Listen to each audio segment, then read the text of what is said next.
Oh, yeah. Oh.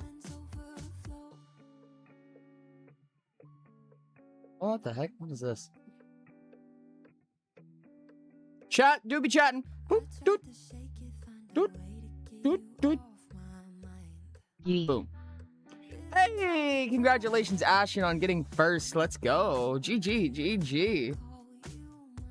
Good job. Go ahead and sub resume, and then boom. Oh, the funny phone thing. Gotta do the funny phone thing.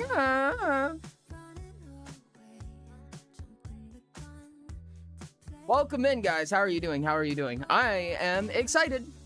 I'm excited. Whoa, it's Sonori. Hi, Cancer, and hi, Zeph. How's it going? Hi, Ashen. Congratulations on the first and the 1,000 XP that comes with it. Maybe that should get boosted. Should the first XP get boosted? I don't know. I'm intrigued. I think there's possibilities. Could you imagine if it was based on the number of times that you've gotten it? Like, the more times you get first, the more that each first is worth? Hi, Moonshi. How's it going?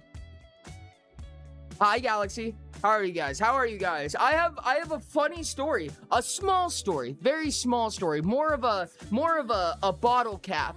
A cork in a story. Hi, Vampiric. Howdy, Camo. What's up? What's up? How are you guys doing? I have a cork to put in a saga. A saga has ended today, chat. Me is goo. Good job being goo. Good job being gooped. Saga's over. There is an end to a saga, chat. There's a saga that has ended. I'm doing absolutely amazing, Camo. I'm actually really excited for today. There it is. Thank you so much, Ray. Rain's falling just rated with 12 viewers. Welcome in, guys. How are you doing? Hello, hello. What's up? How are you guys doing? How is stream? Tell me all about it. Tell me your favorite part. Hey, if any of you need to raid and run, you know what to do. Make sure to take care of yourself first and foremost. If anything else, I know the streams can be really long. I know they can be very taxing. So if you're tired, go get a drink of water. If you want to come back, if you want to hang out for a little bit, I would absolutely love for that. So make sure if you want to lurk, feel free to lurk. Or if you want to hang out, say hello. Make yourself at home. I appreciate you guys. What were you guys playing, Rain? I say as if I don't know. Is this a new jacket? Kind of. Not really, no. But in a sense, kind of yes. And we'll talk about that when I talk about the cork in the saga today. Because the saga ended today. It's the Eve player. Hello, Ori Twinker. I feel like it just got called the human version of a clanker. Hi, Jilly Bean. How's it going? I can't believe you caught that, dude. I am a Raider. Hello, Raiders. Oh, wow, Raider, you came in with sword. How did you get sword so fast? Normally take long time get sword, but you have sword instant. Very cool. Very impressed. Caught what? The jacket. It's crazy that you just look. You see, like, this much of the jacket, and you're like, that's I'll new. Remain. Oh, falls out of the pockets of a very falling human-shaped human. Hi, Ori, I love the jacket. Hi, how are you? Hi, guys. How's it going? How do you guys notice this? I got a haircut. I chopped like 4 inches off my hair, and everyone's just like, did you grow a beard? And I'm like, I put on a jacket, and you guys can see up to the shoulders. You're like, that's new. Where'd it come from? And I'm like, Jesus Christ. I dropped my sword in raid send. Oh no, your sword. Do we grow a beard? I try not to, generally. I know your whole wardrobe. I'm totally not stalking you, but of course. Hey, what's up, Nats? How are you doing? Welcome. Wow. Can't raid without a sword now, can I? That is how raids work. You have to bring the sword. You go stab, stab. It's the cutest message. It's kind of funny. It is kind of funny. I liked it. Have a good lurk, Nebula. I really appreciate it. Yeah, the saga. Read Dino join message. I did. I read it out loud. I said it aloud. I said it to the class. Thank you so much, Dino, for this munch. I found this. It turns out there was a compartment of the Rav. I don't know how many of you remember the Rav saga, but we have a Rav saga. You know, the rat mice vents, that one. I must ask, how is Eevee so stupid? There's actually an answer to that. I'm not going to give it to you, but there is one. Hi, Sage. How's it going? Yeah, the RAV4, indeed. The RAV4, the one with the mice in the vents. It has been a long time coming, chat. I found this in one of the compartments. This is like a freaking, like, 5-year-old jacket. I had this so long ago. I had this for years and years and years, and apparently I just forgot it in the lower trunk compartment of the RAV4. So, this 2007 RAV4 that I've had, I literally have a video on the Ori Does channel, just me explaining this story, because it goes pretty in-depth. TLDR, there were mice in the air vents, and then on our dash while we were driving. We ended up cleaning it up, fixing it up. It had been sitting for a year. I've been paying it off this entire time while it's sitting for this 1 year.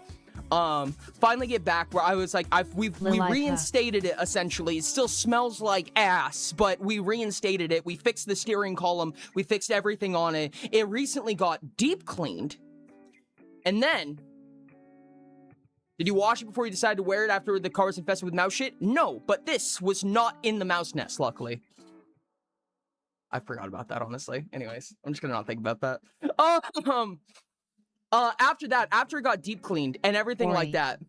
Stop worrying me. Why is there so many Oris in chat? Stop.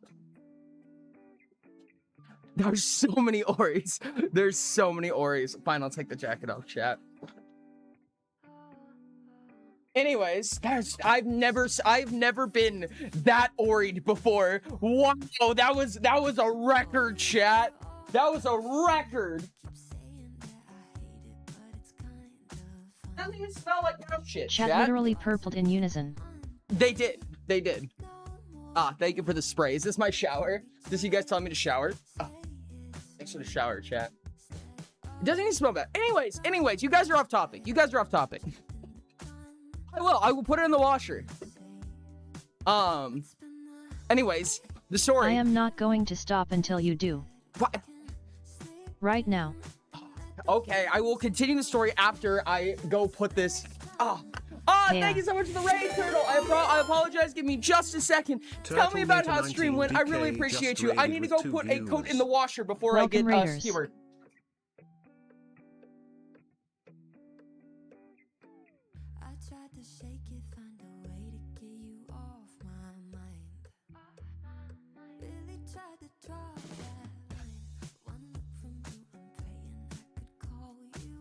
At Rain Eyes Falling, you wanted this rain. Okay.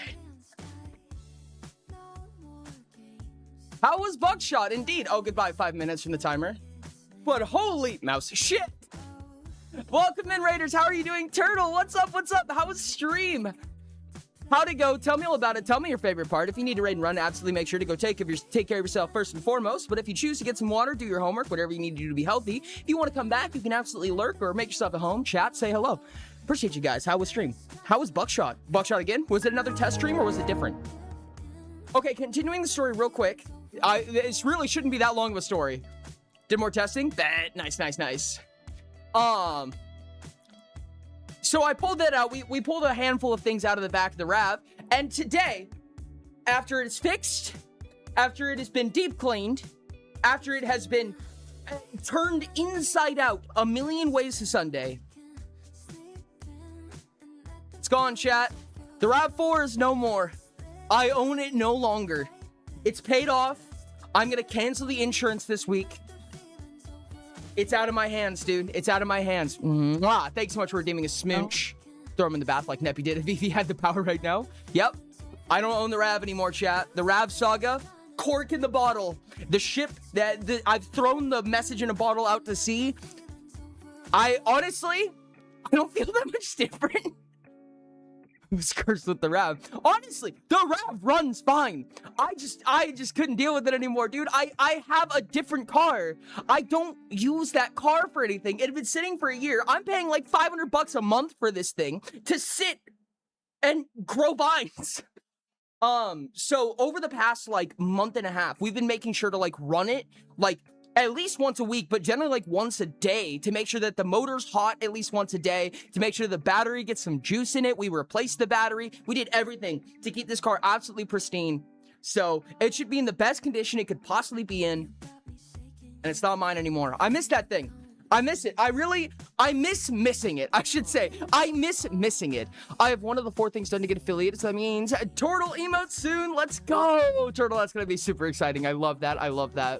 I miss missing it. But I mean, honestly, it has been kind of nightmarish for me personally, just due to my own lack of diligence. Don't get me wrong. It's not the RAV's fault. The RAV is awesome. I love that thing. I love that thing as a vehicle. I hate what I've done to have to deal with it. It's cost me a lot of money, dude. That RAV has cost me a lot of fucking money. But we're here now. We did it.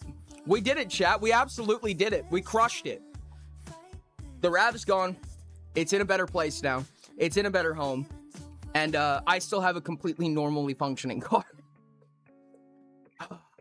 Or I crushed the rabbit is gone. Yes, I did. I actually, so you know when you do like the pinchy thing, right? Where you look at someone from far away with the pinchy thing? Well, I did that and it worked. So I looked at the rav like this and I went, and the rav was like, and now I don't make payments on it anymore. Yeah, that's how it works, chat. I don't know if you knew that. The rav is the magical car dealership in the sky. Should I make a decaf coffee or hot drink? Okay, I like caffeinated and cold, so both of those answers are wrong for me personally. But if you like hot drinks, if your hot drinks are my cold drinks, then make a hot drink. The rat was crushed like a rat, genetically mutated. Also got these emotes while enabling something. Hey, yo, what are those? That's interesting. I'm a hot drink enjoyer. Gross, but do it. Pop up.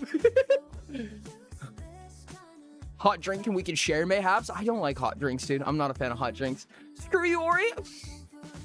Love you too, Ricks. Oh, the factory emotes. What are those? What are factory emotes? We can share. What's the plan today? What's being added? So, Dysong, chat. Today is going to be Unreal Engine development of Dysong, and I'm actually pretty excited for this one. I'm pretty excited because we actually got a lot of the quality of life features that I wanted, and there's two big things that I want to add. One of them is a ton of atmospheres. So if you guys remember what atmospheres does, we're gonna do a little bit of a playthrough to remember how Dysong works. You can now roll negative.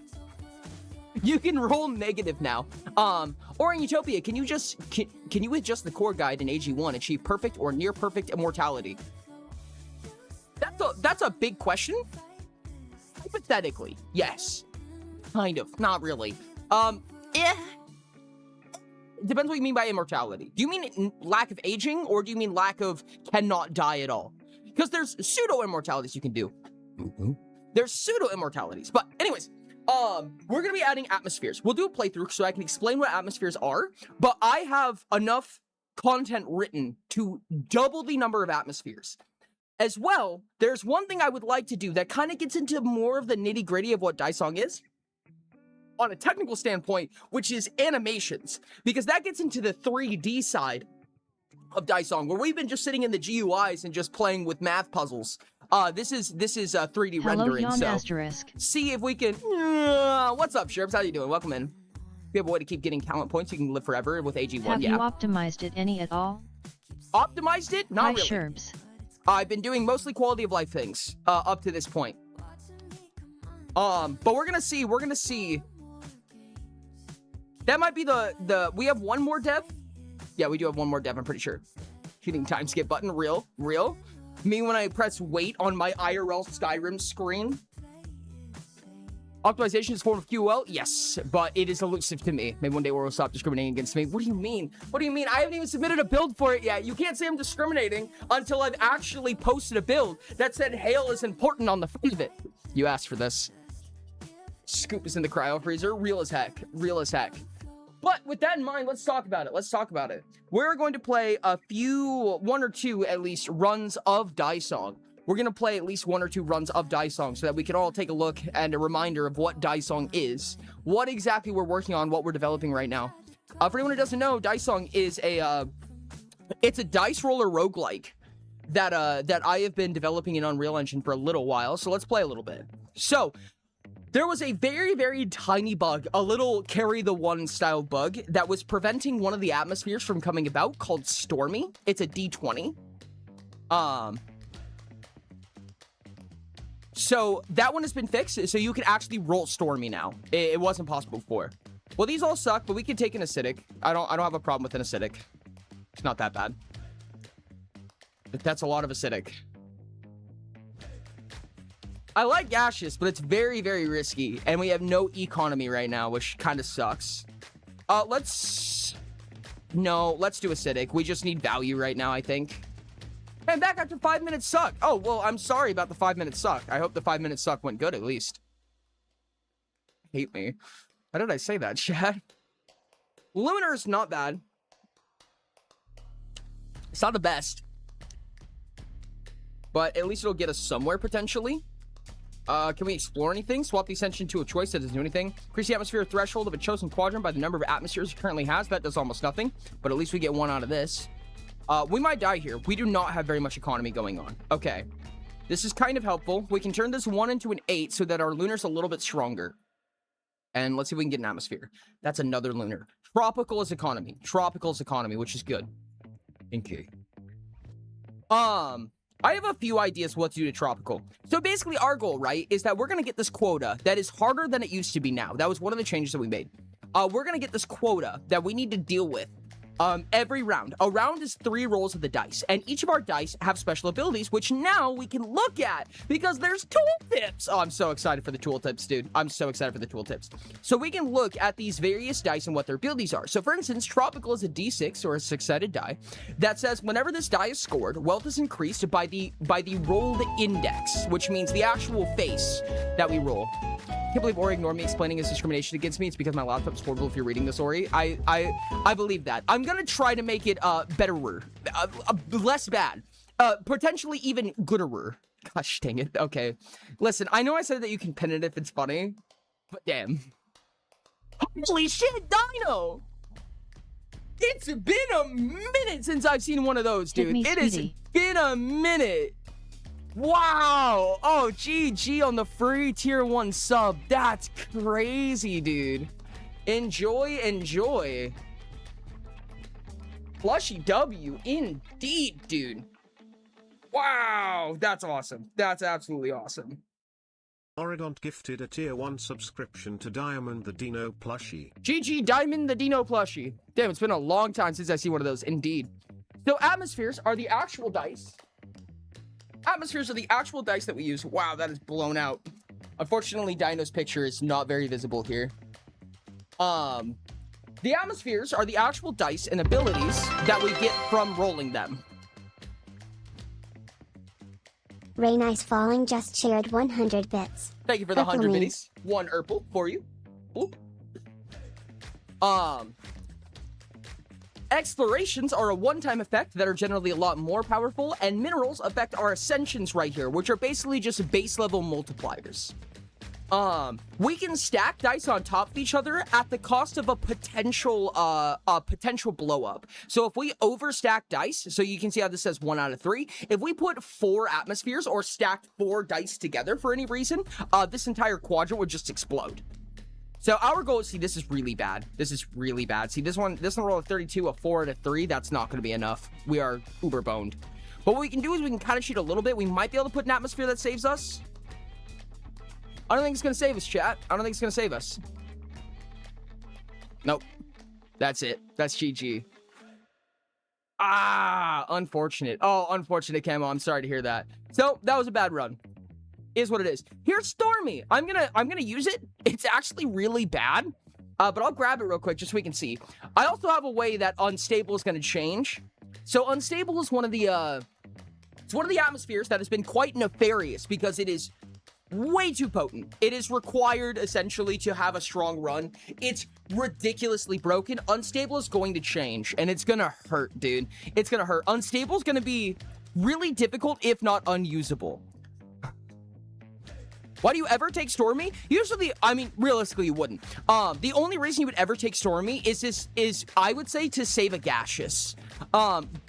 It's a d20, which is nice. It's gonna roll higher than most dice on a base level. It's really around 1 or 2, or last resort to save gaseous. Because if gaseous doesn't get enough atmospheres on it in quick time, without setup, it'll just explode. This will save a gaseous if necessary. Yo, Camo, thank you for the 100 biddies. What color would you like, bud? Camouflage_ just shared 100 bits. Look at this. My 4 rolled a 2. My 8 rolled a 6. My 3 rolled a 1. This can roll negative, by the way. Which is really funny. Tropical is huge. Huge tropical right there. An early game tropical kind of changes everything. Gas giant is fine. I'll go and pop a gas giant right there. Another Stormy. I think we just put super hot right here. We can start placing D2s on there, to be honest.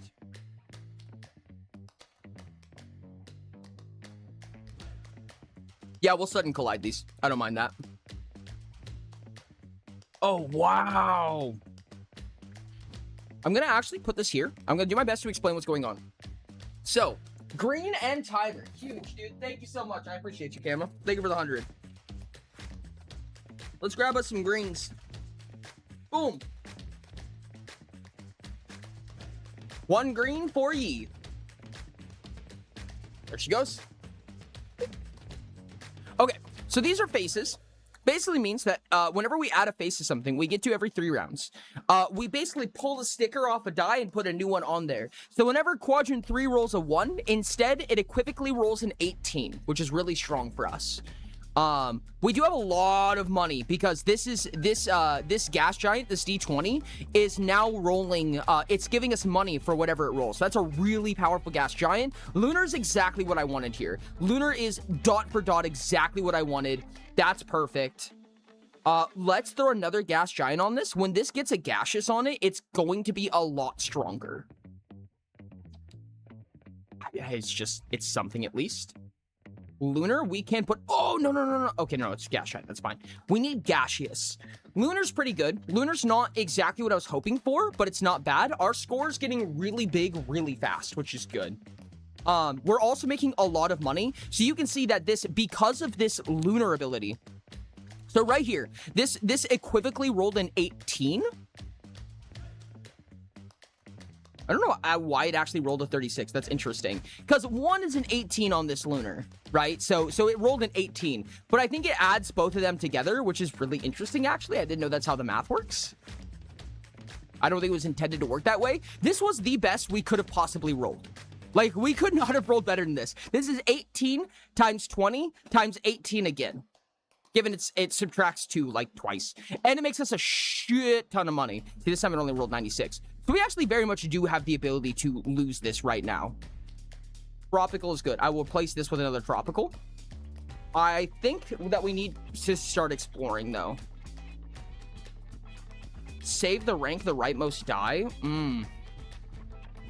It was 36 because Super Hot Die rolled a 2. Thank you. Thank you, Galaxy. That's what it was. Okay. I think we put the Super Hot into our Tropical so that our Super Hot has the ability to start rolling a little bit higher. We put a new atmosphere right here. Gaseous. Finally. This is huge. This is what we needed. Now, whenever this rolls, whenever this D20 rolls anything, it is now going to multiply it by 5, aka the number of atmospheres it currently has. This was kind of the buildup that we've been waiting for. Do we put another lunar down? I guess it doesn't hurt necessarily. I think we're just going to try to combine these later realistically, but that's fine. Wait, what? Why did gaseous explode? Yo, thank you so much for the follow. I really appreciate it. Awesome, awesome. Quadrant 4 was destroyed by a gaseous? Oh. There's no way its value was less than 8. I think that was... Oh! Oh, I just realized. Welcome in. What's up? What's up? How are you doing, Corrado? Welcome in. Thank you for the follow. I appreciate you. I think I know what just happened. Now, unfortunately, I'm going to change this because if it rolled a 1, yeah, I forgot because of Stormy. If it rolled a 1, it's multiplicatively negative.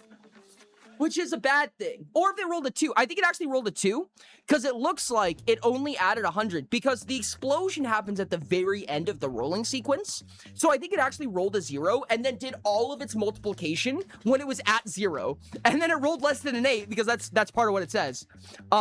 Gaseous says if you roll a value less than 8, it explodes. I didn't realize that could happen. We're going to change it real quick, I think, so that this shows you the value. The value doesn't go away when it explodes. How much strange is the experiment we're talking here? Kind of a bit. We're doing a dice roller roguelike right now, and I'm trying my best to iron out some kinks right now. We're about to lose. Crazy stuff. Crazy stuff. Let me go ahead and jump in and see if I can find the spot. So you were saying that Stormy saves gaseous? Hey, listen. Don't even worry about it. You might need a few faces to make that work. You might need a few faces. Wow, Stormy's just bad, dude. It is a worst possible resort. It is just bad. God, I love that.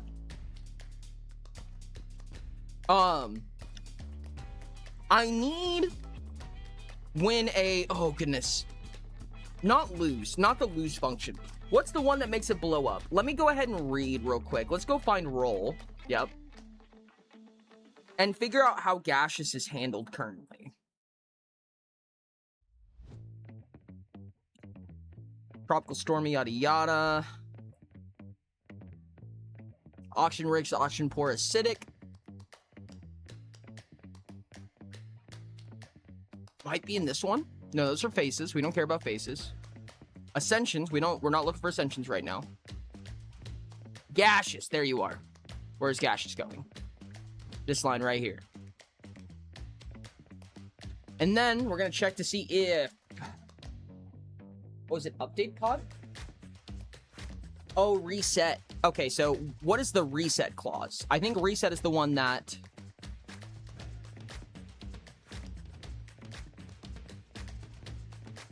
Set text to none. That's the one. That's the one. Spritz, spritz. Thank you for the spritz, spritz, chat. Thank you very much. So we don't want it. What's happening here is we don't want to reset the text. Like, we don't want to set the text.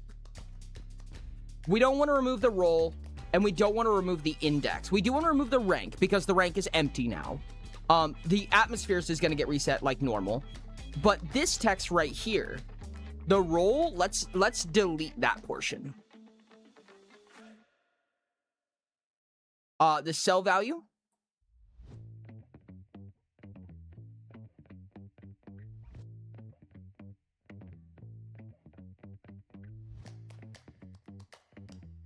Set the array to nothing.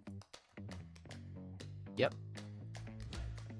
Oh, you know what? I think that the cell value, this might be where the cell value bug that Zero is talking about might have happened. Another 5 minutes removed? Oh my goodness. Oh, by 5 minutes. Dude, oh my goodness, it has hurt the timer a few times.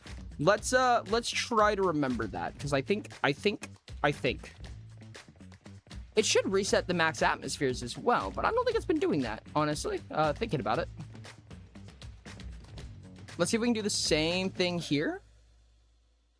Yeah, okay. That or something's not using the reset function is the other possibility. So our goal is to just lose all of these so that we don't lose access to the role and the value.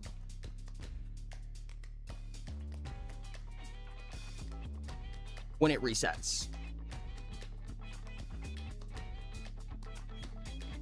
Gorgeous. So now, when a die blows up for any reason...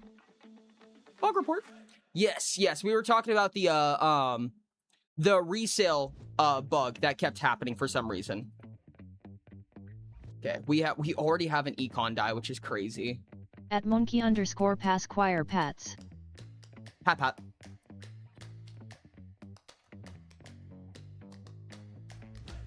Wow, this is already a crazy run, actually. Oh, no, it was selling it that didn't do it. That was the problem. Oh, thank you for the hug. Appreciate it. Good hug. Good hug. What did I click? Terraform? I don't think we need a terraform. Actually, we could terraform... I don't know how bad we need it. Sure, let's permanently double the cell value. Selling it should reset the cell value. I think that's the problem. Gaseous, here we go.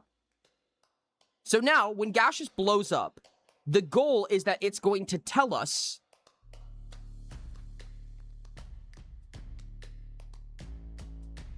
That's crazy. It's going to tell us what the value was. Like, the value's going to stay when it explodes. Okay, it rolled a 19?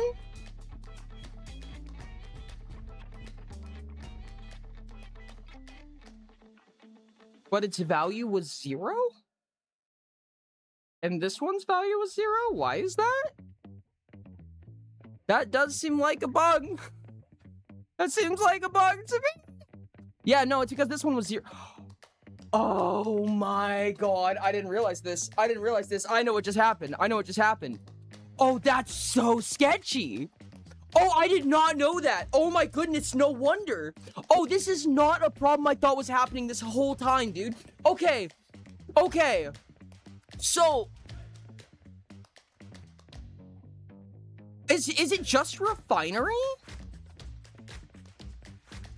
Because, so Lunar rolled a 1, but its value is 0, which I presume is because I put this refinery face on it.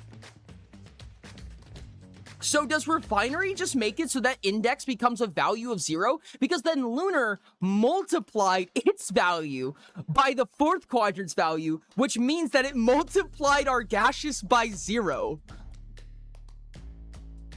That's why Ascension 0 was being increased. Oh, I see. Is that specific to refinery?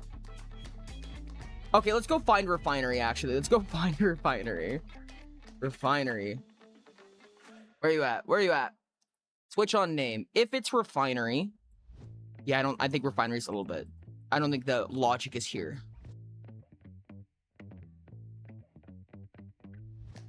Is it that one? Oh, this one's so off to look at, dude.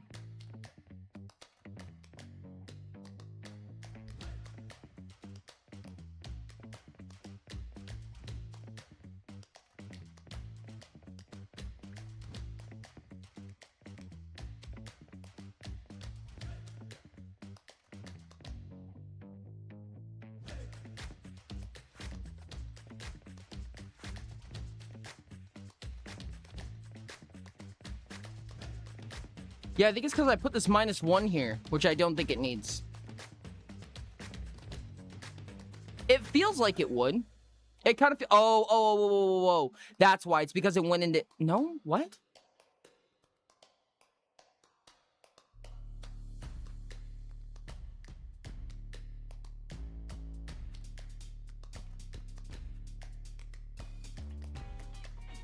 Refinery was rolled, yeah.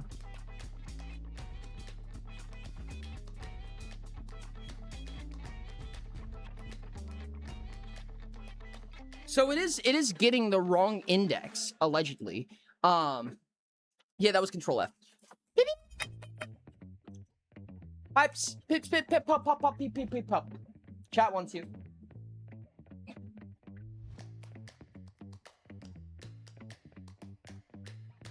Okay, so I'm a little bit confused. So the way that the Ascensions work, right?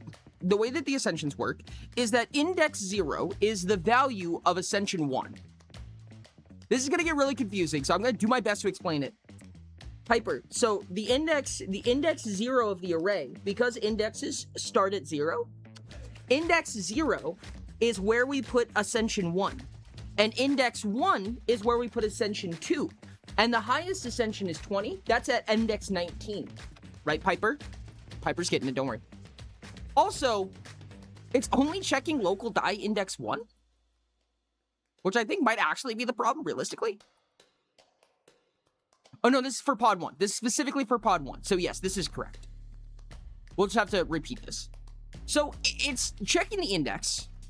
And the index is like, let's say we rolled a 1. We're going to take the index and subtract 1. And we're going to get that array element, which is correct. I would assume that's correct. Explaining arrays to my corgi, not clickbait, indeed. So... if we rolled, let's say we rolled a 6, right? We want array element 5 because this array is 6 elements long, but the last one is index 5. So if we want the 6th index, we need array element 5. So this is get index and then subtract 1 from it, which should be correct. And then for the same thing, we do the index here. We get whatever the answer to that is. We add 1 and we set that index to the new amount.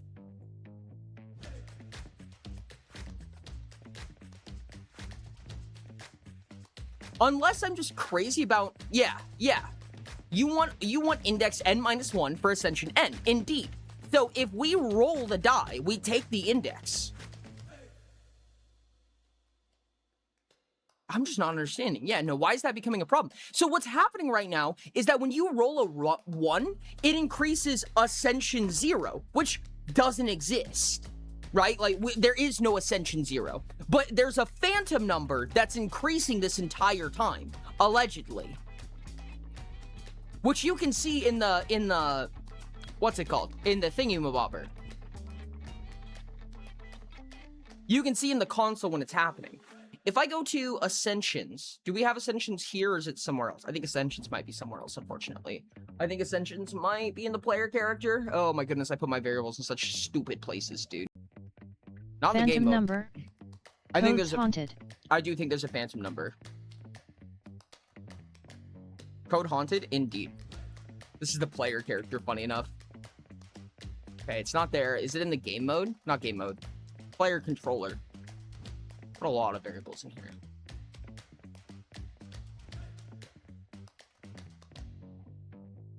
No. Okay, no, I don't put anything there. No. Last answer, maybe. Probably not, Perhaps actually. there was a part you forgot, the index not being the ascension number at some point? That's what I'm wondering.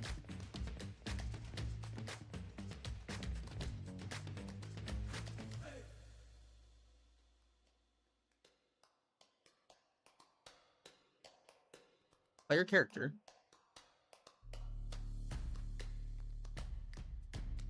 Ascension button click. Oh goodness, I forgot how silly I did this. So take the Ascension index. We subtract 1, which is correct, I believe, right? That's what we're looking for. So it's Ascension 1. We subtract 1 from that. Why is this wrong? BP player character. It is player character. So so apparently there is a... Oh, okay, no, it is here. So Ascensions has 20 array elements. Index 0 through 19. So that is correct. That is correct. So I don't think that's the problem. I don't think that's the problem. So what's happening, let's go back to Refinery real quick. See what Refinery is trying to do. We're setting the array... Update Ascensions? Maybe that's the one. Maybe in this function for Update Ascensions where the problem is. We get index 0, which is correct. We set the text.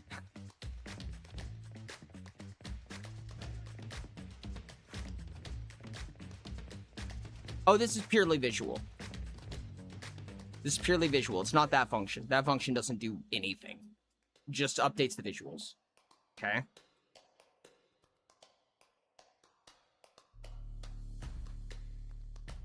Yeah, I'm not understanding. It seems fine. There is no Ascension 21. Like that array only has 20 items in it. If you try to get, so if you have an array with 20 items in it, and you try to get index 20, it'll just spit out an error. Because there's nothing to find there. And I'm pretty sure that's not true. That's not true. You would have to add something If they to go the 0 index. to 19, then A0 would be index 1. No? Or am I confused? Vice versa. Ascension 1 would be index 0. Because the indexes go from 0 to 19. Hypothetically, okay, there's one more place I want to check. Let's go to roll.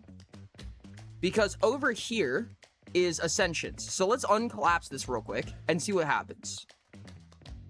So if local die 1 index, so this is what the first quadrant, this is really confusing, chat, because we're talking about completely different numbers that are all 1 through 20 or 0 through 19, but they all mean drastically different things. This is my nightmare with this game, dude. This is my biggest nightmare with this game, because we have so many numbers that fit inside the same ranges that are all very, very drastically and dramatically different and important for their own reason. This is really difficult to explain. Okay, so we're gonna take local die 1 index. This is what the first quadrant die At Diamond, the rolls. Dino plushie indexes are 0 plus, but index n is for ASCN plus 1. Correct. Yes, what Ashton said. Syntax error of the game, indeed. Okay, so we have if local die index, which is the first quadrant, if the first quadrant rolls greater than 0, which we're just basically testing to make sure there is a die there, then we go to multiply score by integer. The bug seems to mean a part sees index n as ASCN. Yes, correct. So we need to figure out where that happened. So we take this index and we subtract 1, which is correct. That is how this works. We get that item from the array. So like, let's say that we roll a 6 on index 1. We're going to grab Ascension in index position 5. We're going to grab element 5 from the Ascension list. That is correct. We're going to multiply those two together, so the die's value, by whatever is in that Ascension slot, which is correct. Then we set the new value during the Ascension calculations to whatever we find. So whatever that multiplication is, which is good. That is how that should work. Rinse and repeat 4 times, and that's it. That's all that Ascensions do. All of that should be correct. There's something that I did stupid, and I don't know what it is, chat. It's weird. Meaning Ascension 20 would be missing, indeed. Modular structure says if you alter the die in any capacity that the value should reset, which I do not believe happens, as you can add and remove atmospheres without it changing, which also leads to you being able to sell it using one of the explorations at the cost of losing all but one of your atmospheres on that die. That makes sense. So you can just keep selling it, essentially. By doubling its sell value, losing all but one atmosphere, and then doubling its sell value, and then selling it or gaining worth equal to its sell value over and over and over again. That makes sense. That's a bad infinite combo. That's not a good balanced infinite combo, unfortunately. Okay, what is going on here? What is going on here? We take Ascensions, right? We take the die index. We subtract 1 from it. That is correct.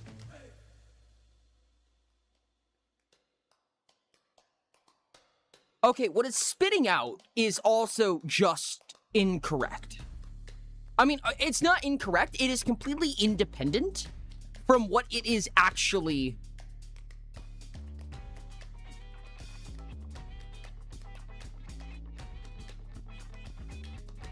Let's do this.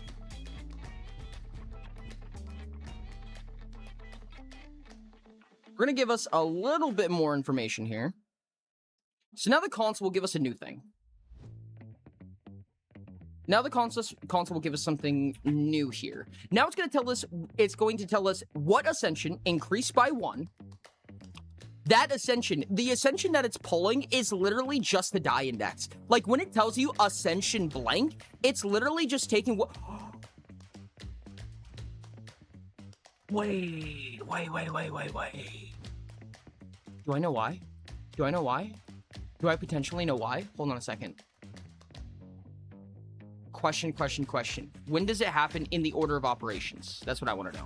When does faces happen? Odd 1 faces.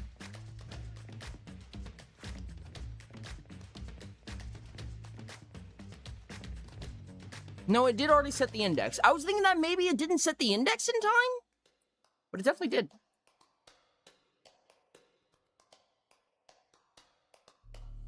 Initial roll. Here's the initial roll where we actually set the indexes. There's the n equals n. Wait, there was? Where? I didn't see it. Did you catch one? Odd 1 faces. We get the... So right here. So what it's doing right here is it's literally just taking whatever the die rolled, and it's concatenating? Is that what it's called? It's concatenating that to a string. So that means nothing. It is not mechanically affecting anything. It's just reading as if it was correct. Concatenation. So this wire right here doesn't matter. And it's the only one that actually pulls from the index itself. Everything else is pulling from this -1 index, which is exactly what, as far as I understand, should be happening. That is what's supposed to happen. So why does it think it's 0? On the initial roll, we're taking pod 1 atmosphere, yada yada. If it's greater than 0, which is basically checked to make sure there is an atmosphere on there, we take die 1 rank. We take a random integer range from 1 to its maximum possible roll, which is correct. So we get a random number between 1 and blank. So on a d6, it's between 1 and 6. On a d8, it's between 1 and 8. we get a random value, we set the index to that. So local die 1 index has been set at this point. So this integer is filled. Quadrant 1 rolls a blank, which is also just auto-fed. Okay, I have an idea. Let's go to the faces roll.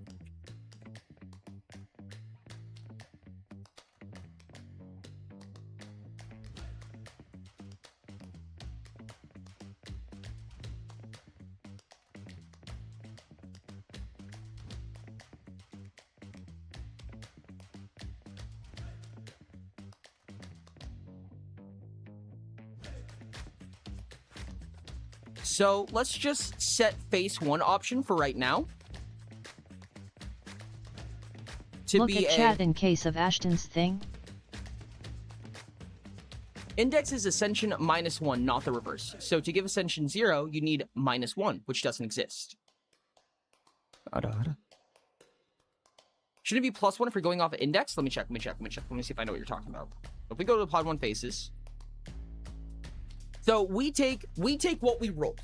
If we roll a 6, so this is going to have what you rolled on the die, right? So local die 1 index is what you actually rolled on the die. So if you roll a 6, we want index 5 ascension, right? Because index 5 on the ascensions list is ascension 6. 43 redeems is rough. So this is correct. We do want -1 on this. We want to take the index, we want to subtract 1 from it, and that is the element from the ascensions array that we want to pull. What you rolled -1 is index, makes index +1 ascension. Yeah. Then we take that element and we add 1 to it. So this is 20 integers. Understood. This is 20 integers, which is what makes this especially confusing, because what it's adding 1 to is the value of the element it's pulling, right? So if we roll a 6, we pull element 5, which is ascension 6. We take that element and we add 1 to it, right? So like, let's say that our ascension 6 is 20. This will say take 20 and make it 21. Then the set array element will grab that, the index that we said, which is index 5, which is ascension 6, we'll set ascension 6, instead of being 20, it will turn it to 21. Then we'll update ascensions, which is purely visual, and then we're going to add a play event, or aka update the console, to say refinery was rolled. Ascension blank, and blank is literally just the index. There's no math included. It's just taking what you rolled on the die and just spitting that out. Has increased by 1. 2, now it should spit out the actual ascension that it turned into. So it should spit out 21 here, because it went from 20 to 21. That's what it's going to spit out here. And the way that we can test this is we can make it so that every single time, for this one, we're just always going to roll refinery on faces. Our first option will always be refinery. And we can fix this later. We can grab data table faces just to make sure that I spelled that correctly, because if not, it'll spit a bug.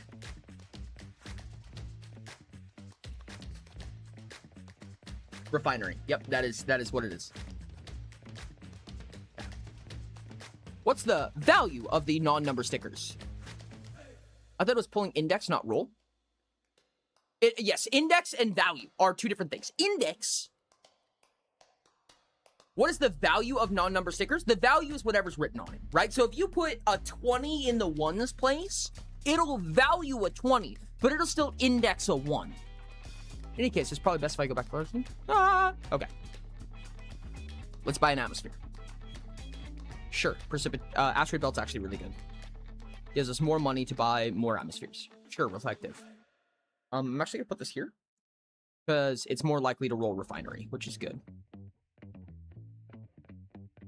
Sure, we'll get a high carbon. It's not really that good, but it'll get us to the next round.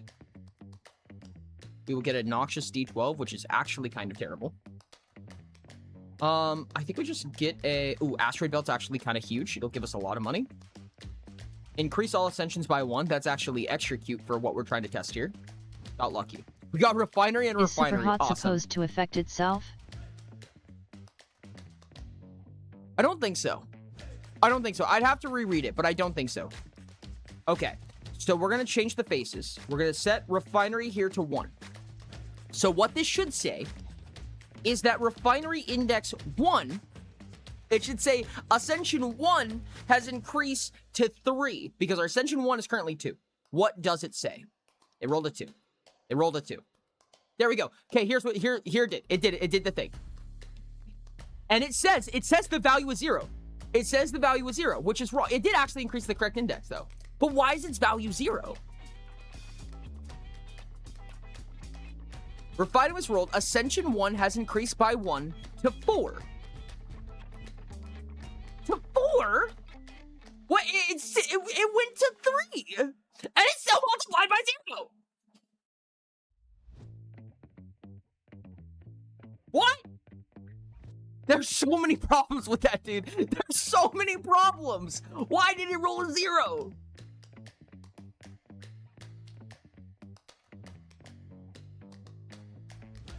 It should be pulling the original face. So if you get a non-numerical sticker, you should just get the index for the value, right? So if you roll a 1, it's worth 1, right? It also gets the extra ability, but it's worth 1. I don't know what it did here. Why it said increase to ascension 4, which is not correct. It only went up to 3, but the actual visual representation was correct. And then it said we rolled a 0.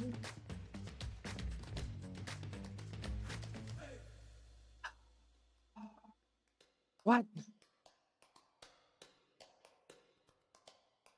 It increased ascension 1 by 1 to 4, which is incorrect. Okay, let's hold this off to the side for a second. We don't need that. We need this. No, we need this. Initial roll, it should not remove anything. There's nothing in initial roll that removes anything that's checking for faces or anything like that. So nothing in the initial roll hurt the index from what I can tell. So let's get out of that.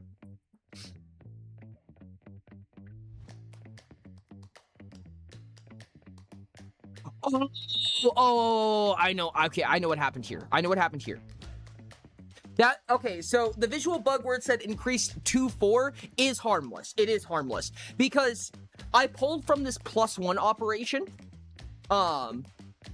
Refinery value 0, it shouldn't be, but we'll check here in just a second. So it does this +1 operation. It actually ejects the original value, puts in this one in the same spot. So it sets that value from 2 to 3 by adding 1 to it. And then when it goes to print, this has already been made 3, so it adds 1 to it again, which is only a visual bug. That's purely a visual bug, so that didn't actually change anything, but that should fix it.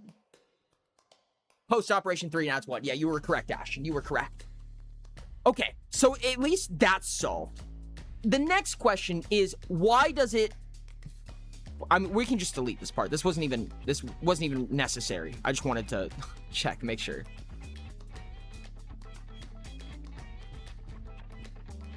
So that's good.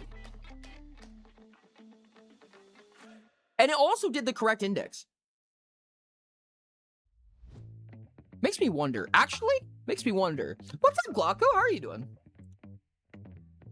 Is it a specific pod that's just doing it wrong? I wonder if that's been it this entire time.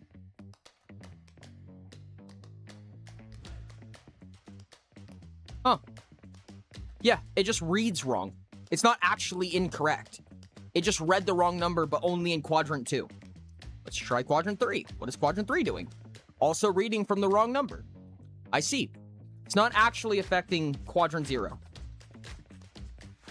It just reads that because it's using the wrong number. Cool. Well, that's one solution. Okay. So it was actually grabbing the correct ascension each time. It just didn't know. It was a visual bug. It was a visual bug. I'm doing absolutely amazing, Glocko. Thank you so much. What are you up to? What are you up to? Harm. Okay. But then why is the value 0? We're so close. We're so close.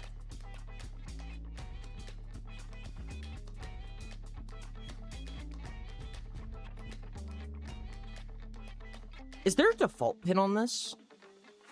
Big lasers. No? Yeah, there's no value multiplier anywhere in here that I can tell.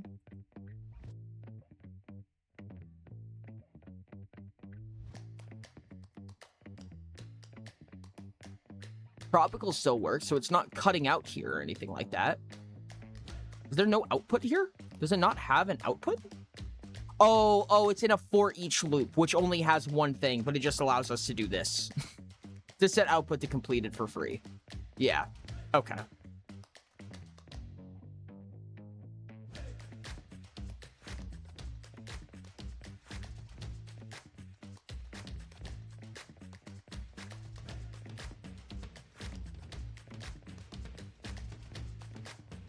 Pod 1 faces.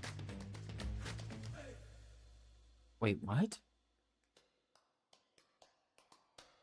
If local die index is greater than 0, which is important because we need to know that there's a die there, then we take the face of it. Yes, okay, that is true. We take the face of... Okay, yeah. That's all good. Hi, Sage. What the dice doing? What the dice doing? You're playing Overwatch? Oh, nice, nice. They're bugging out a little bit, and I don't know why, but let's see if we can find something. So we go to roll again. Is there a point where the value is multiplied based on the faces for any reason? That should all be handled in faces. I don't know why it would be anything else. So we add scores. So we take our local die 1 value, which is correct. And we take local die 2 value. Yep. So on and so on. Critical face, we did not have, so it should just completely go around here. We print the score. We print the goal. We update the text. Thanks, H. Thank you, gal. Much appreciated. Check score greater. Set the percentage, and then that's it. And then we have the new show value on pod thing, which is all purely visual as well. Okay. Well.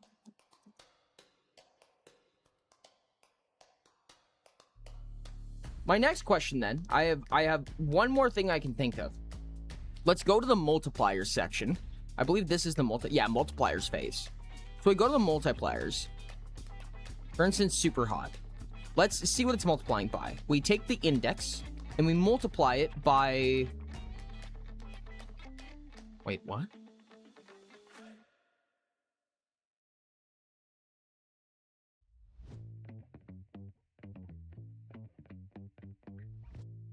Has super hot just been wrong this whole time? That's not how super hot works. What? What is super hot doing here? What? Oh, no, I'm done. I got to mix up. That is correct. So if it is on number 1, kill me. How does it know which one we're on here?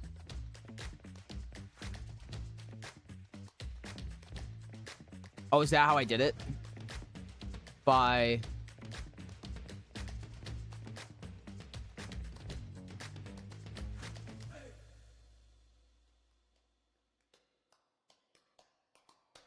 Oh, okay, this is only checking for pod 1. Yeah, because if the array element is super hot. Okay, yeah. Markiplier? Hitting the knife. Oh, is that how I did it? Yeah, exactly. Okay, set die for value. Yes, other than quadrant 1 were multiplied. So super hot should not affect itself. Okay. Let's see how reflective handles it. This is on pod 1, so this is correct. So we multiply it by itself. And then we set the value. And then if the index is greater than 8, it explodes. Yeah? You are too loud. Understood. All right. Let's quiet down a little bit. Allegedly. Finally a positive thing. Yes, indeed. quite a positive thing, I must say. Okay. So all of this seems correct. All the multiplicatives make sense. But also, we probably could have known this beforehand, but lunar was multiplying by 0. So it had to happen. Whatever it was, it had to happen before the multiplication phase, because that's what destroyed the gaseous, right? Because our lunar was set to 0 before multiplication, because that's when it multiplied and then everything went blah. Ascensions should be correct. Unless it's setting an ascension to 0 temporarily, it has no reason to do that from what I can tell.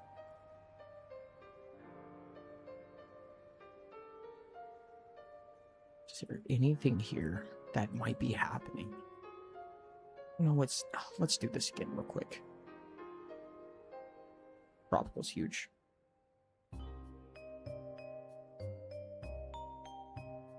Unstable's crazy.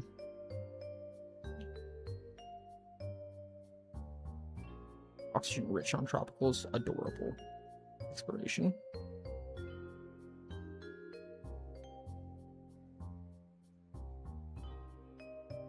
Barely one, that's crazy. Acidic, sure. Unstable, damn it. Gas giant, sure.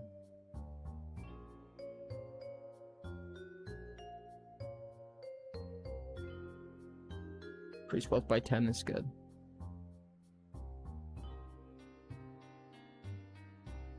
That's garbage. Oh my god, we made it. Okay.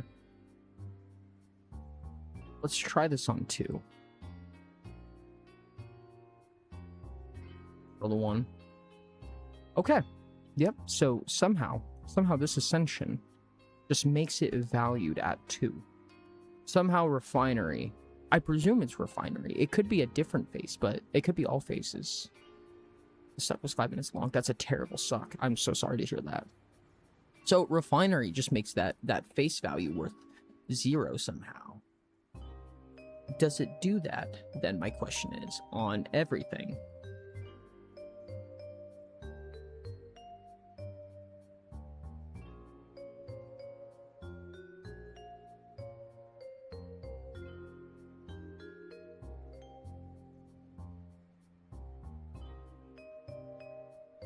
What? How did we lose there?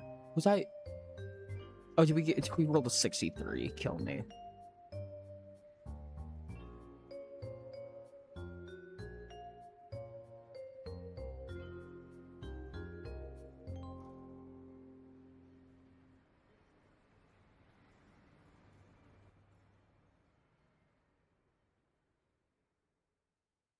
That one should obviously work, right? That one's gonna know that it's a 12. Yeah, so roll the value of 12. What about other faces? How do other faces work? Tropical is huge. Money. Gaseous is awesome. It's probably going to explode, though. Super odd is very helpful here. Expiration. Swap by 10. Yeah.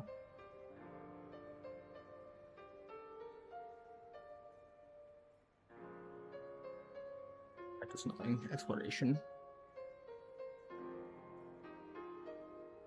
Yeah, modular structures is the one that's kind of bugged out right now as well.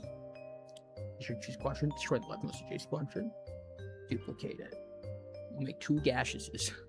And they both now have a higher chance of exploding, which is funny. But our super hot just saved them. Awesome. One of them exploded. Both of them exploded. Wonderful. Doesn't matter. Oh shit, it does matter. Damn it. Can't buy an atmosphere now. Fuck. Okay, well now we lose. I'm bad at this game, chat. I'm really bad at this game. Oh, I can't. Damn it, I can't get super hot as my first one. Oxygen pour is just ass, dude. Oxygen pour is so garbage. My goodness. Okay. Gas giant's good. Unstable gaseous. It's very risky. Okay.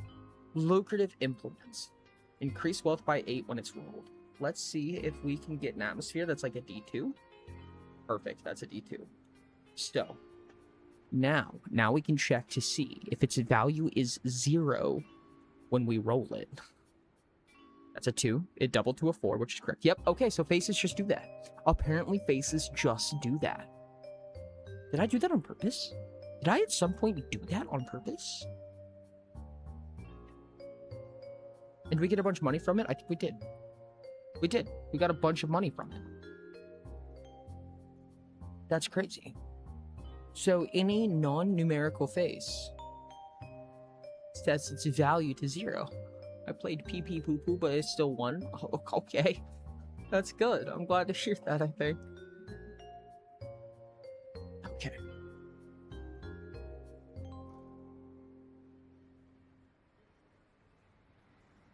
Oh, let's keep that there for a second. So something sets its index to poopy garbo.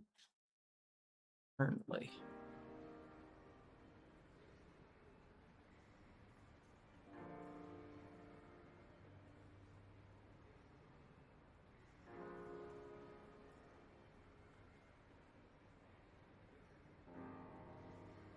If only someone had guessed that.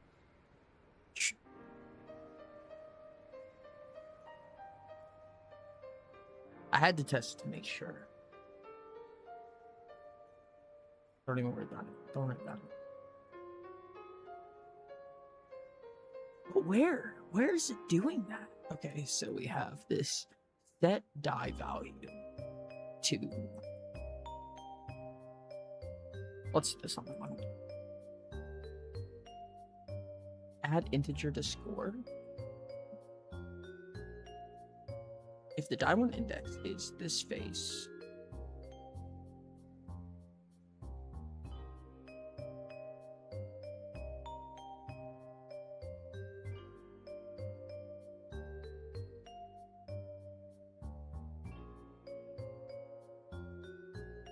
okay, yeah. So it's just setting the die value to blank. Is this doing this with the non-numericals?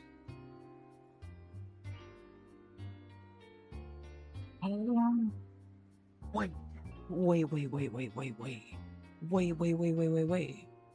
Is this because... This would be really awkward if this was the case. Because these just aren't changing anything. But now I have a question. Did we before? Local die 1 index, and then faces happen, and then we go to...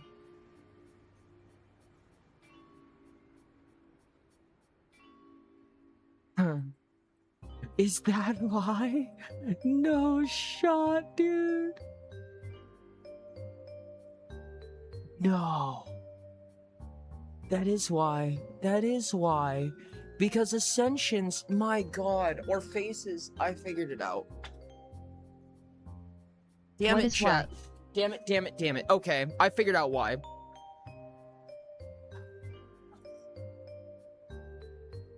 Okay. So when you roll a face, whenever you roll, period, right? When you roll, it's going to check what kind of face you have. And in the process, the process goes as such. First, we figure out what your index is, and then we set the index to the accredited value, so on and so on. So, like, let's say you roll a 6. This is setting the index to 6 for every pod. Okay. Then we do the re-trigger counting phase. This is specific to unstable. So this is checking how many unstables you have to see if it needs to trigger some effect multiple times. Okay, cool. Go to the next one. This is the setup phase. So any type of setup dice, such as oxygen rich, oxygen poor, and precipitous, which adds score or change the potential index by basically giving you advantage, that'll happen. Then we go to faces. This is the important part. Remember this. This is right after setup, we go to faces. Cool. Now, next up is the roll effects. So, tropical, which gives you money based on what your index rolled was. High carbon, which increases the value just by 1. Acidic increases by 1. Or high carbon adds the round score to the value. Acidic adds 1 to the value. Stormy subtracts 2 from the value. What's up, Wizrat? How's it going? Okay. Then we do ascensions. So we're getting into multipliers now. Took my time to try to grasp what you're doing, Trough your VODs. I think I see the vision now. That's hella autistic and I really loved it. I fucking love that. Thank you very much. It is. It very much is, indeed. I love it very much. So then we get into multipliers with ascensions, right? So we multiply all the ascensions, and then we add any multiplier dice. So here's the problem, right? So if we go into pod 1 faces, so we're just checking all the faces. If you have a 1 sticker on the ones place, which you do to start with, you definitely do. That's just how it works, right? All of these start with their 1 sticker and their 2 stickers and their 3 stickers and so on and so on. It's going to take this integer that we spit into it. In order to turn it, I'm sure a lot of you remember this. Integers in Dysong are stored in arrays of 3-digit integers, right? And this allows us to get into, you know, the e times 10 to the 100th, right? E100s, E200s. We could do whatever size number we want because it's stored as an array. And arrays can be infinitely long for all intents and purposes. Okay, cool. So what we've done here is instead of just saying, yes, make your score or make the die's value equal to the index, we have to add the amount that we want. So like, for instance, if you roll a 2, we add 2 to 0, because this converts it to that array number that we need, right? By doing this addition right here, it just converts our score, or what we roll, such as a 2, to the array type of variable that we need to do math later. However, that only happens if it's a numerical face. Otherwise, it never converts it to the array, so the array is still empty when we do the multiplication. So the reason why it comes to 0 each time is because we never converted the variable correctly, unless it was a numerical value.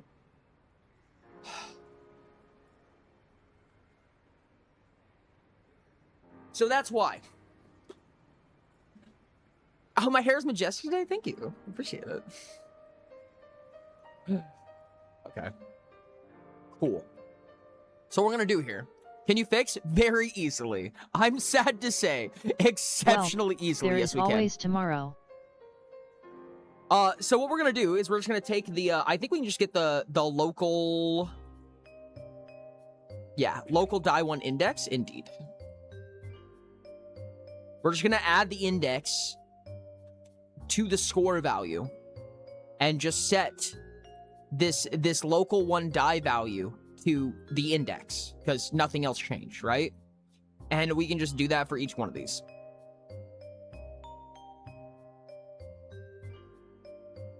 And I will comment on here to give myself a little note so I know what happened here. This is true for all faces, so I'm gonna attach this to every face possible.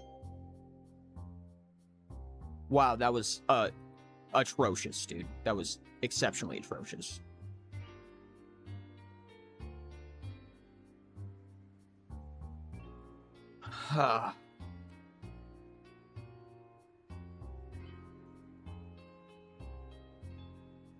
Set the value to the index for non-numerical faces. And that should be it. That should be all we have to do. I cannot wait for juice. What is this juice? Sorry, for no reason particular. Can I say your hair's majestic today? I'm scared. I'm scared what this means. Sure, we'll put a Stormy here. It's actually the best die in the game. I don't know if you guys knew that. Stormy is actually the best one. Ever. Just period. At all. Auction Rich is awesome if we get a tropical. It's good for setup, which we won't have time for. Asteroid Belt's super cute. And we'll roll a 63 out of 64 again. Why does it make me think Don't worry, Juice Me Glocko gets it. Okay. Glocko seems upset. Given the upset face. Atmosphere, we'll do a high carbon. Sure, why not? Stormy, the best die in the game. Don't mind if I do. We lost again. Wow. We're doing so good. Unstable is actually kind of huge. But I need to demote that by 1 in order to make use of it. Oh, Lunar! Now I don't want it there. Asteroid Belt? Put that there. Do we have money still? We do have money still. Another Lunar! Put another Lunar right there. Can we explore? Increase wealth by maximum index of each pod. That's huge. Get another atmosphere. Another unstable is crazy. Okay. Never punished. Swap the ascension or remove all but one random atmosphere from a chosen quadrant. Wealth increased by the quadrant sell value. Don't mind if I do. Yes, please give me $6 for that. Enough for me to explore again. Orbital collision is kind of crazy, actually. Sudden collision is also very crazy. It'd be really nice if we cared more about this, but I don't think we do. Yeah, okay, we rolled. Now, this is the big part. This is the really big part. Now, if we put either of these, I'm going to do refinery, because refinery is the one that we were testing in the first place. I'm going to put this on the ones position of lunar. When it rolls a 1, it should be worth 1 and not 0. Boom. I will buy an atmosphere just to see if we get a D2. We do. We get a D2 even.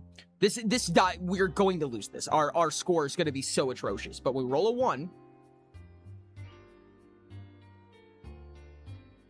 When we roll a 1, it's worth 2 because the ascension went up. Oh my god, it's fixed. Holy shit, dude. It's actually fixed. Holy hell. I can't believe it. Jesus Christ, that was terrible. Should not have been that hard, dude. Get that out of here.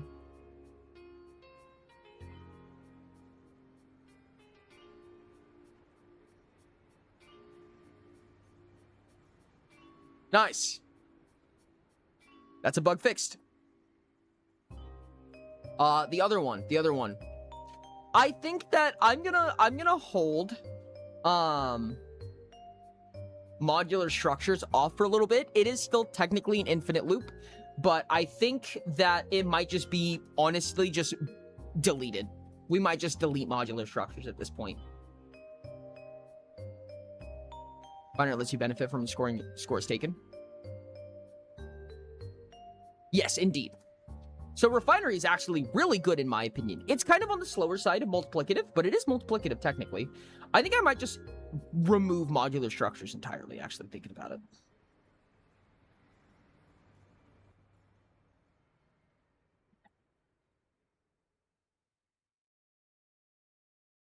Yep, there you are.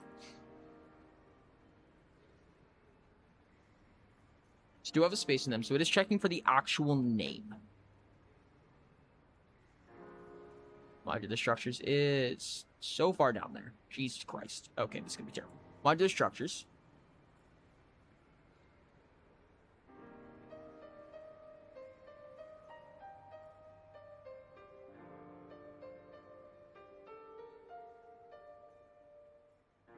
Oh, freaking click charge. Oh, I forgot how I handled this. Oh, this is poopy. It's gonna be really awkward to explain how I managed this, because it's not good, dude. Oh, these are so gross.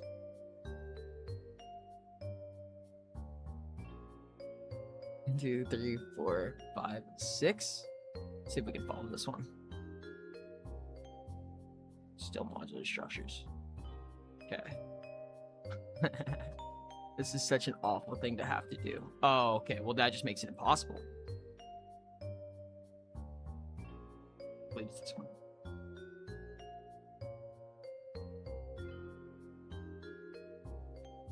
Blueprinting does have its limits.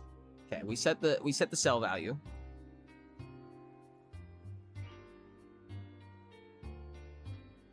Oh no, that's not the one that we wanted. That's not the one that we care about. I'm sorry. The one that gives you money equal to its sell value.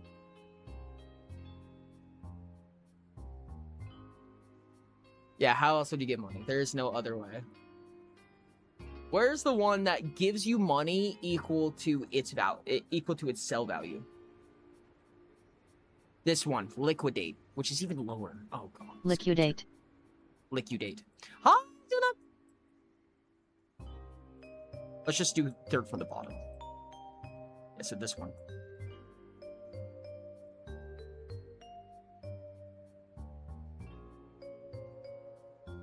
Or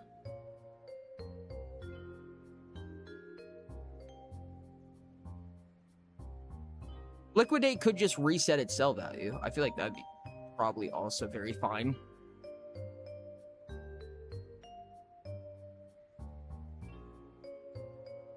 Yeah.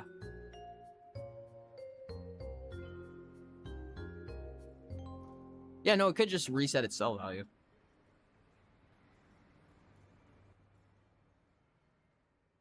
Update cash by that much.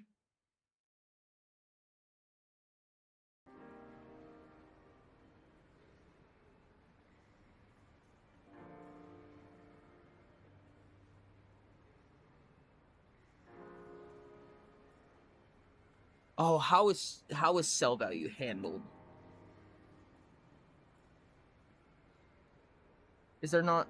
There might not be a function for that. I think that's just one where you actually do the thing.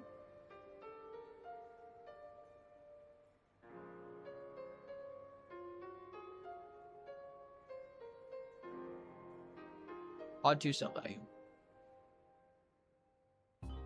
Set pod 2 sell value.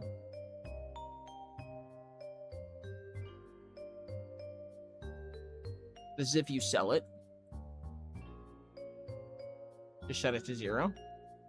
Yeah, and then you update the pod without reset. Okay, that makes sense. Yeah, we're right. We can just do it the way that we intended. So we'll take one of the. That's atrocious. Jesus Christ! Why do I wire like this? We'll have to do this for each one. Can you make it so if you liquidate a die, its sell value becomes 0? Oh That my way God, you it's can Unreal also maybe Intestines. loosen up some of the other downsides it has. He makes it liquidate. If you liquidate a die, its sell value becomes 0. That's what I was thinking. Or potentially even just set it back to what it would have been normally.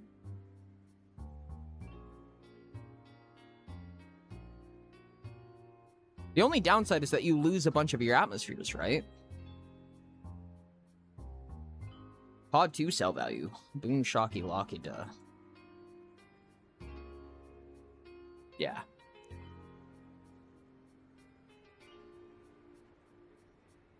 We have its die rank anywhere? No, we don't.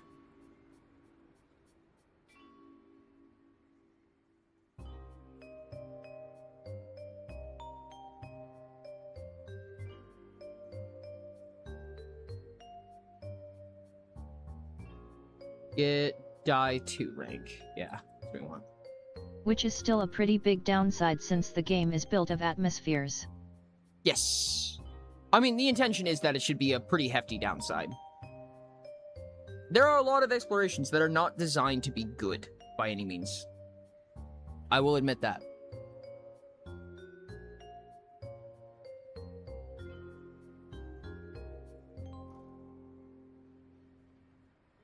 That blank have been removed from quadrant 2.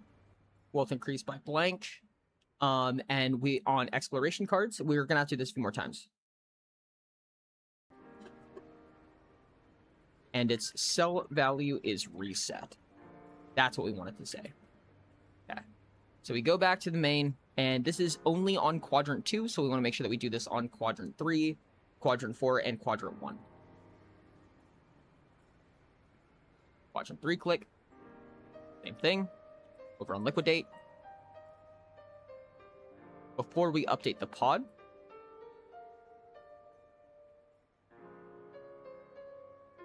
this is incorrect, but it does give us a basis for what we're trying to do here. We go pod 3 sell value, set pod 3 sell value. We're gonna get the die 3 rank. Divide it by 2. And set the sell value to that.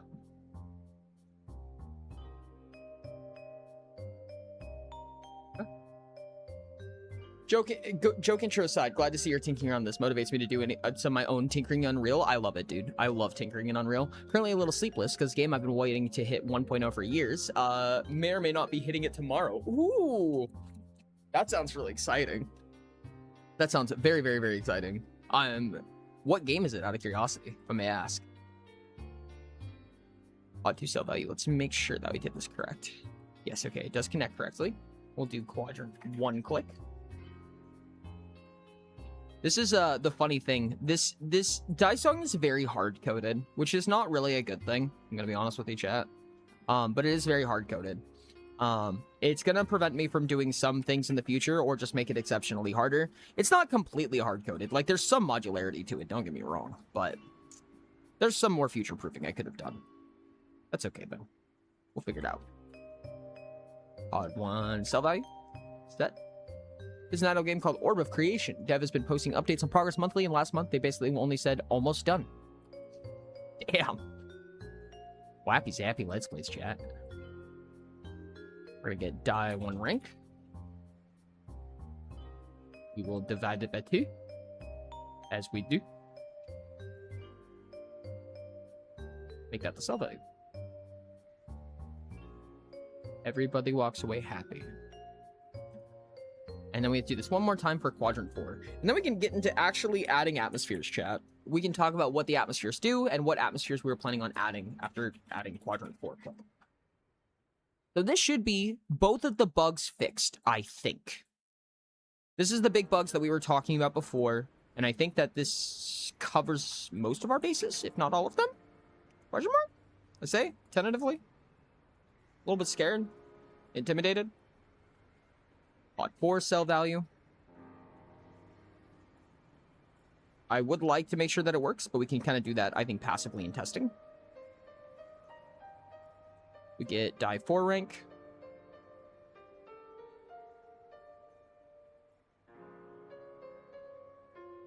Divided by 2. So its sell value gets reset.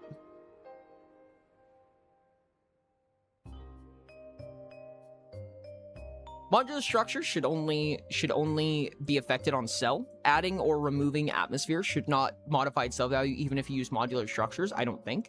I don't think that was the intention behind it. I'll go check the reading on it, if that's the case. So modular structures, I think, should be fine. Permanently double the cell value of the quadrant. This effect ends once the quadrant is sold or contents are modified. Cell value is modified. Correction. Neat. None of idle games are your thing, but the TLDR is you're a mage who went to bed and then you woke up and the only things left in existence were you and a pondering orb. Ah. Good. I do not play a ton of idle games personally. They seem fun though. Sure, let's slap down an unstable. We're gonna talk about here in just a second, chat, what our plans for this is. Unstable is gonna get absolutely crushed. Poor unstable is going to get absolutely murdered. It is not gonna be as good as it used to be. It's still going to be good. It's still going to have its initial effect, but it's going to get one hell of a downside. And we're going to talk about what atmospheres are going to get tacked on right now. So you guys ready for a little bit of brainstorming and stuff like that? Wow, none of those were in my fixes category, so we haven't even started on the fixes category. Awesome. Most idle games boil down to make number go up. Orb of Creation goes make 100 numbers go up. Ooh, that sounds like fun. Would anyone take unstable when Stormy exists? True. True. So why would you ever? You just have Stormy. I'm a sucker for Godot because my computer sucks, so unfortunately I cannot help as much. We actually think of starting a game and putting devlogs on YouTube over the summer if no places of work pull through. Honestly, that sounds huge, Wizrad. I would love to hear about it if you do. I would be super, super curious about the development. The idea of Ori getting into an idle game kind of scares me. I don't really do idle games all that often. Why does that scare you? Okay, chat. Let me make sure that there's... Can't do that. Good, I can't. I don't think there's anything I can't show you here.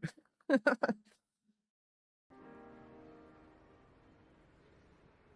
me make sure. Alright, perfect. So, here's the ideas that I have for additional atmospheres. So as a reminder of what atmospheres are, I'll do one more quick playthrough just to make sure, just to explain atmospheres. This game runs on dice. Everybody's surprised. This game runs on dice, and the goal is to get enough dice with enough abilities to make your numbers get bigger faster, right? So our goal to start with is 4. That's not very hard to get, because we're going to roll... It's basically impossible to fail. However... As this happens, that was a terrible place to put that, our next goal is 16, and it's only going to get harder from here. So when we roll, we rolled a 2, a 4, and a 5. However, this Lunar's ability is that it's going to multiply the next die over by whatever it rolls, whatever its value. So it rolled a 4, and Tropical rolled a 2, so this actually rolled an 8. So we're gonna add all these together. We're Did gonna you beat add our the goal. rest of the game yet? Yes, all of it. It's all done. Gone. Already. Oh, another tropical is actually kind of crazy. Also, another lunar is also crazy. Holy shit. Oh, yes. Do we want auric optimizations or auric optimizations? Great question.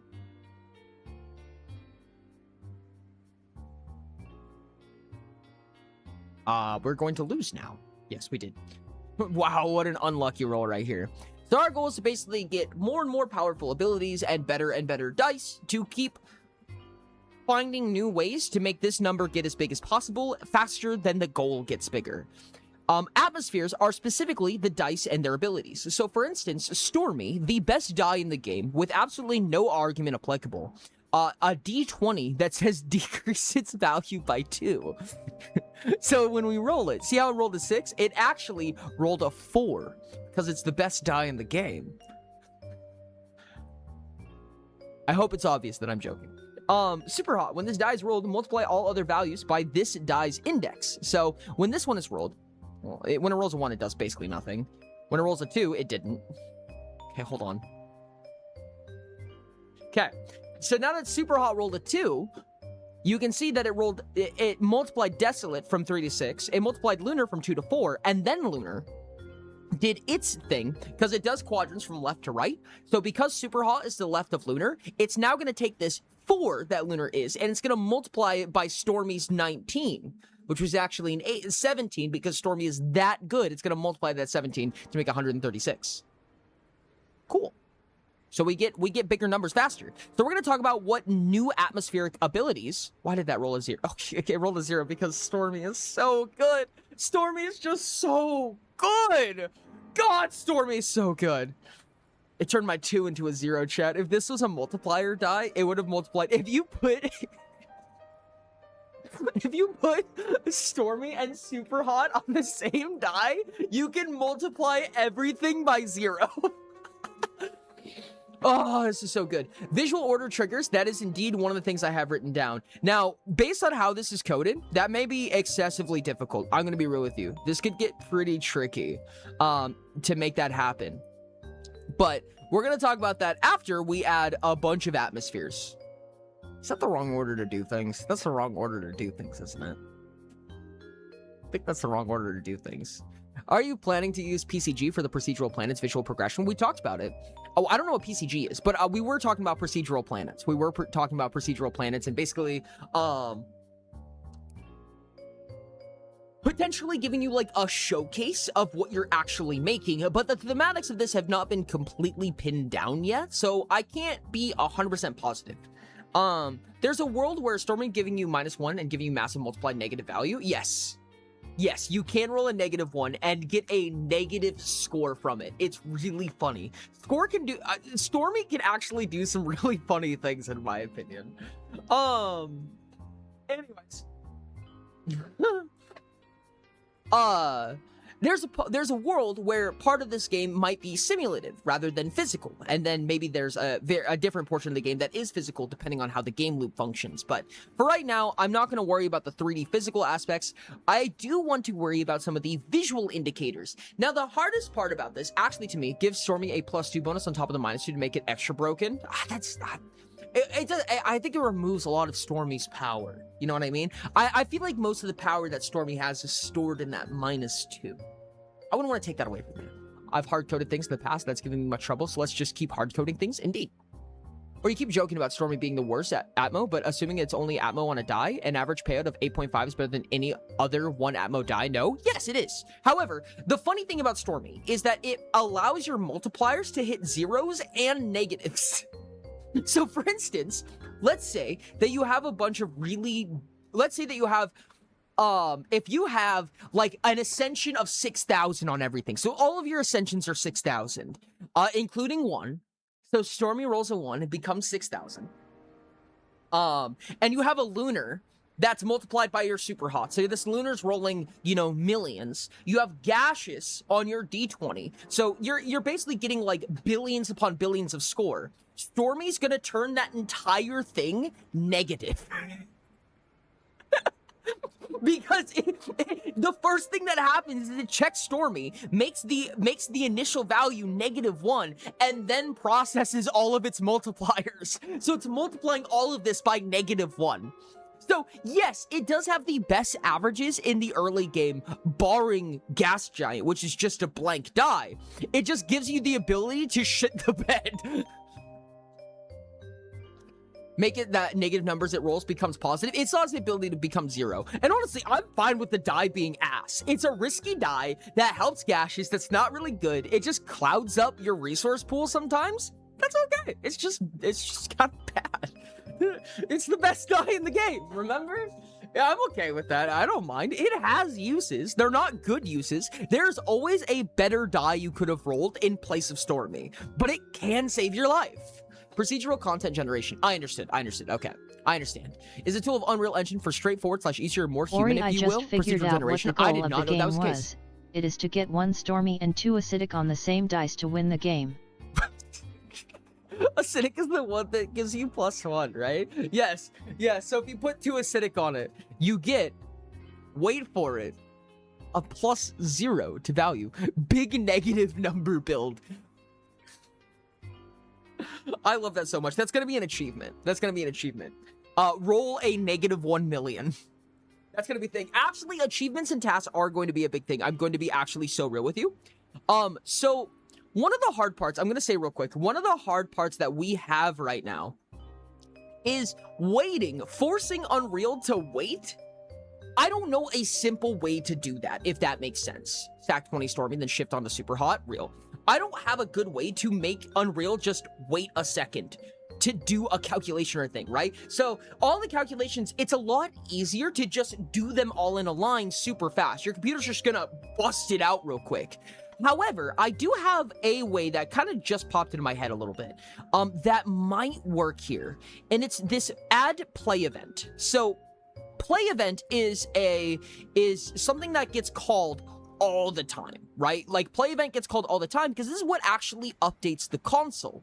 So an idea that I have that I will have to go back and rasterize basically the entire time, which really sucks, is maybe saying, hey, when you see play event, do a little diddle. You know what I mean? Play a little animation for us so we can see the visual representation, maybe even play a sound. This game doesn't have any sound yet, so maybe we could do that. Okay, but having a different modifier that multiplies results by -1? I don't know of a way to do that. Unless there's one way to do it, and it is the most, there's one way in my head that you can do it, and it's the most workaround, bullshit, unnecessary method, because it only happens when both D20s roll a 1. 2 very specific D20s have to roll a 1 to make this work. But it is possible if you have another Stormy die that has a Super Hot on it. This is a really big process to make all this work, because you need to take this D20 with Stormy on it, demote it all the way down to a D2 through a series of events that unbeknownst to me, I don't know what you would do. You'd have to go through like an average of like 26 explorations just to get it down to this D2 state. So that you could put, and you have to build up its atmospheric threshold. Otherwise, it'll explode because it can only handle one atmosphere at that point. For the negative number build, negative ascensions are possible judging by the -414,377,615 I got for Ascension 1. How the fuck did you do that? How? Was that a bug though? Was that like an integer overflow though? That might have been an integer overflow. You get it all the way down to a D2, then you upgrade its atmospheric, you put Super Hot on it, then you have to promote it all the way back up to a D20. I guess you don't have to do that. That's not true. No, you can actually keep it at the D2 state, and then would roll 1 more often. And then if your other Stormy rolls a -1, then they would cancel each other out and become positive again. Touché, but realistically, at a certain point, it doesn't matter how long the floor is. Losing requires missing the mark, and missing by a lot or a little matters not. No, but it is funny. It is funny, in my opinion. And I think that there should be an achievement or a goal for that. So let's see real quick if we could do a little thing right here. What I need to do is I need to actually open the character. character, which is just the dice. And one idea that I have is to play a little animation. They are separate. They are separate. I want to make a little animation where it scales down and scales up, right? So where it just goes, bloop, so that you know that a thing happened. You know what I mean? You know which die is doing the thing. In Funny is Funny, indeed. I don't remember exactly how to set up animations on Unreal Engine for 3D objects, so I'm gonna have to do the whole thingy. But let's make an animation, because I know that there is one method of waiting is... It's play animation, I think. Animation complete? Hold on, what is it called?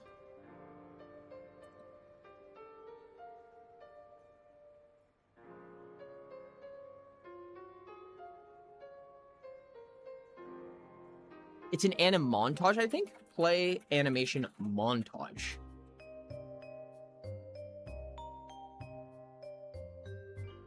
Move context sensitive. Play anim montage. No?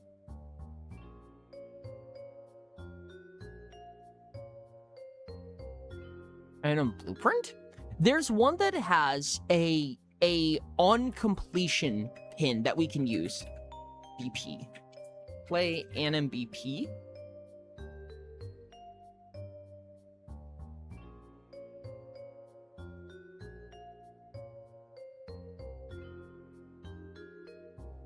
Play montage?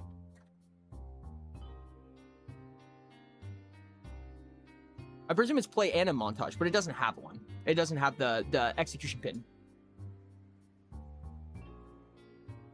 Montage play, I think, is different. Yeah, I think montage is different. That's a different type of montage.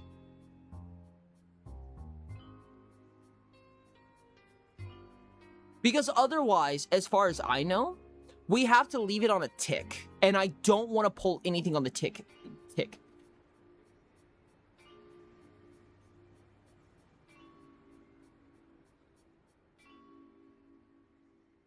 Okay.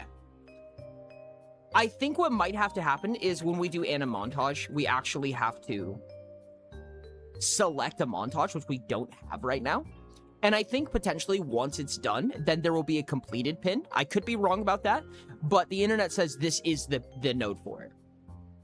Your camera's orthographic, right? No, not currently. We can make it orthographic, I believe, but it is not currently orthographic. In fact, if you actually resize this window, the dice get disproportionate. They're still, like, proportionate to each other. This is usually the centered one, if I remember correctly. Wow, we lost on round 2. That was actually impressive. But you can see how they get, like, out of proportion with each other.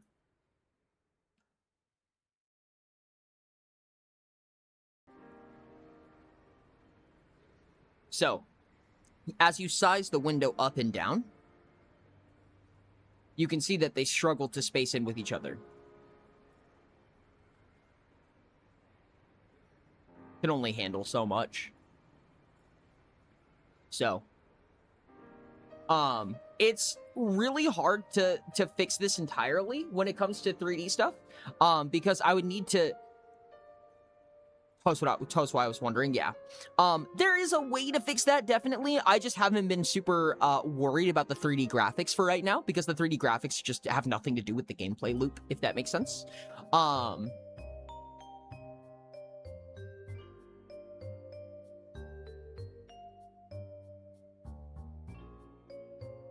But it is something that I am considering fixing in the line, at least once we get to the actual portion of that. So to create an anim montage in UE5, right-clicking animation sequence. So we want to create an animation sequence.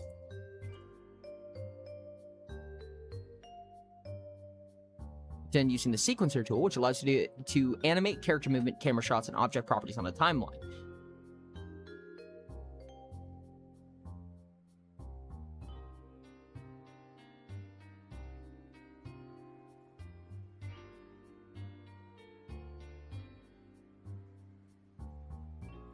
Can we just...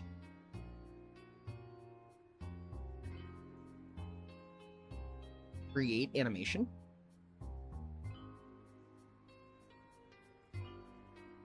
Not montage. Do create. general animation for static meshes using scale and rotation. UE5. That's our goal. Not gonna lie, it should be pretty easily fixed by 2Difying it, though I'm fully aware that's not the most fun thing to change at this point. No, it's very possible. It may be something that we have to do, and we could 2Dify it. I like the idea of 3D objects because it gives us the ability to add like depth and like things in the background, which you could all do in 2D as well. It doesn't really. Like I said, I think that the visuals for it are not something that I've been working on up to this point, just because I want the functionality of the game. But we can find a good way to do this. A level sequencer. Go to the cinematics icon on the toolbar and add level sequence. Add your mesh. Drag your static mesh from the world outliner directly to the sequencer to create a new track.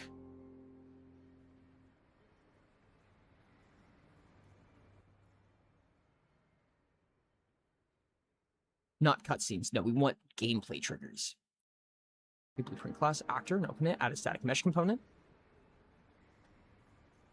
Add a timeline in the event graph.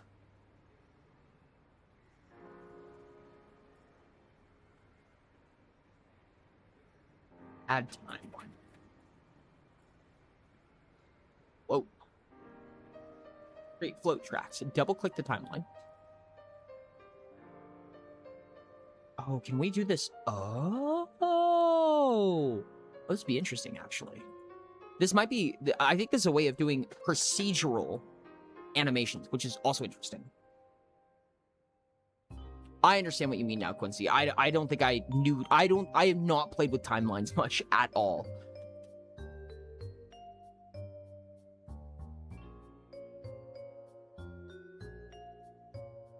Search for add timeline.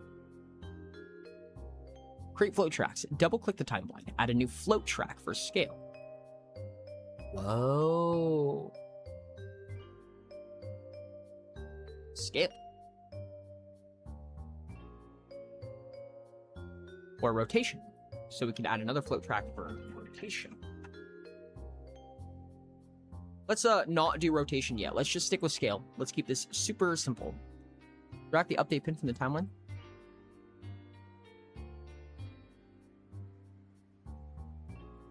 Okay, so at the timeline, we can add a keyframe, I believe. So this is currently doing a 5 second, which is not what we want. Let's do like a 0.5 seconds. This should only take a half second, I think, roughly. So let's add a keyframe.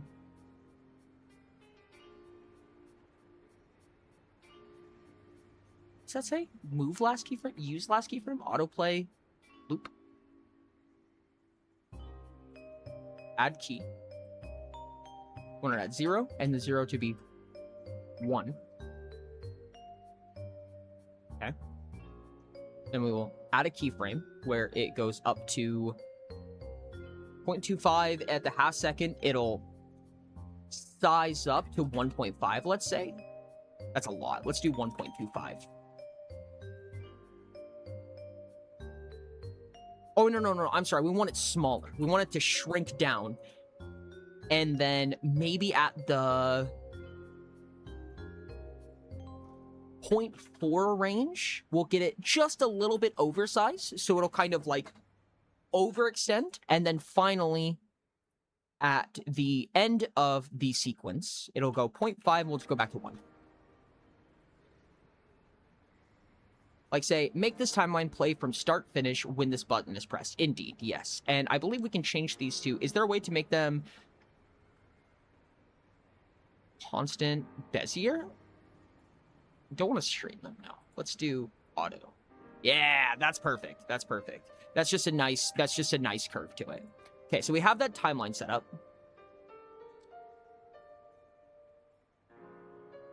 Update, we will set scale. Or we want the... Let's set up a function real quick. Or set a custom event. So on this custom event, we'll get...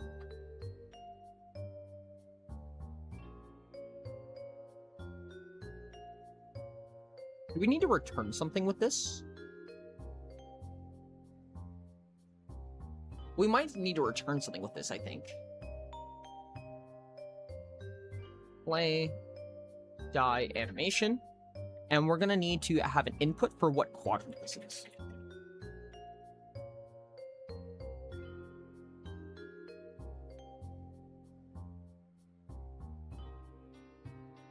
So, because this character, quote unquote, is made of 4 static meshes, and we need to know which one we're actually modifying this way.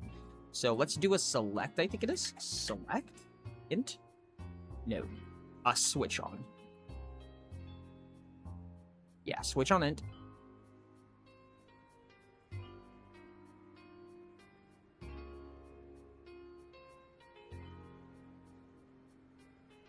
Or no, it is select, isn't it? Select. There we go. Add pin, add pin. That's what we needed. And we actually want to ignore option 0. So on 1, on 2, on 3, and on 4. So we just spit in whatever use case we want. So on update, we're going to set scale.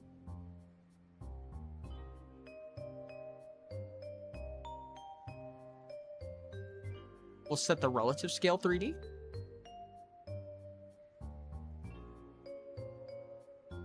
Is it called size? No, it's called scale. Be careful how you set up your timelines. You're not careful, either look jank, not appreciate being done repeatedly, or both. Nice. That's something fun. Oh, no, it can be relative scale. I just forgot. Set scale. We just need to do all of them at once.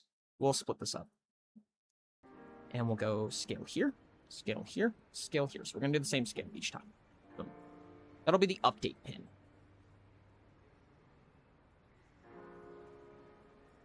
Use a lerp vector node for rotation to smoothly transition between starting and ending values. Well, I mean, it's already, like, it already lerps itself, right? Because we were able to just curve the timeline. Do we need to lerp that? I don't think we need a lerp.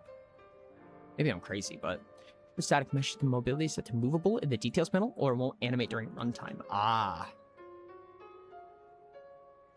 Mobility set to movable. Okay, yes, it is indeed, which is true already because it's already able to spin. So we know that it does do that.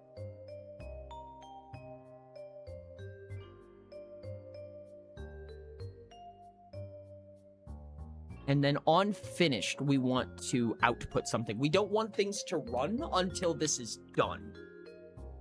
Right? That's the hard part. Can we get a timeline finished, Funk?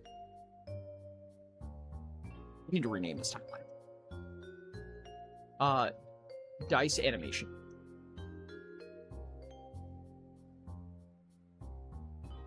Timeline. So that we know that this is a timeline. Should be fine. And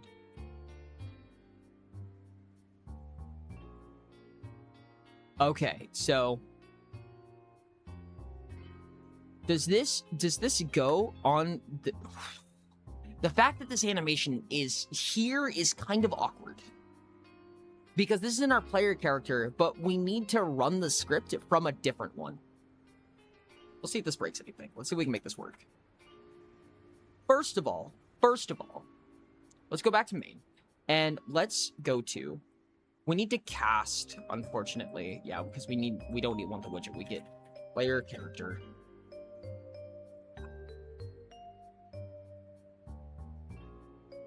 VP player character. I don't like casting, but this is quick and dirty. And cast is fine, I guess, this number of times. We will play animation. Play dice animation.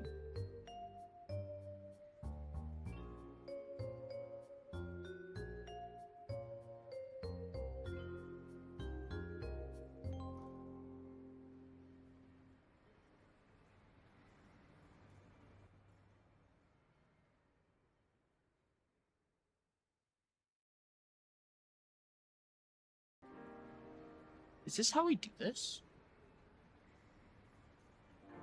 This might not be how we do this.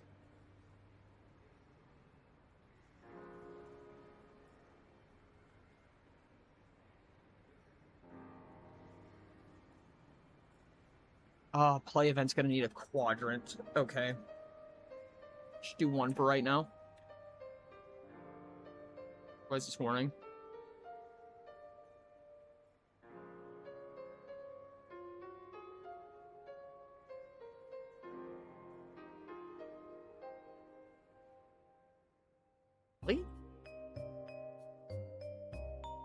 Oh, because I saved this value earlier. Okay, so we don't need this.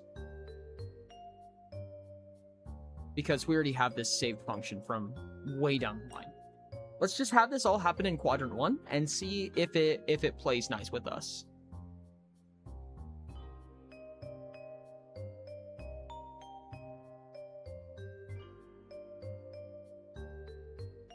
It doesn't seem like it's doing anything now. Because when it does quadrant 1 rolls 4, it should do the squash and stretch thing. Okay?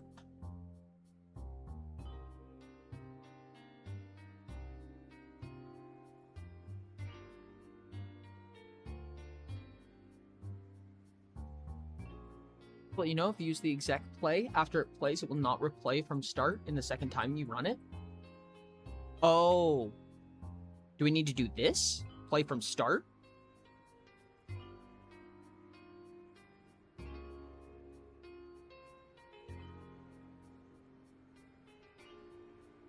Still not doing it.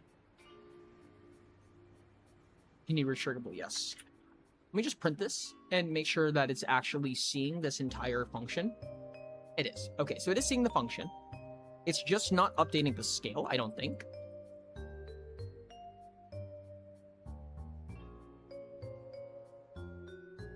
Oh, interesting. It didn't do it on update.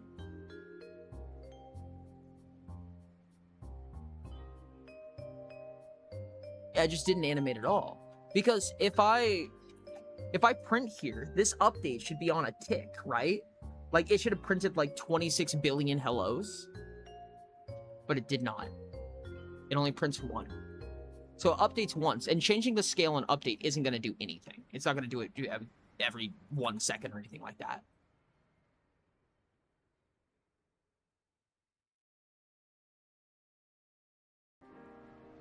So do I need to put this in a tick? Do I need to put this in a tick function? Like event tick? Or something like that? My goal was to not do that, but if I have to.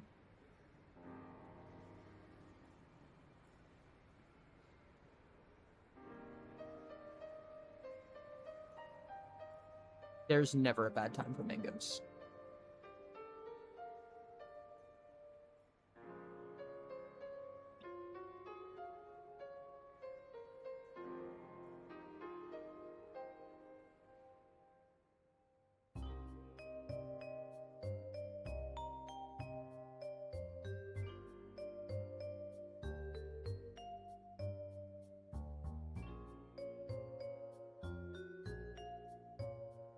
Give me just a second. Let me take a peek, see at somebody else's work here and see if I can figure out what I'm doing wrong here. So we spawn it, play the start from on update, set the location to a lerp location.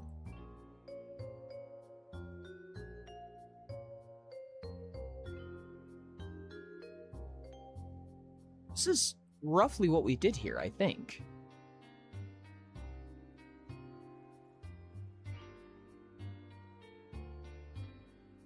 What if instead on play animation, we had a debug press R?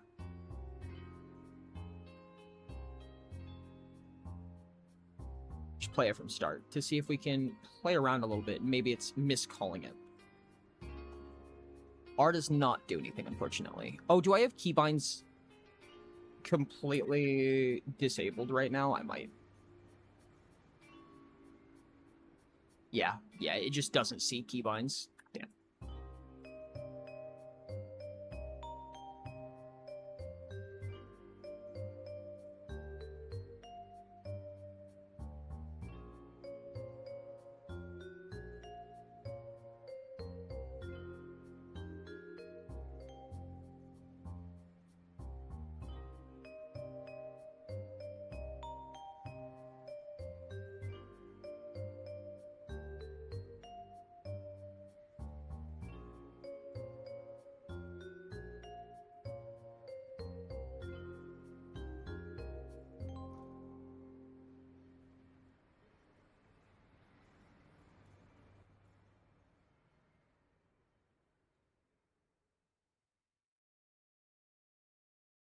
Oh, there's also just a delay node, huh?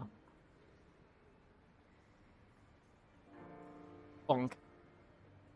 Delay node might not be a bad idea, frankly, but...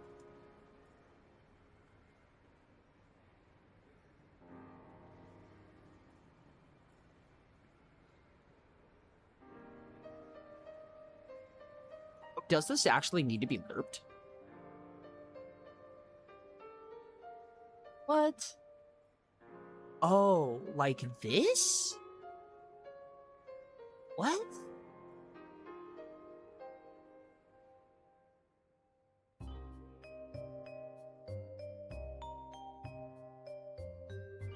Is that how we use this?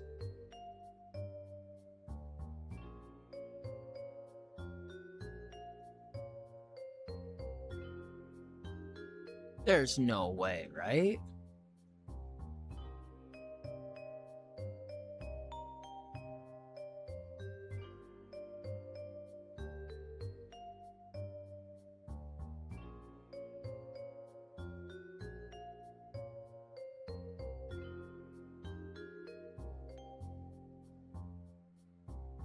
That is not going to do it, is it? Just booted a project to make sure you don't need lerp at all, but couldn't understand what is your current problem. Well, yeah, you shouldn't need lerp at all, right? So the scale right here, does this not function? The timeline, so the actual timeline is this. So we want it to go down up in scale. So this float is going from 1, it's dipping down to 0.75, up to 1.2, and then back to normal. So the goal is over the course of a half second, it shrinks and stretches out and then releases back to normal. But it doesn't seem to be doing that. When I did the lerp, actually, it did change something at least over the alpha. Say if I did 2, for instance. But it only updates it like 1 frame. Yeah, like I said, it only does a single frame. It's not actually lerping anything. So I don't understand what I'm doing wrong here, or how the timeline is supposed to actually handle that. What's direction here? Can I split this? No.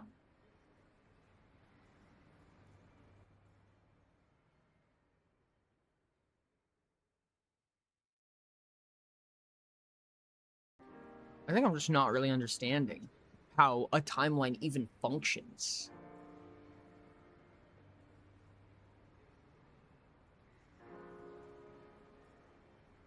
Can I just find this in the... Oh, there's no documentation for it? Well, damn. Kill me, I guess.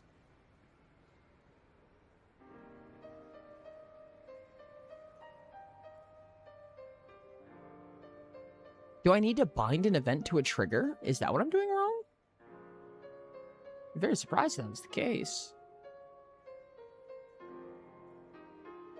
Getting the knife. Yeah, indeed.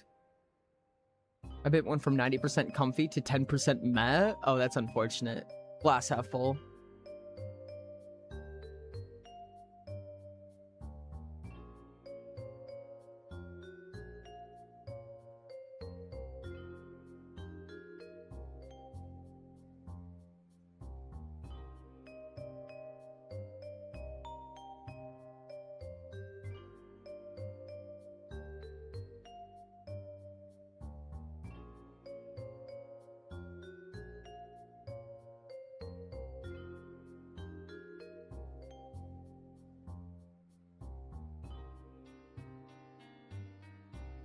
Shouldn't make any difference, should it?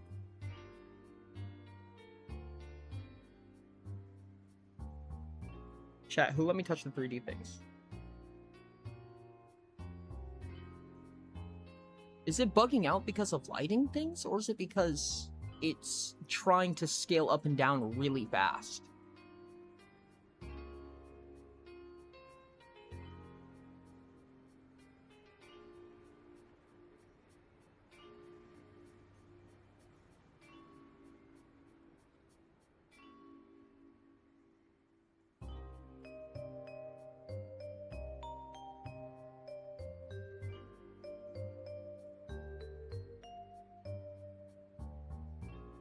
You connect the timeline output to a lerp, you're using that float as time. Yeah, that's what I assumed as much. And that's why I didn't think it would be necessary, because I'm like, this timeline is lerped already, right? Like, for all intents and purposes, so it's already smoothed out.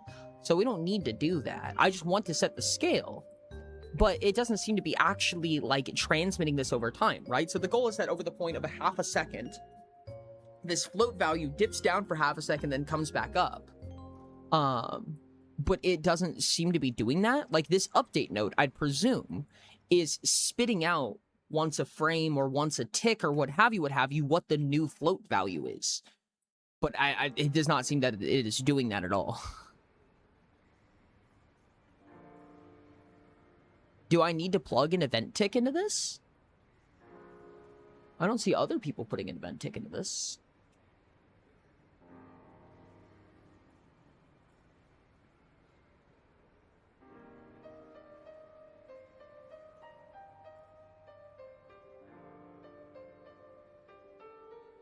Each time you reach play, it runs the timeline. What values did you put in the lerp? Just scale right here. And then it should set the world scale, right?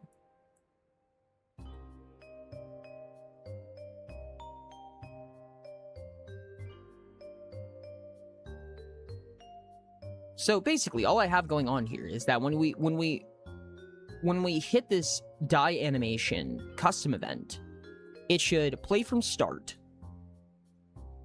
Is there a problem that I made this a custom event? I don't think so. It figures out what quadrant it wants, which is just, for right now, for all intents and purposes, it's just 1. It's just using this quadrant 1 die for testing purposes. So when we play from start, we're going to update the world scale 3D, which is the thing that this is the value that should actually go up and down, right? Is that the scale gets small, and then it gets slightly bigger, and then it drops back to normal size again. And that's it, over the course of half a second. And then everything else is just print strings. But it just doesn't do anything. It is also not finishing at all.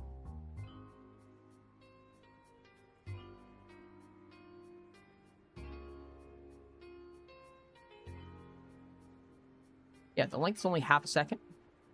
Indeed.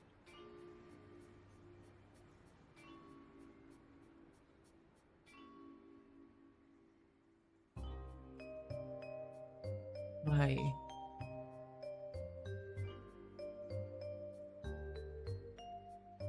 With and without lerp worked for me. So I don't know what I did wrong here. So if I were to just skip this, right? Like if I were to just set... I don't know what I'm doing here. I mean, I guess I don't know why this wouldn't function. I have this BP main. Whenever we add a play event, it just plays the die animation, which is this animation over here. And it gets to this hello part. Like, it sees this. So it does see this world 3D, but it doesn't repeat this any number of times. Put the max scale and the min scale you want in the lerp. It should work the same way. Okay. So let's pop this out. We'll do lerp. Whoops. Lerp. Put this in the alpha. And the lowest scale is 0.75. The highest scale is 1.2, I think. Plug that into the new scale value. Put that on update. Update does check every tick, right? That's what it's meant to do. It'll print hello on update, and it'll finish on finished.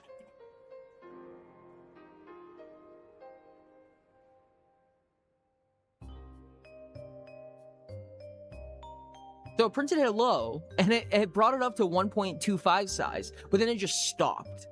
Like, it's not lerping anything.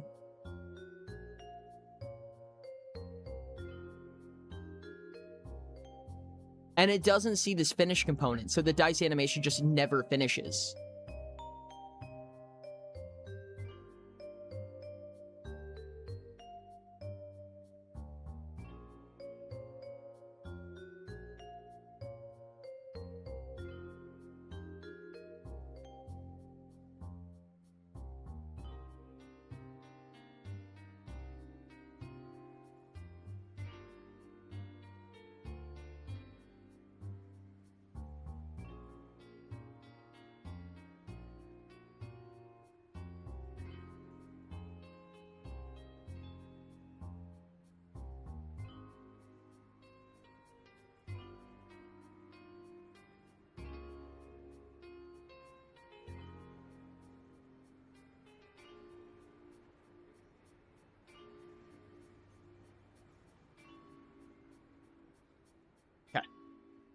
I am confused on how this should function or what I'm doing wrong here.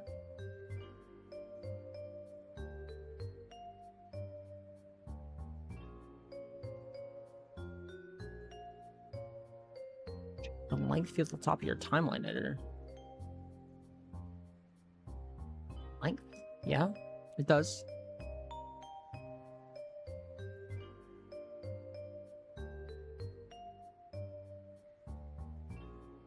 Synchronized view. Tick group doesn't really change anything. So it is on a tick. I was right. It is on a tick. Loop. Does it change anything if I looped it? Autoplay? Does that matter? I misled you. The min value should be your normal value.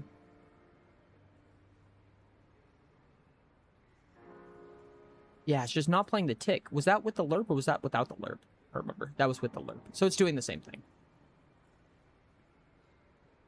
The min value should be your normal value. Okay. Which is 1. It's just scale of 1. So, I mean, I'm pretty sure this is going to do the same thing, right? Yeah. Because it doesn't actually animate in any way. Like, it's completely missing the tick. Like, it just does one scale change and then it stops. Which I don't understand. Let's print...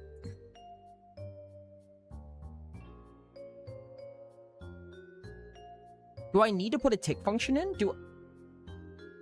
It shouldn't have to be attached to a tick function.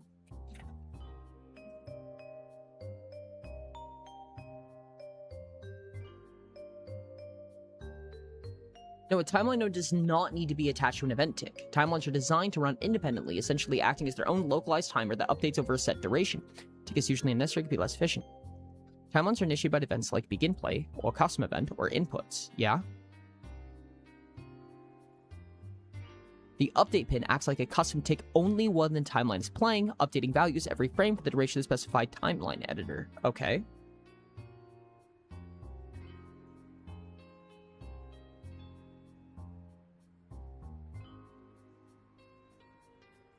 Smooth, curve-driven values over time, such as opening a door or fading a light. So why is it not ticking? Do I need to, like, set this or something? That doesn't do anything.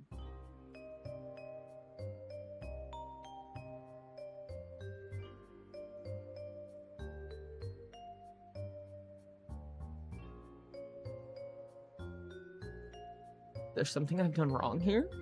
On update, can you just print me whatever the scale is? Let's just do that. Because this should print like every tick. It should print once a frame with a new value.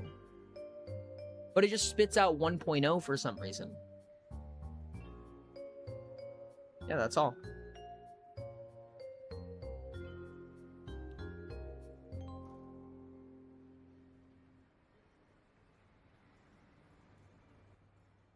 So what am I doing wrong here?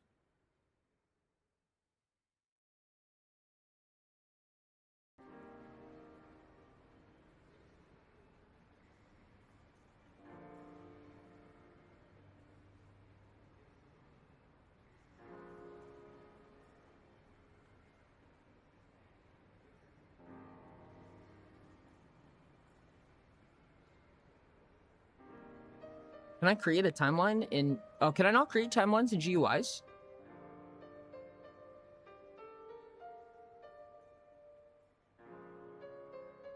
One or more copied nodes could not be pasted into this graph? Understood. So we just can't. We can't make those at all.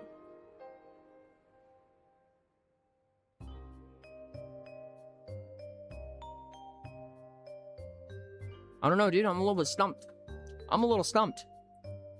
I don't really know what's supposed to happen here. I mean, I feel like I know what's supposed to happen, but I don't think it's happened. Like, I feel like this is super cut and dry, right? Like, I don't...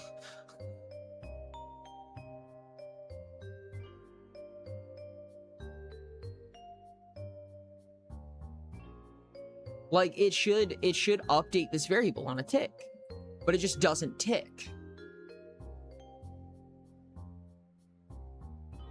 Yeah, so new time doesn't do anything that we need.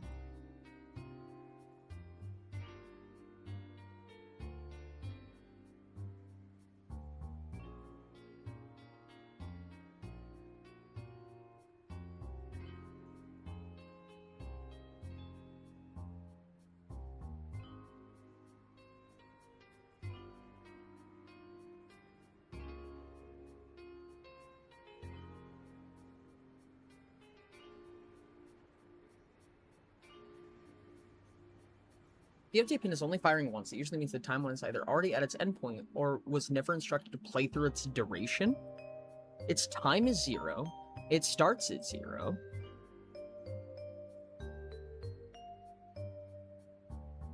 Use the play from start execution pin. Yeah, this resets play at 0. Yeah. The length is not set correctly. The length is 0.5. Is that not what it should be? Are we talking in seconds here? Defaults to 5 seconds. Yes, it is in seconds. Setting the new time. Set new time execution removes the playhead but does not start the timeline. The actor's tick is disabled. Unless don't need event tick to be connected, but to rely on the actor's internal ability to process time. The issue, if you have manually disabled, start with tick enabled. Is that a thing?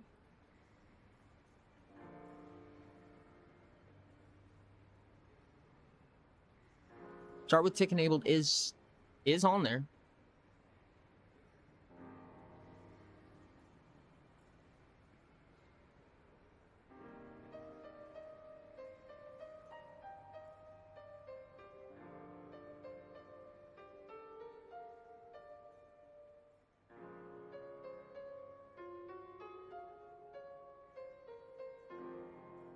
Wanted to scale in through different steps and go back to normal, yeah, but like scale isn't even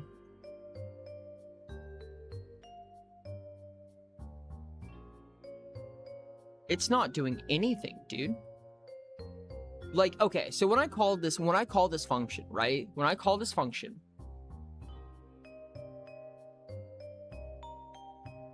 I'll even do it on begin play. Just join. Can you hook a print to the event tick of this BP? Just to sanity check? Just to the event tick? That's a good idea. Yeah. Let's cut that off real quick. And let's cut this off real quick. So, just event ticking real quick.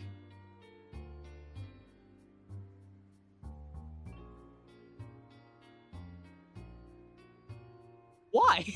Why is it doing nothing? So the problem is more broad. It is. Thank you so much for saying that. I didn't even think about that. That was absolutely genius. But I had no idea. So does something have tick disabled? Start with tick enabled. Start with tick enabled. Everything has start with tick enabled, including the scene root itself. What?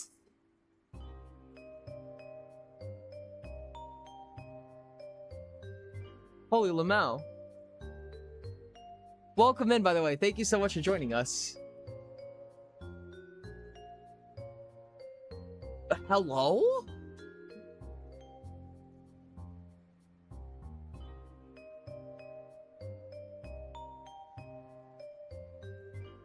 Player start, yeah?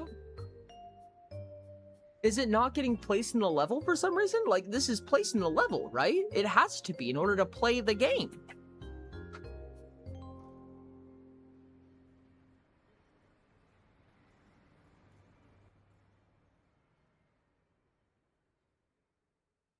Just to confirm that the actor exists, does it hit a begin play?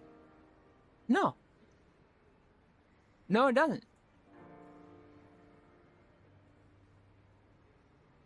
What? I mean, all of these exist because I call on these all the time, so I know these variables exist. Why is it not seeing a begin play?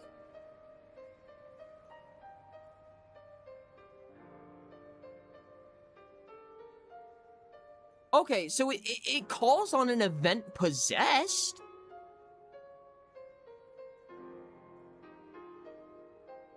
Only fires on the server? What? Is this thing replicating for some reason? Do a print on event begin play in the class, just a sanity check. Try to make sure the game mode has the proper BP for set for default pawn class. Let's see here.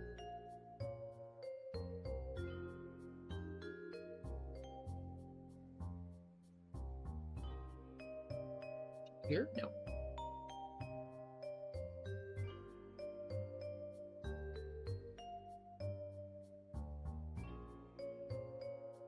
Default pawn class is BP player character, which is correct.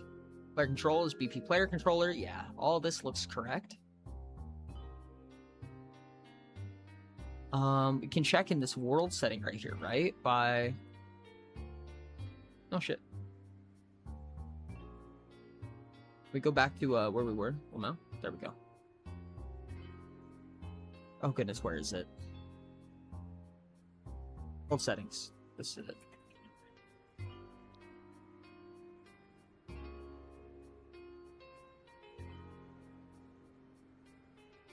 Do a PIE, and then while playing, look in the outliner, F8 to mouse out, see if it's getting destroyed. PIE. Oh, play it. Oh, I see. I see.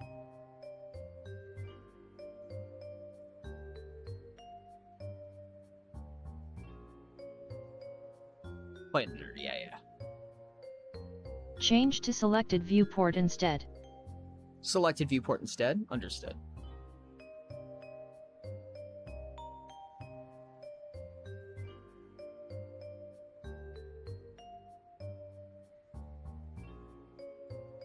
Is it possibly because we have... No. This is should be the instance, right? We have this player character. Yeah, that sees right here. This is a GUI over that. Player state, game session, network manager, HUD.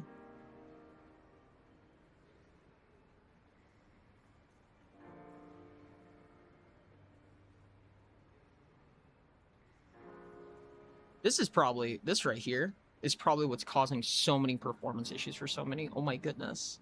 We do not need that many LODs at all. Not even a little bit. Hell, we could probably delete the entire skybox without a problem. Doesn't seem like it, right? You just enable tick roots or defaults? I doubt it. No, not on purpose if I did. When I was checking tick, yeah, it says it starts with tick and everything like that. Tick even when paused. Are we... Curiosity.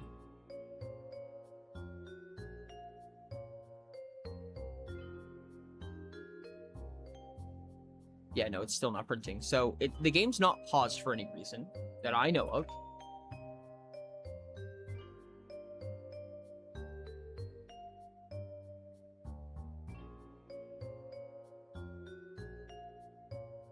It shouldn't be, not that I know of. Not that I could think of a reason for.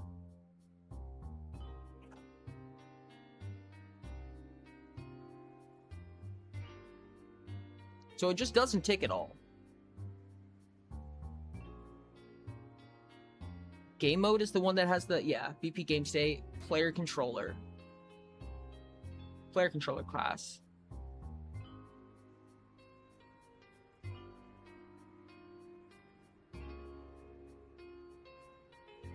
BP player character. That's the one.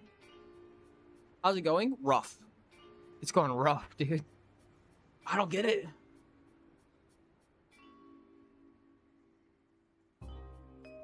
Anything in the controller? Start with tick enabled. Tick even when paused. Does it have anything to do with replication for any reason? Like, is it like replicating when it shouldn't be? I don't know why replication would be on.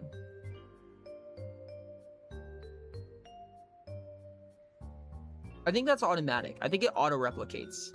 And it has this event possessed.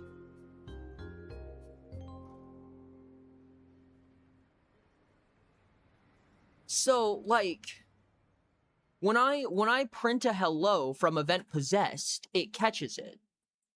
Out of curiosity, just out of curiosity, what would happen if I called this the beginning? Would this work? Just to know that this functionality does work. I don't know, I didn't say it at the time. Let's delay like 2 seconds. And just print right here to know that it called this.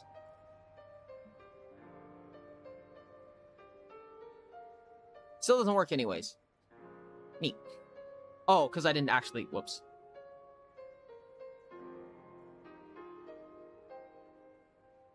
Because I unplugged everything.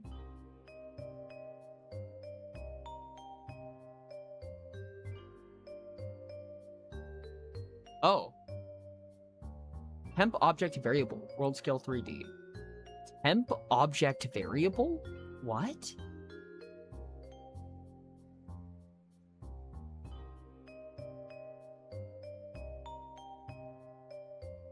That world scale. Access none. Is it not existing? What did I do here, dude? What did I break? Huh? It couldn't find its own self?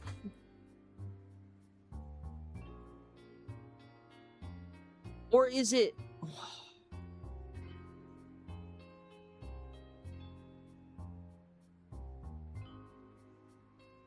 What the hell?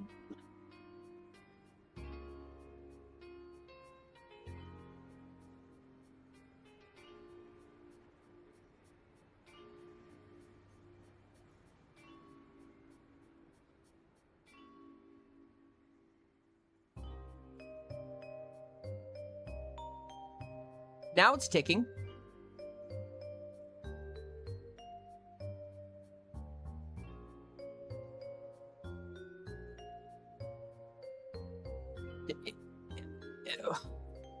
It's because I didn't player start correctly? What?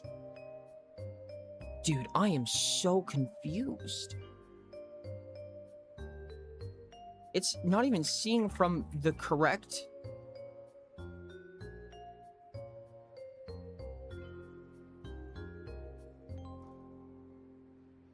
Had one in the world already.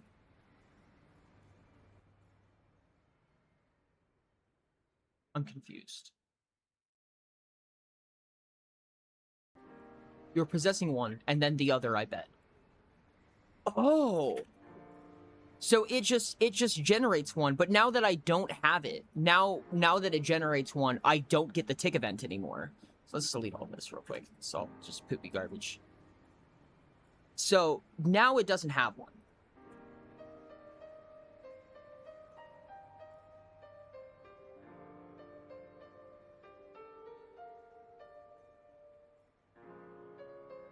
Yeah, the player start objects spawn whatever default pawn class you have configured in your game mode.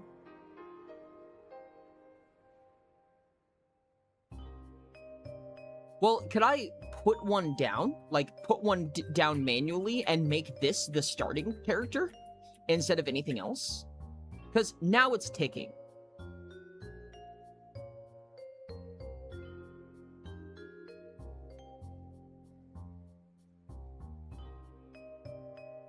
Just delete the player start object? I did. I did delete the player start object. Yeah, we don't have one anymore.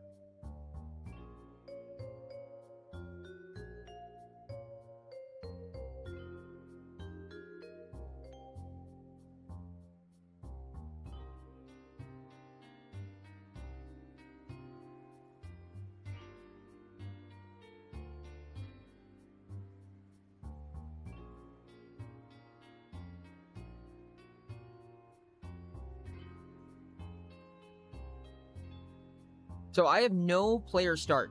You know what? Honestly, I'm gonna...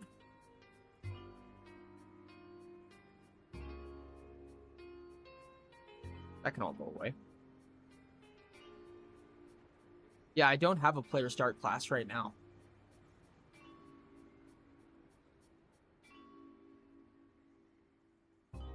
$126,000 objects. What? Why?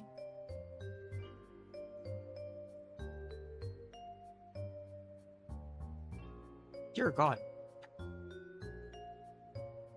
Can I delete these, please?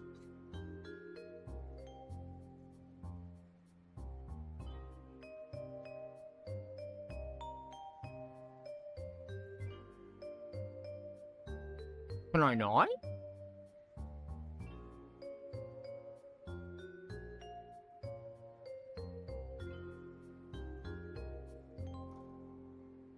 That's annoying. Anyways. I'm not fully understanding, but let's see if we can just move this to World 0. Would it function the same way? If you want, you can migrate from World Partition and use the traditional level system. World Partition is more for games that use the sprawling terrains like God of War, Fortnite, etc. Oh, do I just need to make another map?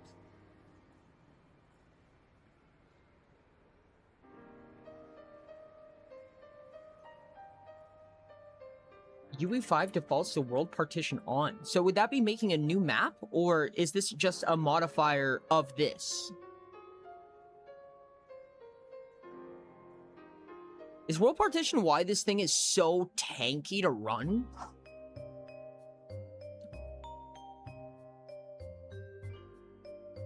Oh, goodness.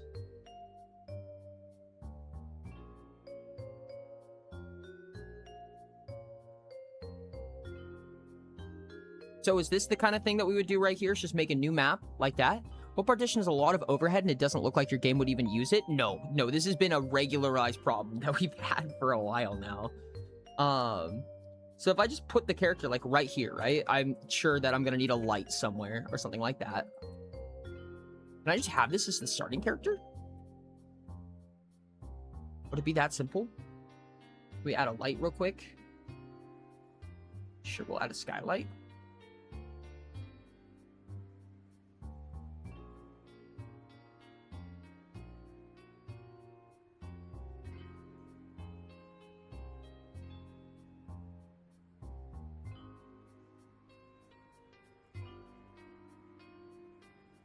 Ah, this one is genuinely two of them.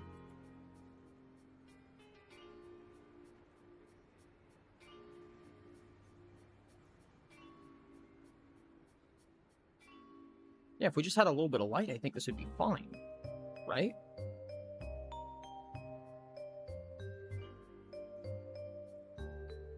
How come the light's not doing anything, though?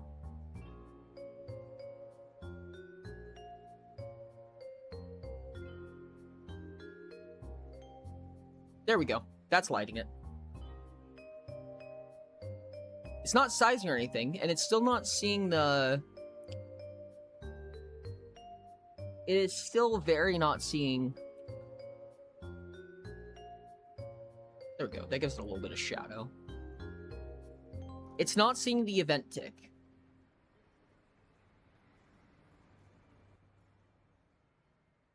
Under player character, we have this event tick that should be printing.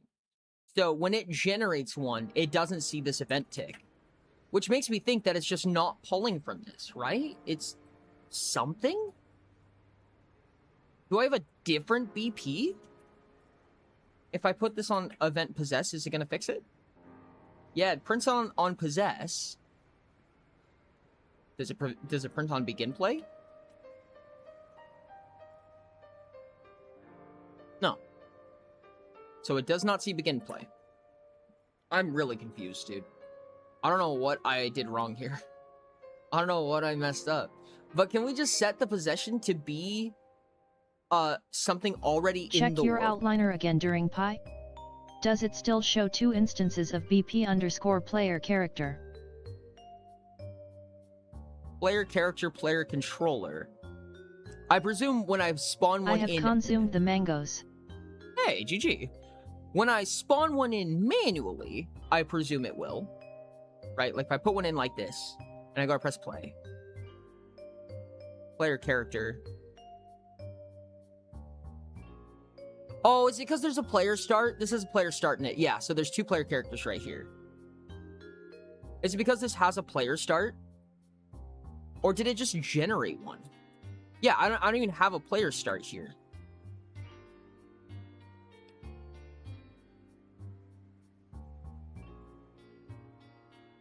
I'm confused. Oh, thanks so much for the cat ears.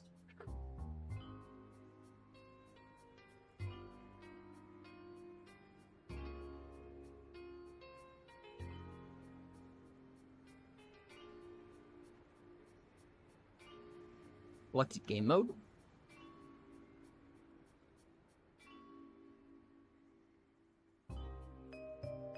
It generates one for you based on the default pawn. Can it not? Can I make it not do that? Can I have it select one instead?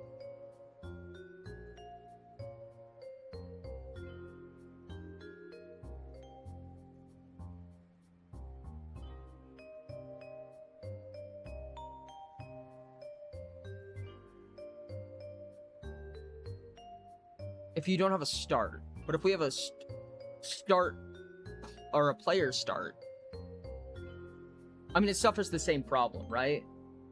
Can it be one that we manually set? So not a player start, but like, can I put a BP player right here and not have a player start? Yes. Would I have to change the player? Would I just remove the default pawn class like that? Oh, auto possess.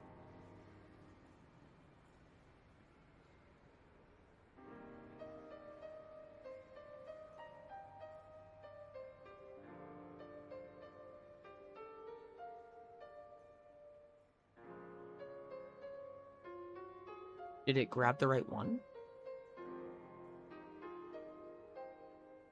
No, it's not grabbing the right one because I don't think it knows. Okay, no. But that's probably because I just deleted the player pawn. Default pawn class won't this BP character player character, I presume. Oh, 2-minute ad, unfortunate.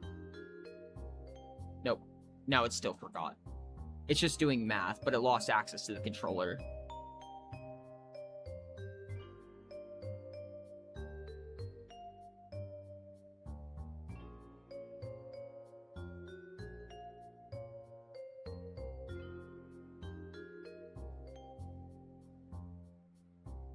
But it doesn't have possession. Okay. Can we make it so that this thing auto grabs your possession?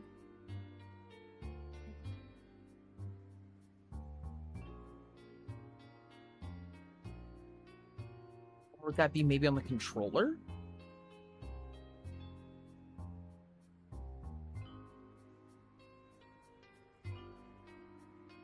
Possess?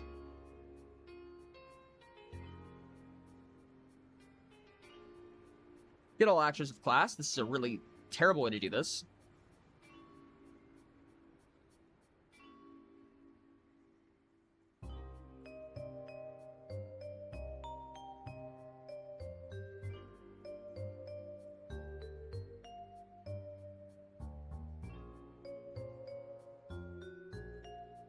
Put this in.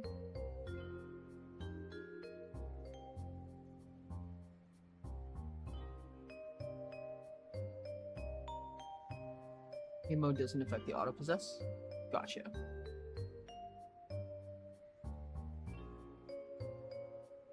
So now we're possessing both of them somehow, apparently. If I go back to the world settings and I turn this off, the default pawn class is just none.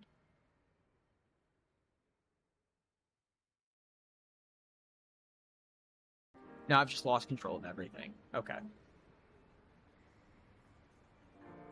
So this was the wrong answer. The default pawn in the game mode doesn't affect the auto possess. Okay. This functionally does nothing. Good. If I set it to BP player character, then it generates one for me. But whatever it's generating doesn't get a tick function.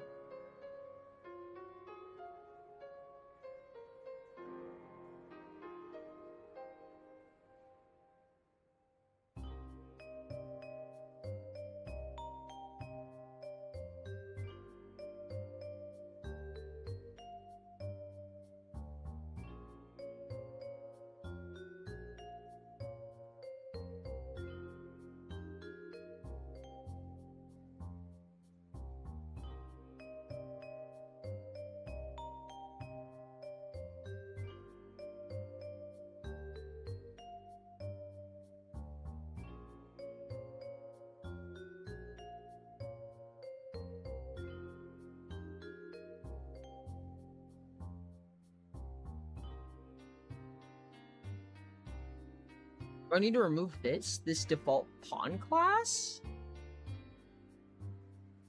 in the game mode? Game state? Anything?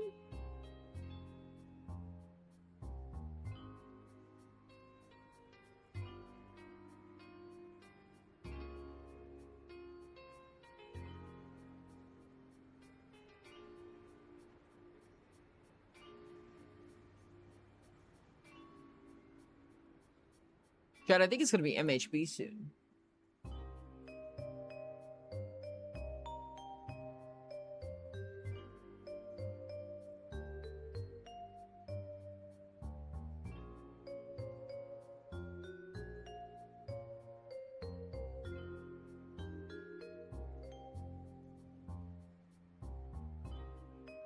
Was that it?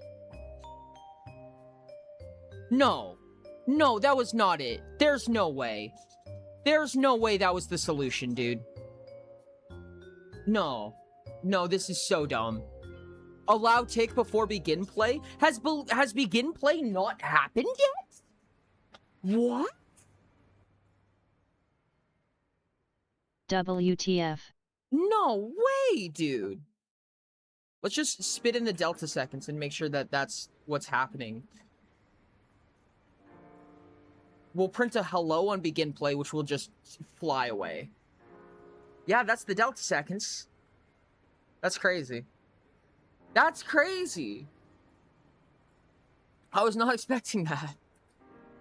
Really? So if I do this then, should this work on a non-lerp even? I presume.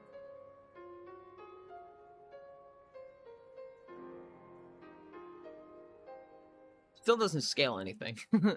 Still does nothing. But really now, I was not expecting that, dude.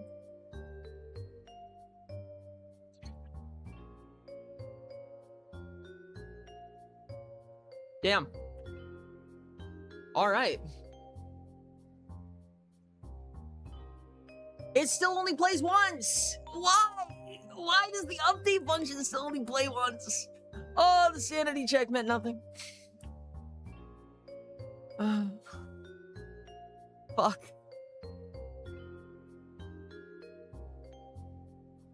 Means we have regress. Because it finishes the timeline, you can make it loop. Well, isn't update should play, oops, I forgot to attach it. Update should play on a tick, right? Until the timeline's finished. Correct me if I'm wrong. Do I need to make it loop in order for it to do that?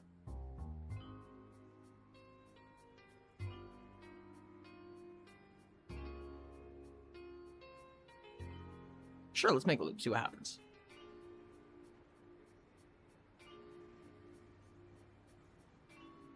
Yes, it is only half a second long. But it should spit out like some odd 30 ticks at least, right? 30 updates or so?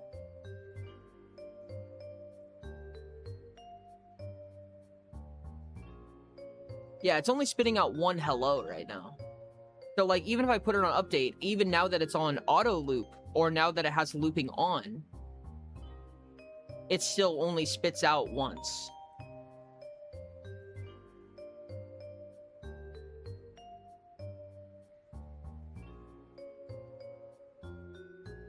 But it should spit out like at least 30, right? Because it's a half-second animation.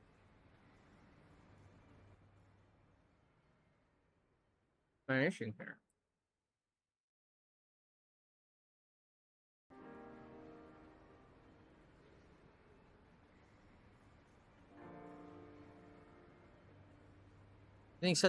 Anything changed to set your time dilation? Not that I'm aware of. Not that I would ever do on purpose.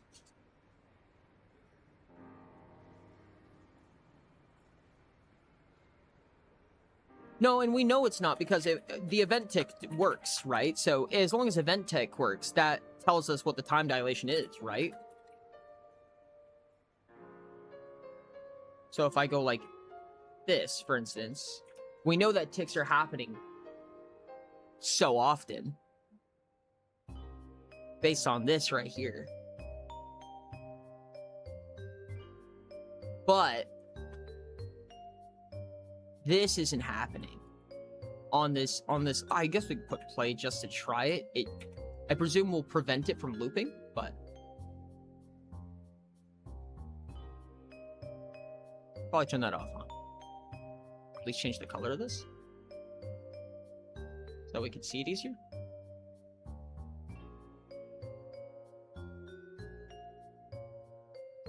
If you put it into play, it just does nothing at all.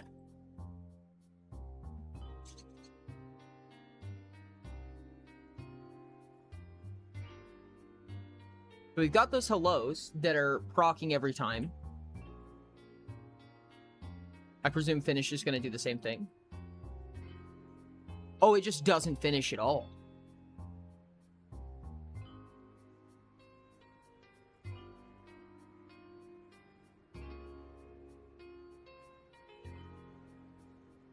Length is 0.5. Replicated? Doesn't need to do that, does it?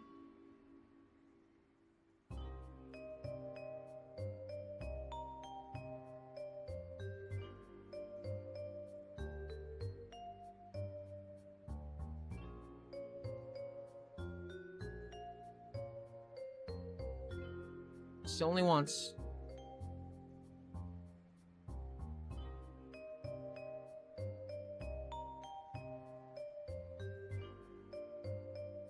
Ignore time dilation. What if we do that? Because you were asking about the time. I guess we could check to see if that helps at all. Huh? What even is time dilation? I don't think I've ever heard of that before.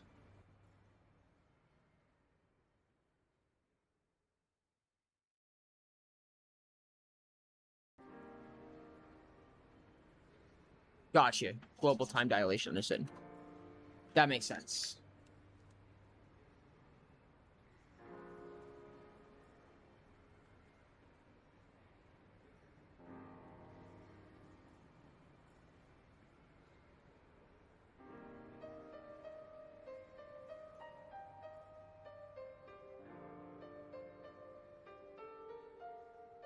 It shouldn't be in a... It doesn't need an event tick. Timeline should automatically do that, right? Timeline should be capable of automatically setting up a...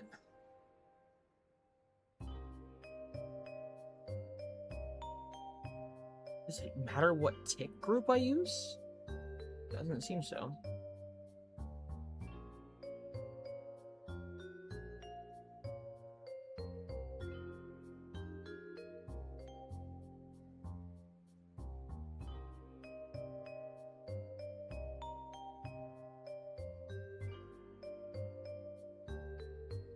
Is there any reason why it might be, like, not using this for some reason?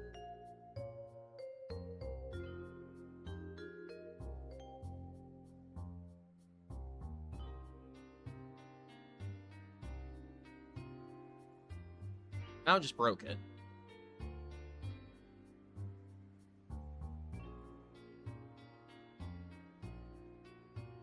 Oh, am I just undoing a bunch of stuff? Yeah, okay.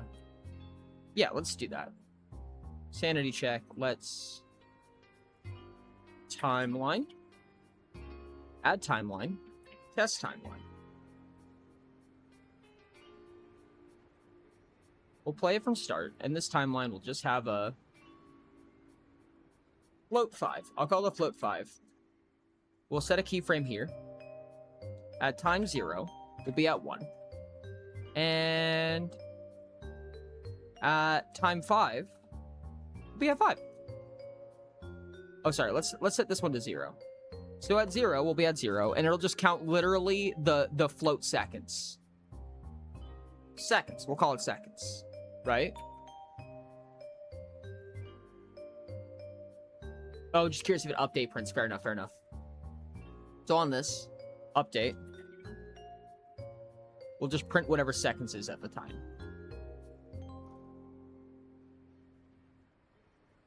It just prints the 0. What if instead of here?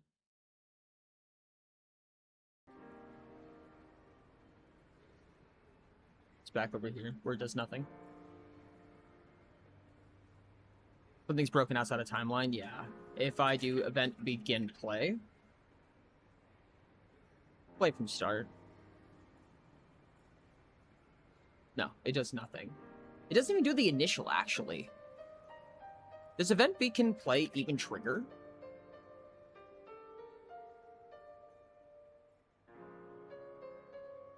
No, it doesn't.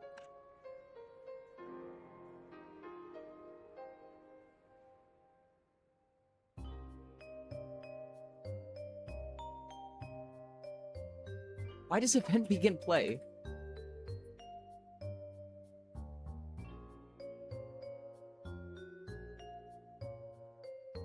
Why would event begin play not trigger? What does that even mean?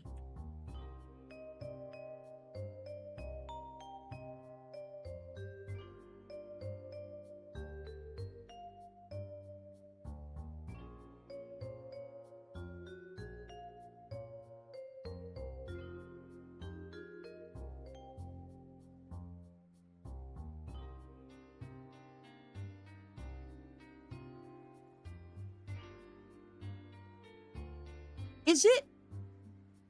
Okay, question. Weird question.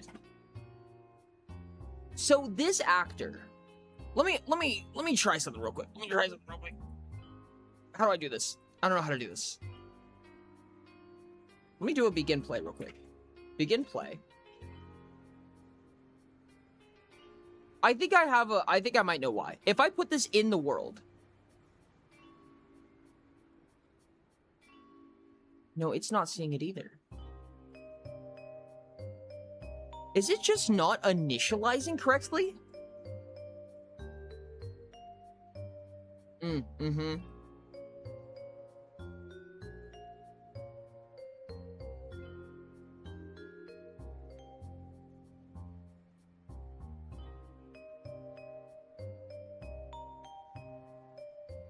Wait, does it not exist in the world?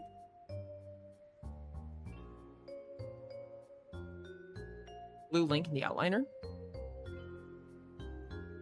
The right column, yep.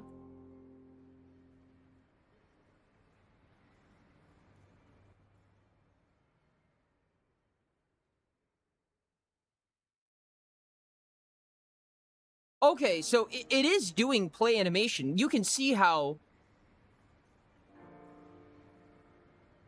we saw that it was decaying for 5 seconds, right?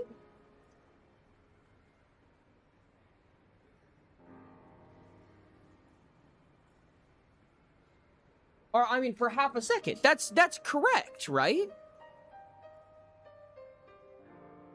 Correct me if I'm wrong? Hold on a second. I have a curiosity now. So, there's a part where your player control and do a print from event from begin play? Good question.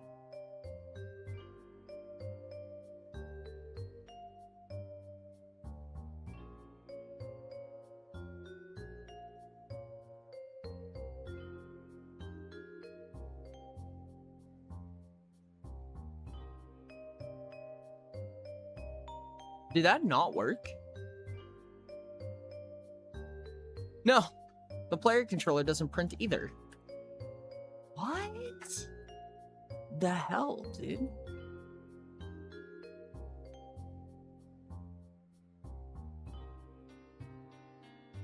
Is it just not initializing?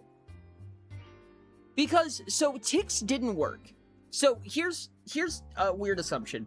But ticks didn't work. If I turn off allow tick before begin play, then it doesn't tick. But if I do click that, then it does tick. So is begin play never getting reached? First check to see if the game's paused. Search for pause and there's a node for it. Oh, here. No.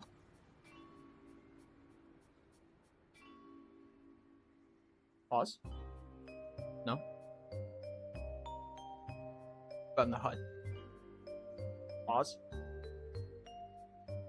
No. Process in your level blueprint.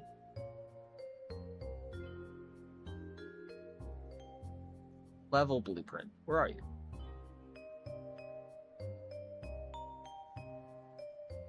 Right top left. Right top left?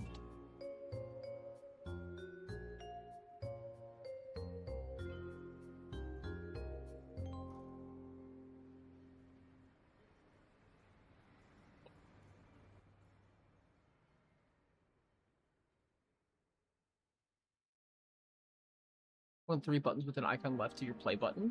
Oh. New empty open level blueprint. There we go.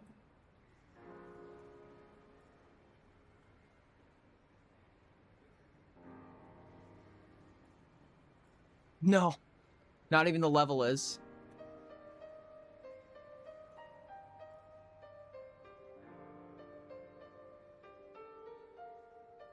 That's crazy. Wait, why is there 2 of these? I think your game is starting pause or your time dilation is so low it's never reaching the tick threshold. What would change time dilation? This dilation?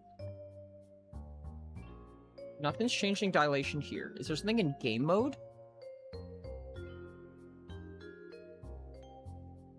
Dilation. Pause. If I just turn off pausable, would that work?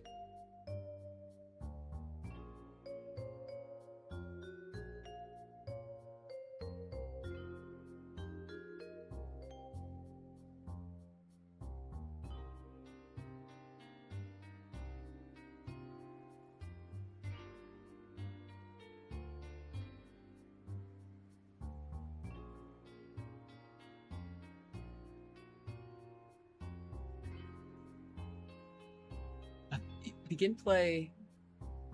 Suddenly not firing on any blueprint.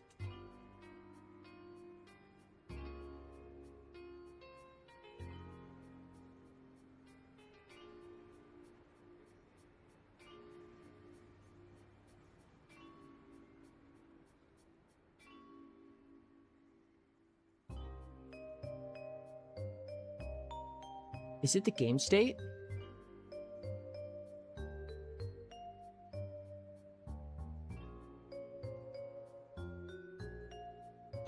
Oh. Hold on a second. I mean, this is something if nothing else. Game state?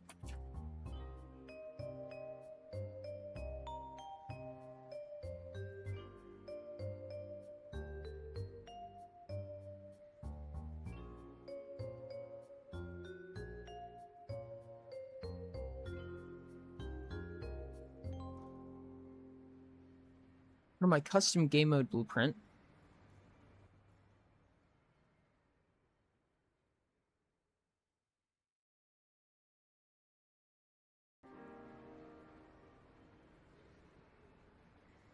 Change the game state to game state? What does that mean?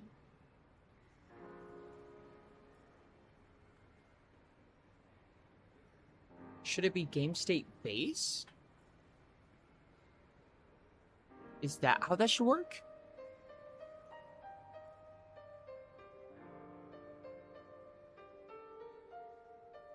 Game state shouldn't really be relevant, it's more of a place to handle global logic, a good place to handle save game logic.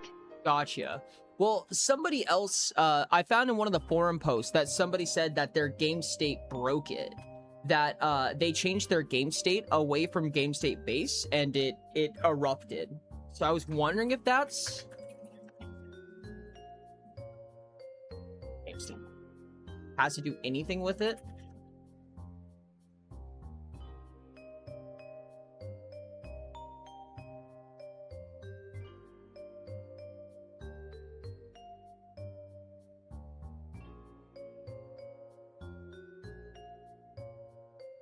Oh, they were 2 different ones.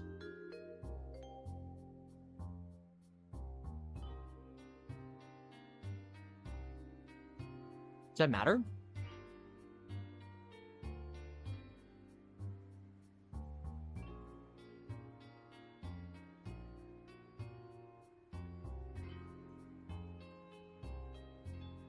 Begin play still not doing anything.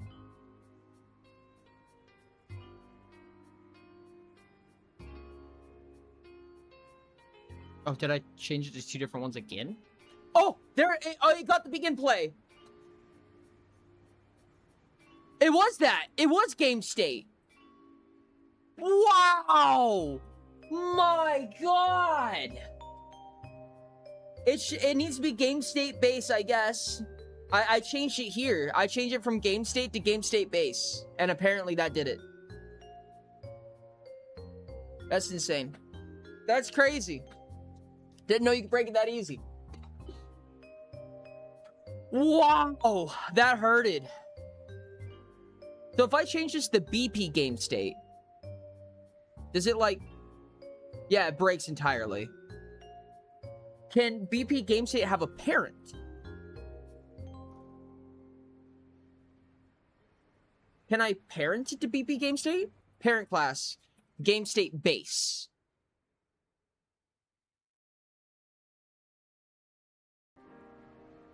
That fixes it.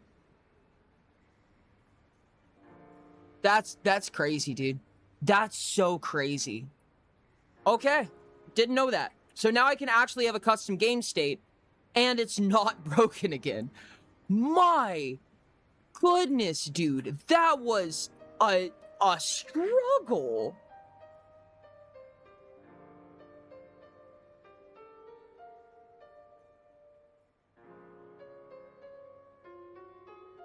You had created your own BP of a game state, and it was parented by the default class. That makes sense. Yeah. I don't even know. Like, this, everything I know of was working up to this point, so I don't know what happened here, or if I broke it a long time ago and just never even realized. Okay, I see that this thing's scale is innately giganto, apparently. What's its scale? Its scale is 1. I mean, it's working. It's doing a thing.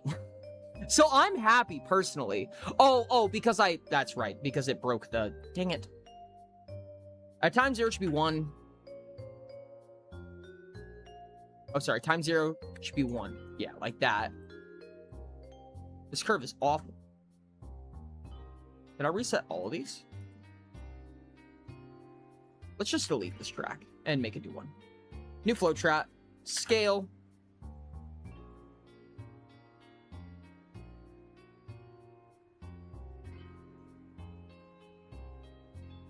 Come on. Wow, this...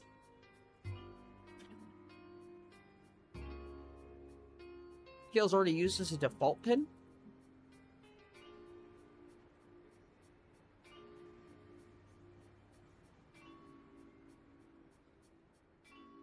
There we go. And at time 0 will be 1. At time...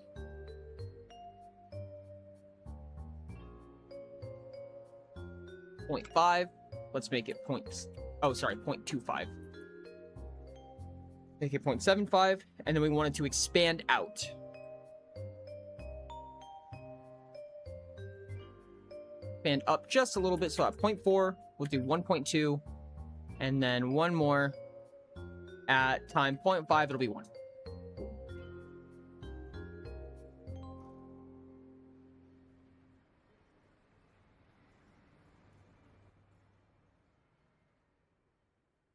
Auto, make them pretty. From my house history, I got room 46 on day 36. Damn.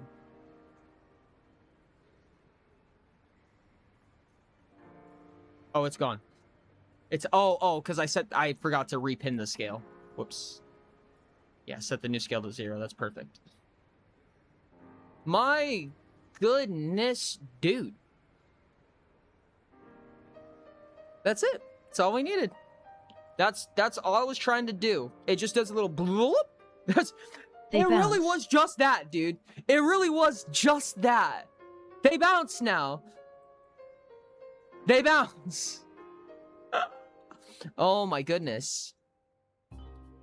Now, if we want, the whole point was a little bit of visual input, right? The whole point was a little bit of visual input.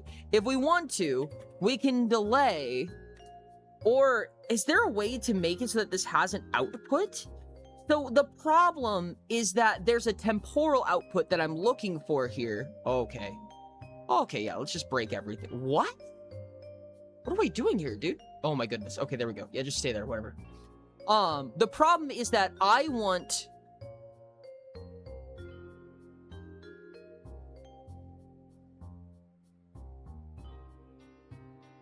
I want to wait until this is finished. I wanted to wait for the timeline to finish. But I need to read when it's finished in... Excuse me, in the GUI. If I just delay 0.5, does that work?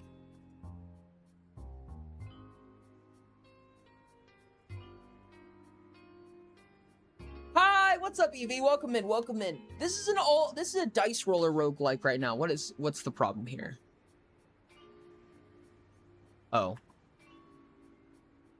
We need context sensitive. Well, now. Can you not delay? Set delay length. No, that's audio. Can you not just set a delay? That's crazy. Have the finish call function from the GUI. Do you have a reference to it in your BP player character? If not, it's as simple to add one. A reference to the GUI. Oh, call something in the GUI once it's done.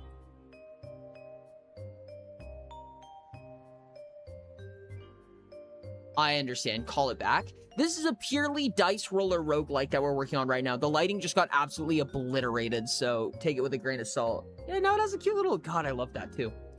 2-minute ad again? I'm sorry. I'm sorry about that.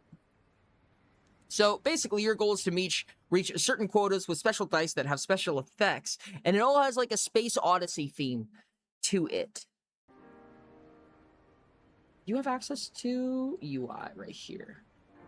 Widget UI. We get the widget UI. Whoops. And then we just call a function in the widget UI. Understood.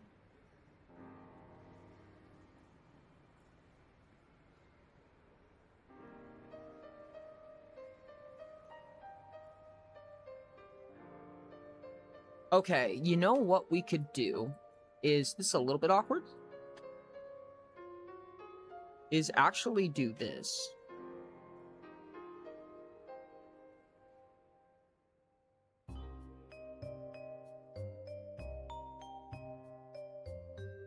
What function are we in right now? We're add play event.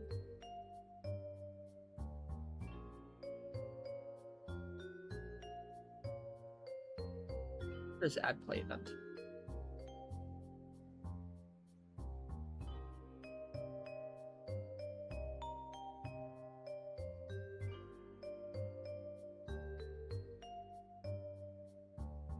Huh? Oh, it's right there. Okay. Functions. Add play event right there. So add play event. Really cool. Wouldn't call it Strangest, but still cool. I appreciate it. I appreciate it. Thank you so much. Well, if you have any questions about it... Oh, that's a hug. You are absolutely free to ask. Any input or output that you got for it, let me know. Do appreciate you joining in.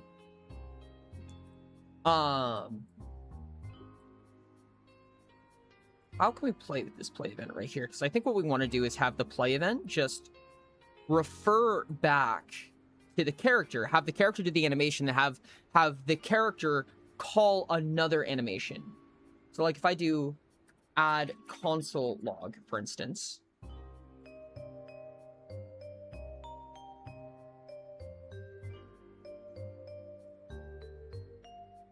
Add play event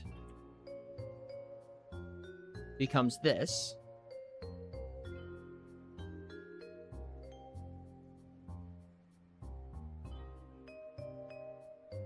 Just make sure it's the same.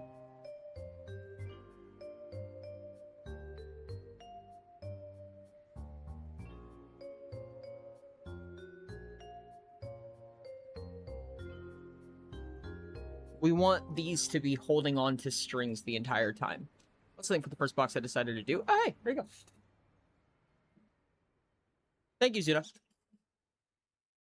So if this play event, we wanted to play this die animation.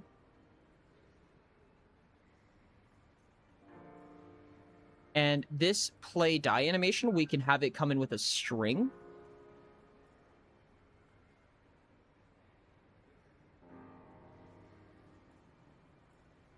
and probably have it output that string. Or better yet, correction. We will have it so console log takes in a string.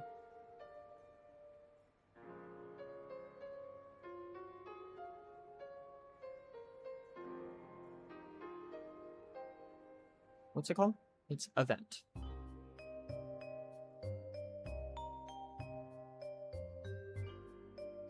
String. And we'll just pass it through. And it will complete as normal.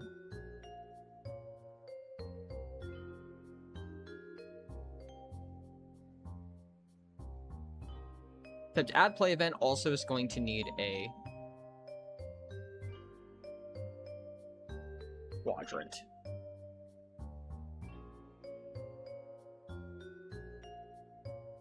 I don't know why you keep changing what function we're looking at, but that's cute. Do you like roguelike / roguelives, etc.? So I was curious what you thought would make a really good one. Yeah, honestly. Honestly, I've been trying to... So this is a little bit inspired by Balatro for sure.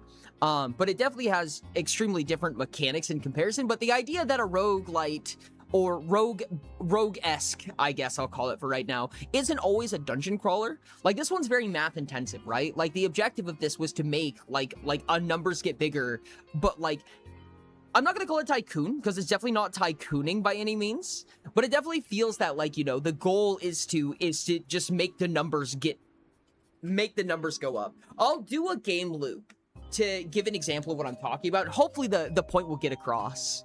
Not a play event, console log. So we'll do a console log right here. On finished. Like this. And although this will only ever affect number 1, quadrant number 1.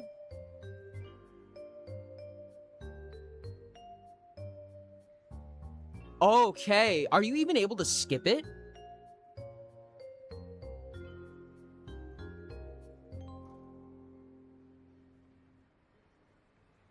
Interesting. Okay.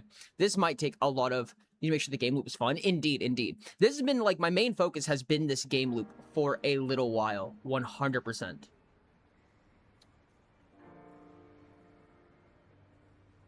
Oh, that doesn't work because once this finishes, it goes to this console log. But it's gonna keep going. It's gonna run straight through it regardless. Ah, dang it. And it doesn't have a delay function. Like, we don't have a delay function in GUI. So I don't think that's gonna fix anything. Ooh, a whole minute. GG. Sushi time. I am hungry myself, and I think it's gonna be MHB time here in just a second. Can I make this delay?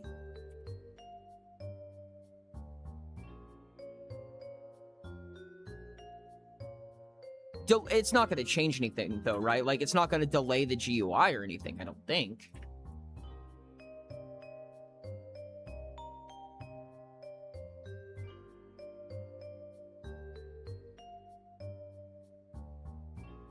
Oh, it might be, actually.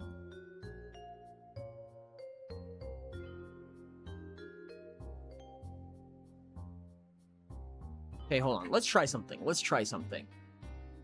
Let's make it so that the event play actually takes on the quadrant correctly. So it knows what quadrant it's looking for. This might just be made really, really silly. I'm going to be honest with you. This is going to be really bad if so. Oh, Unreal, please. Can we chill out for a second?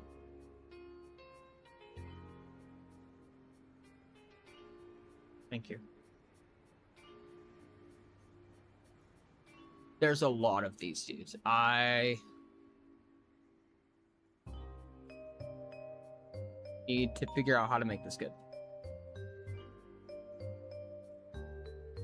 Oh, that's true. We need to make it so that when we do add play event, it only plays the animation if the quadrant isn't 0. So 0 means that we don't animate anything, essentially. That's probably a good idea.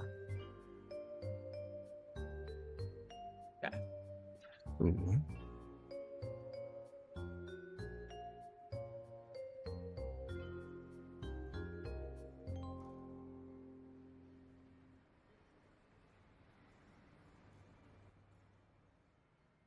Here. Didn't have enough money. That's no animation for that. Didn't have enough money. You lose. No animation for that. And what is this? No animation for that, indeed. Quadrant 1 click. Interesting.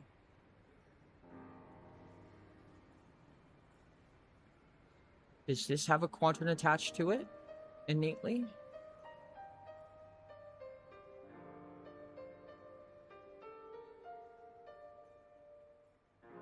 It does. Okay. So, we'll do that. This is on quadrant 2.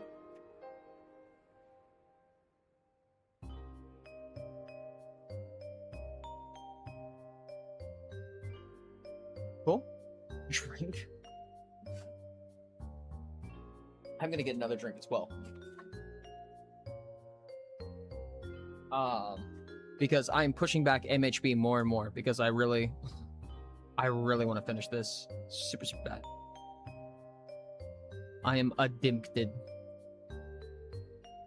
Interesting. Is this also Quadrant 1 has been promoted? If that's hard-coded, then we know that this is Quadrant 1. Quadrant 1 has been demoted.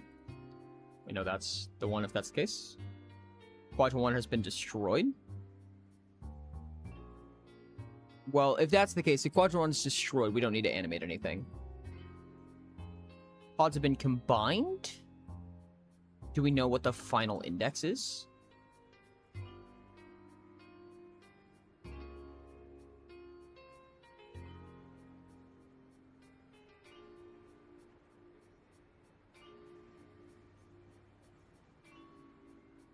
I heard you say almost MHB, so I left, walked my dog, fed the dog and fish and hamster, got a drink, and tuned back into here almost MHB. Don't even worry about it. I'm so normal. I think it's this value right here. I think it's this value right here. I think it's this one.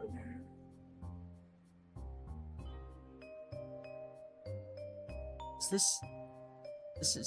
This is... Sudden collision is the rightmost side. Yeah. And this one is the leftmost side. Indeed.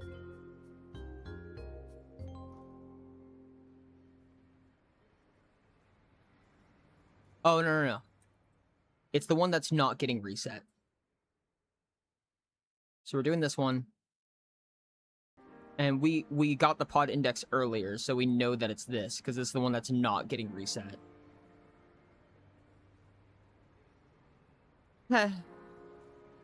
Pretty sure. This is a very simple fix if that's not the case. We just swap them around. Same with this one.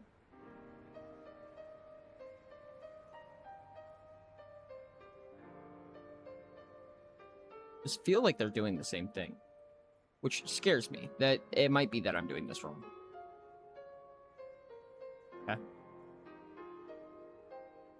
Quadrant 1 cell value has been multiplied, so we do that on 1. At Tsunabero Cali roll with ginger.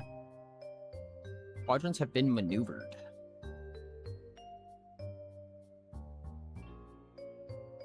Ooh, Cali roll with ginger's option is awesome.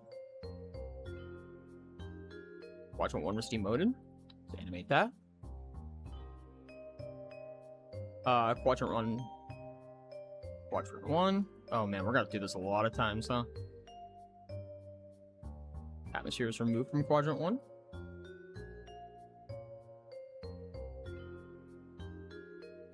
Removed from Quadrant Run. Quadrant Run. Quadrant 1. Oh, this is going to be terrible. Set die rank to... Oh, man, these are all explorations, too.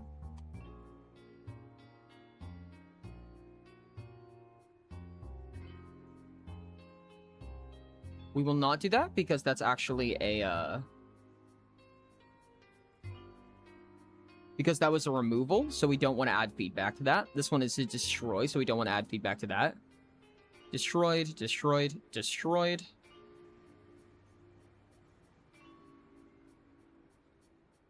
This is on explorations as well. Wealth increased by 10. Don't care about that. Wealth increased by blank. Don't care about that, right?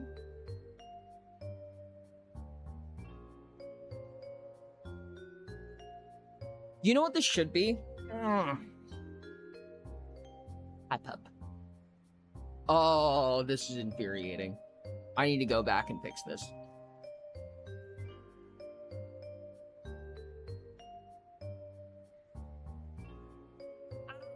Okay, there's a smarter way to do this and I didn't do it, which means we're just gonna take a break for a second. Chat, this is a mental health break. Make sure to go grab a drink of water, go grab a snack, go brush your teeth, go do your homework, whatever you need to do to be healthy. We're gonna be in the just chatting screen for about 10 to 15 minutes, and then we're gonna get back into the game. Making the game, that is. I'm hungry. I have another drink. I'm gonna go grab my other drink. I'm beating my face against this, but I see now that I have done something wrong and I need to fix it. Fuck. Oh, sorry, Pip.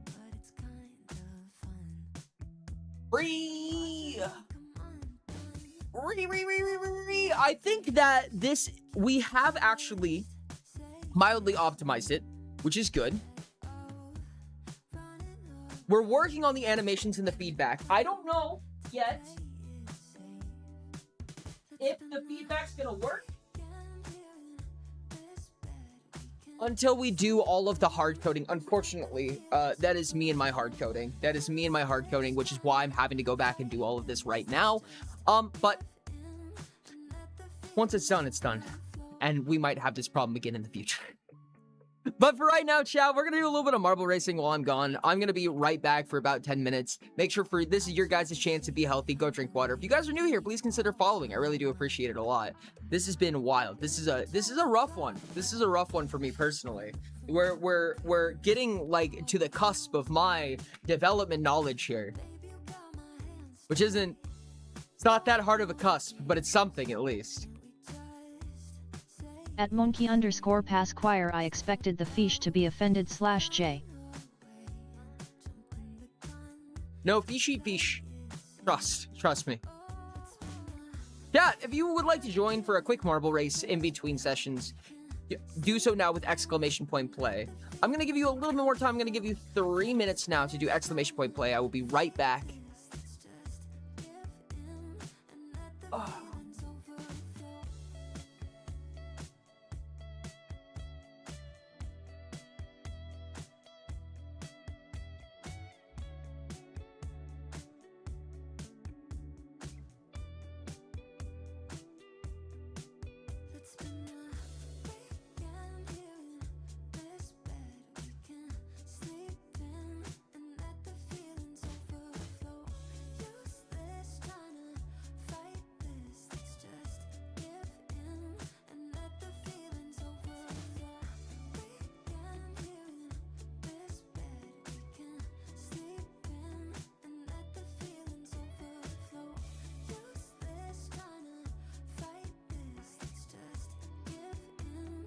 But I think my favorite sushi restaurant is closed.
Why is my marble high?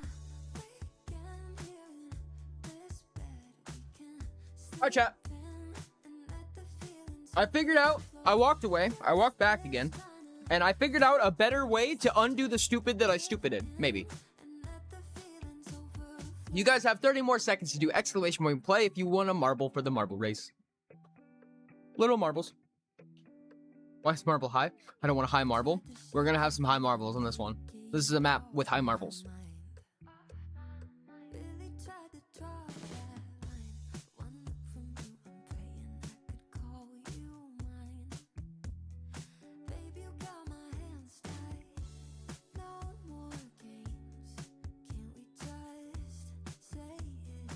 I need an array.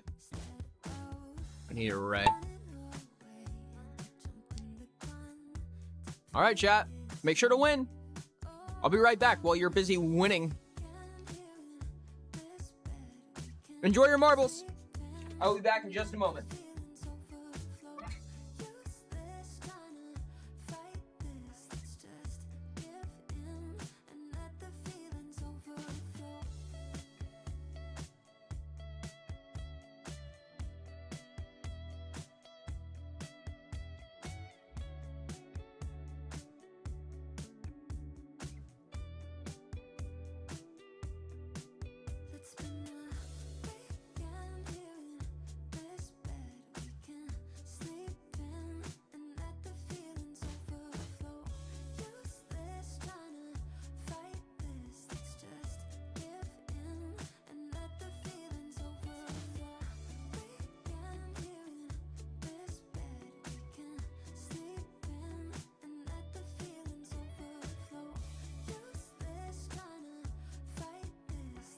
Yay.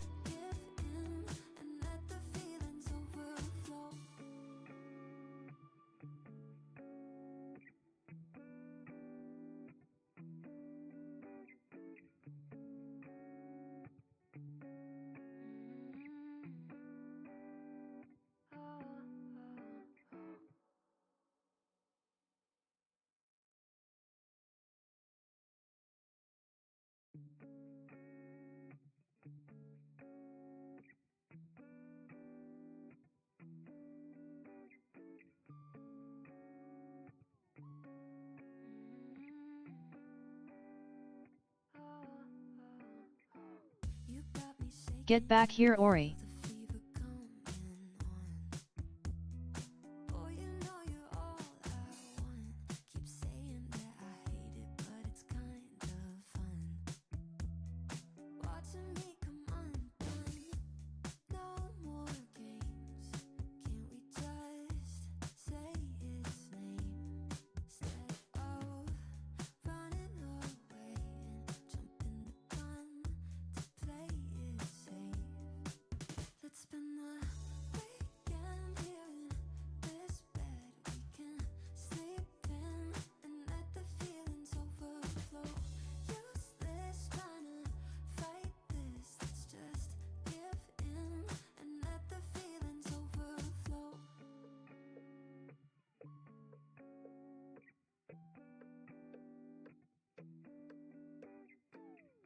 Tried to shake it, find a way to get you off my mind.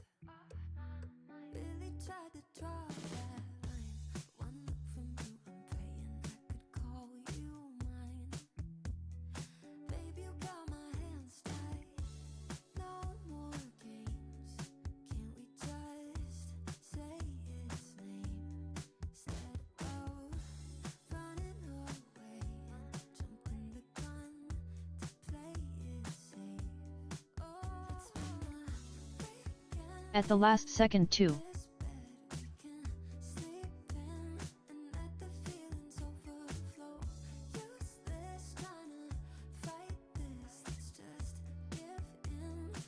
So much death from everyone.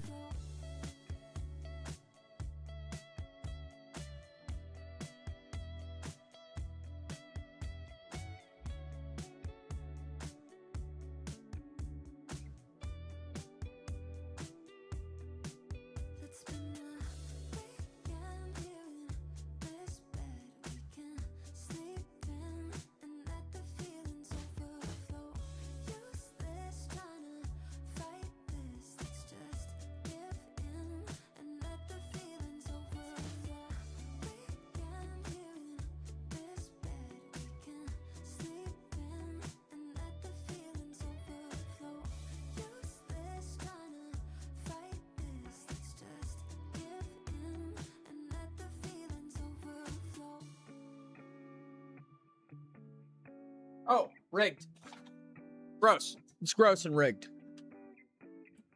Last second, too. Oh, no. Chat, what did I say about winning? You guys are supposed to win, you silly goobers. At least Trank and Zuna made it.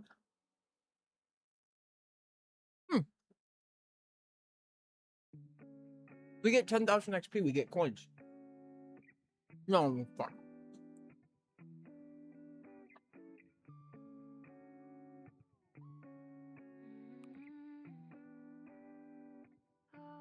On my tail. Ah! Community coins. So we earn community coins. I don't know what I can spend those on. You get a dev chest, which has stuff sometimes. Mostly colors, I think. Though those would be neat, but they're 0.3% chance. So basically you're pulling one of these.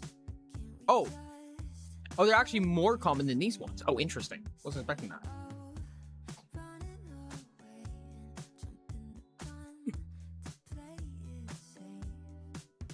Interesting.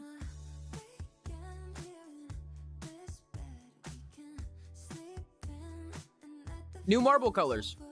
We just play a few more. I don't know how many coins you get. Maybe we get like 1 coin. It'd be kind of funny. Well, GG on marbles, chat.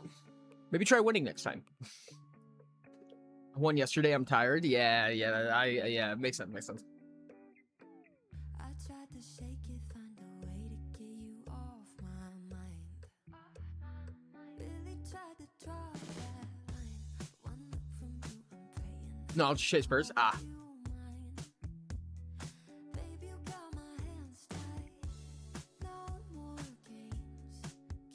Can't we just say its name instead of running away? I'm gonna finish this pizza crust, and then I have an idea.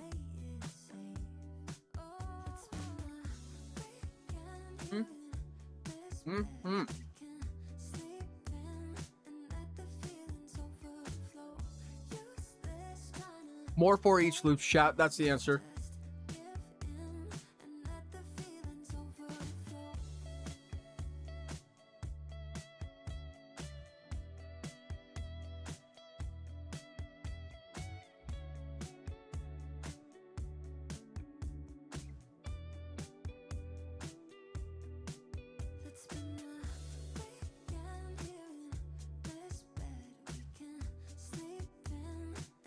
I think this might work, chat. This might work.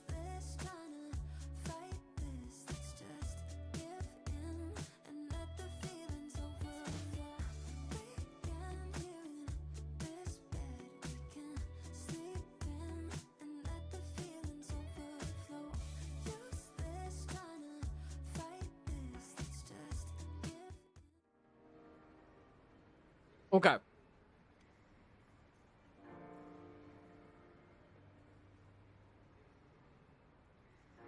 This is going to take in an array.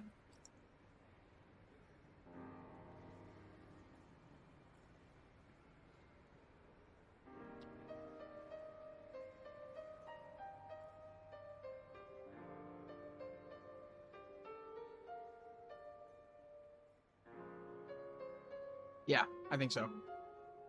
So this array is going to become this instead. The array element is going to be this. Perfect. And then on completed, we're just going to delay 0.5 seconds. So now we can choose a multiple if we want. The downside to this is that now when we go back to the play events, we actually have to go back and turn. We can't just put in a quadrant.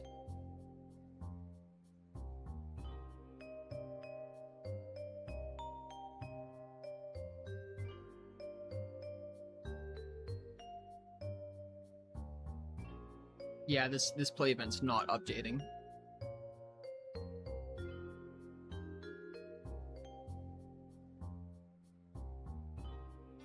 Oh, because this is not updated. Whoops. Okay, this needs to be an array.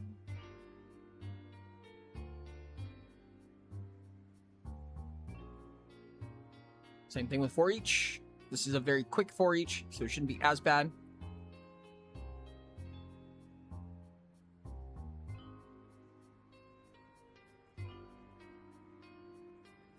Oh.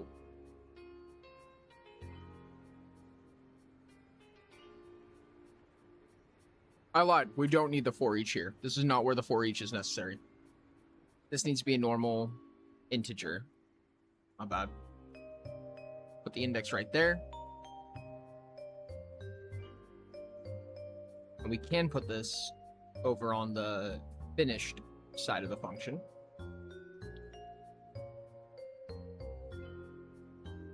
And then in main, we want it here. This is where we want the for each loop. If the element is greater than 0, then we do the play die animation on that quadrant specifically.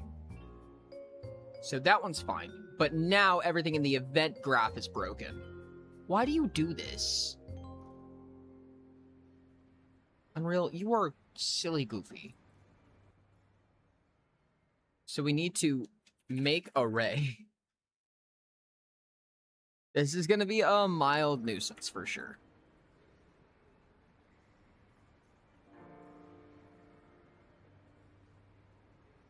So we refresh this node.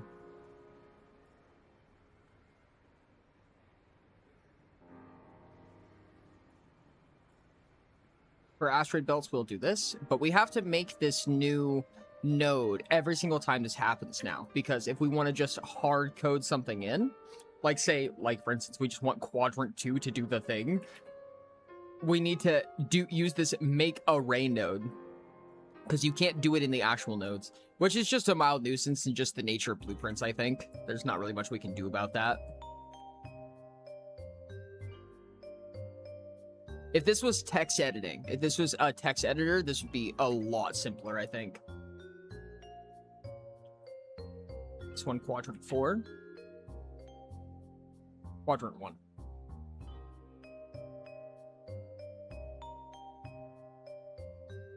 Also quadrant 1.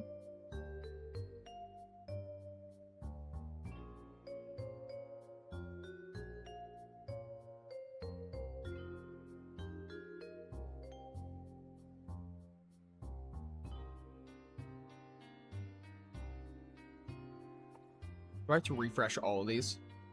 Oh, wonderful. Okay.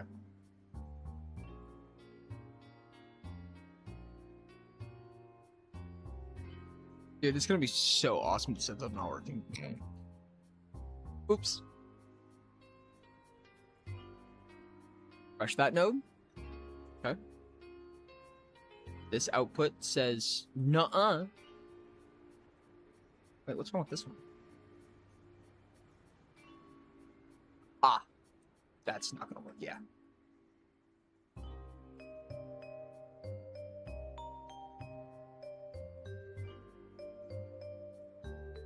Odds have been combined, and it is, we're grabbing.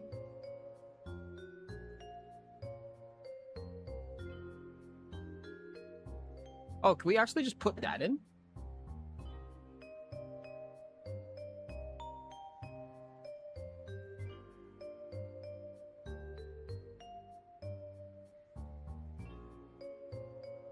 Does that work? Yeah. Yeah, this is literally the list we need. That's actually kind of funny. Let's clean up a little bit. This is pretty gross.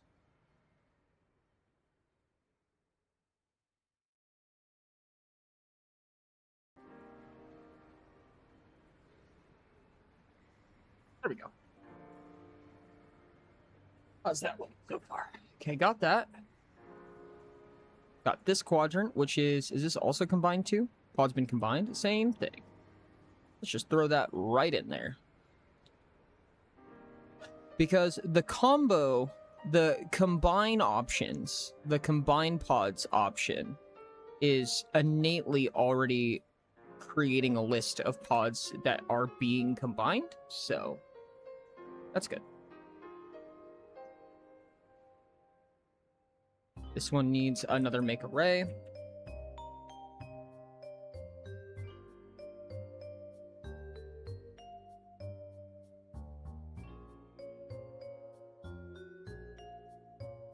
Make array.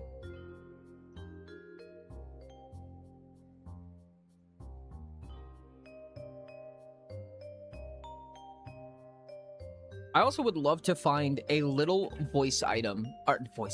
little SFX to add for like a little like dink that gives the dice a little something to be heard. I'm a little bit scared to right now because we don't have like a global volume at the moment. So we would have to add a volume setting or at least a mute setting.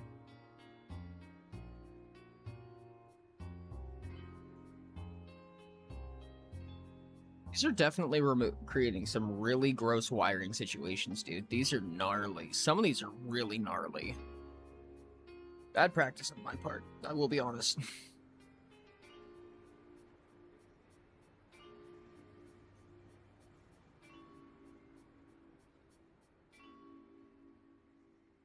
Paying attention to make sure that I'm actually doing the correct quadrant each time.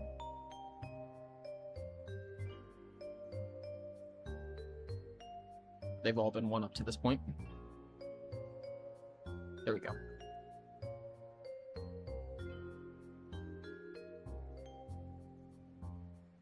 Okay, that should be the end of that one. And now I believe that most, if not all, of the quadrant 1 stuff should have the little animation play.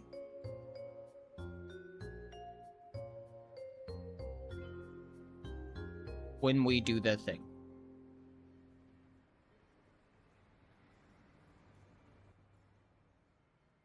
This is all for quadrant 1 so far. Do we not have anything in quadrant 2 yet? We already have destroyed due to too many atmospheres we don't want to do yet. Wealth increased by 10 doesn't mean anything.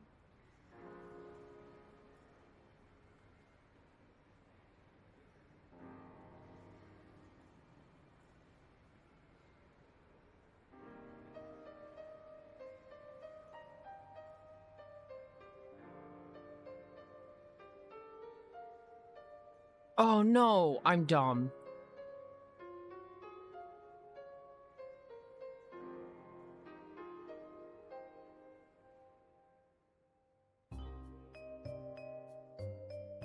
Dang it. That if statement's in the wrong place.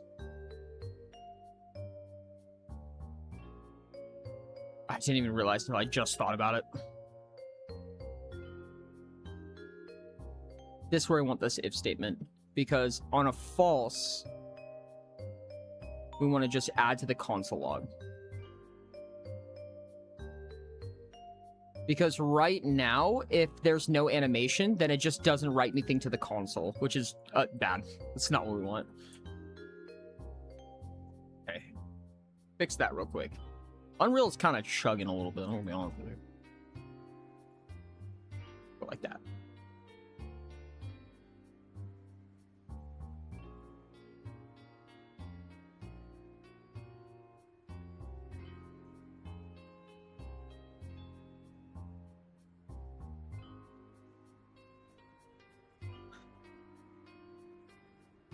Wealth increased by does not. There's no animation necessarily there.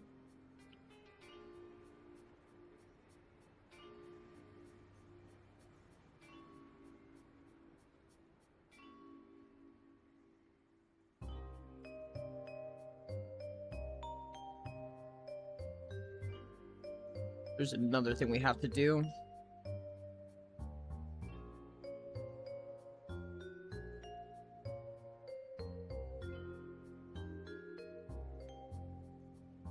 Get the length of this greater than 0, because there's a chance that this array is just 0 and then this loop doesn't do anything, which would be bad. Select.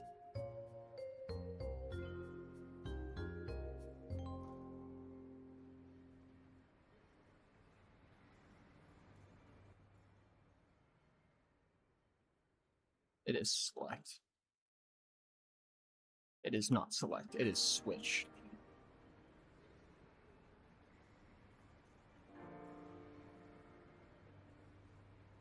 Oh, okay. Well.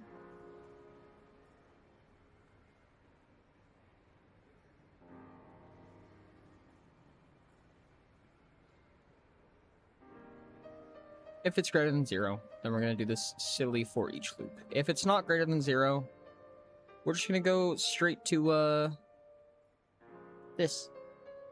And just not do that instead.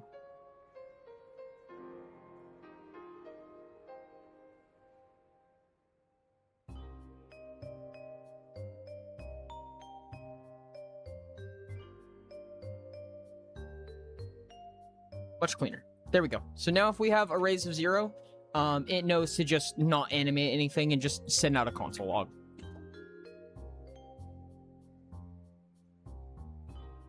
Oh, whoops.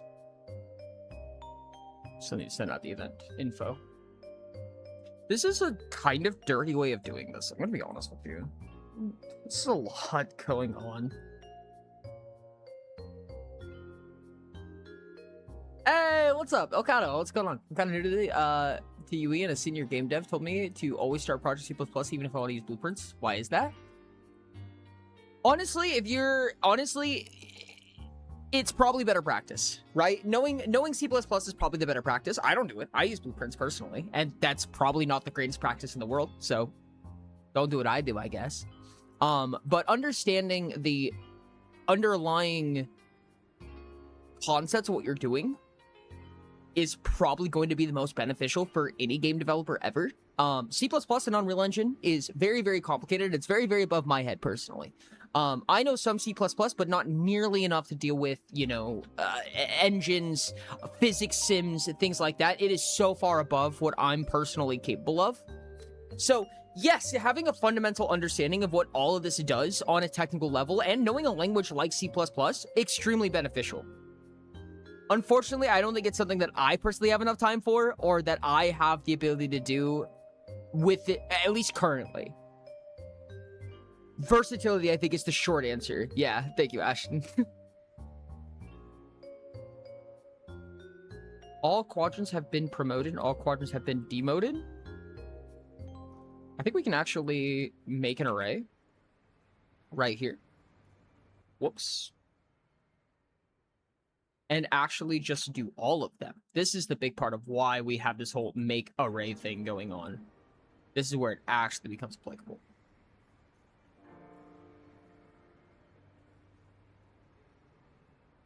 You can convert a BP project C++, but it can have issues depending on several conditions. So it's generally better practice to start your project with C++. In the event you ever do need a C++ class, there's some things you cannot do in BP and need in C++. That makes a lot of sense, honestly. I didn't even think about that.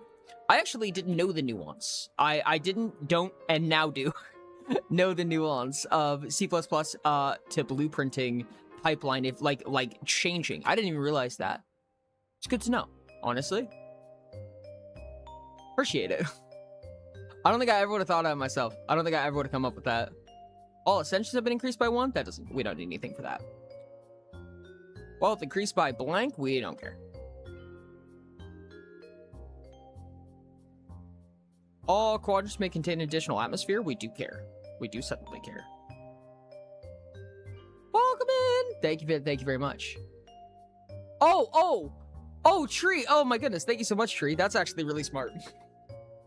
I totally thought that I thought that Elcado said that. I thought Elcado was just like quizzing me for a second, but I see now that Tree's the one who actually said the correct answer. That's awesome.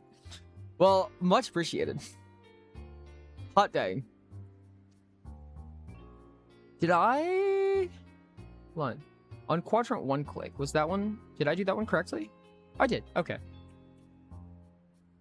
So now we go back to quadrant 2 click. Dude, this is so gross how I'm doing this. I should feel bad. Thank you so much, buddy. Much appreciated. Thank you so much for the follow. Did it not do the biddly bop? It didn't do the pop-up? I wonder if it's just delayed. I'm going to give it a second to potentially be delayed.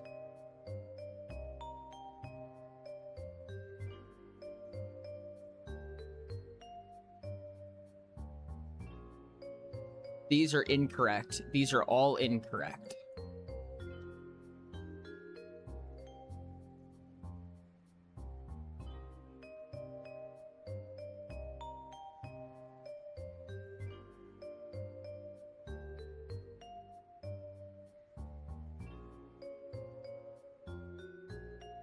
Yeah, that doesn't work. I actually need to go back up to quadrant 1 quick, because this is... Oh, no, I did it correctly. I did it correctly the first time. I just almost did it wrong the second time. Okay, good. Good, good, good, good, good. Okay. So we'll do this on quadrant 3 right here. And then on quadrant 4. Welcome, welcome, yeah. Everybody, if you're new here, absolutely please feel free to make yourself at home. Ask any questions you like. I'm doing my best to explain as I go. I know I can go a little bit quiet sometimes when I'm super focused. And if you guys are interested in the content, I would absolutely appreciate you guys following. It would be awesome. Appreciate you, appreciate you. Thank you very much. Quadrant 2 has been promoted, so we do actually want the quadrant 2 on this one.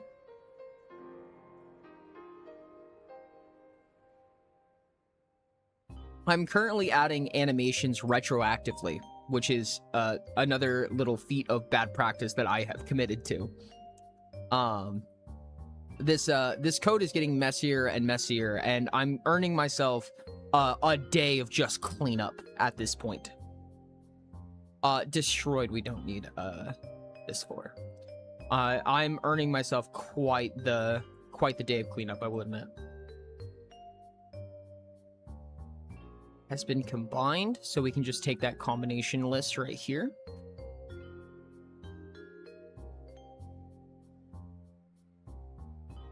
I don't even know what the process would include for cleaning all this up. I know how important it's probably going to become at one point, especially if I ever, depending on how big the game gets, right? Like, even now, all of this information is just, like, stowed inside the GUI. Like, the GUI of the game is the thing storing all of the logic, which I don't know if that's necessarily a problem. I mean, something needs to do the logic at some point, and the way that the game is currently designed, I don't think it really changes anything what handles the logic. I've also never been exposed to the proper practice for this, I don't think. I don't think I know what the correct answer for this is, assuming that there is one. Assuming that there's a right way to do it, that there's a clean way to do it. I don't know what that is, and I didn't know when I started making this. Also a product of, ooh, that one's really awkward. Shit.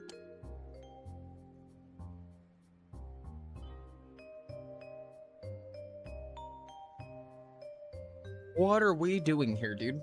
Holy hell.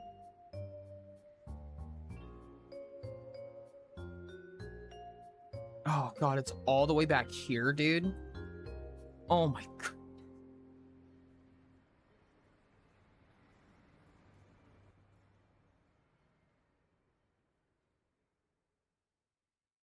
Oh, I just need to go back here.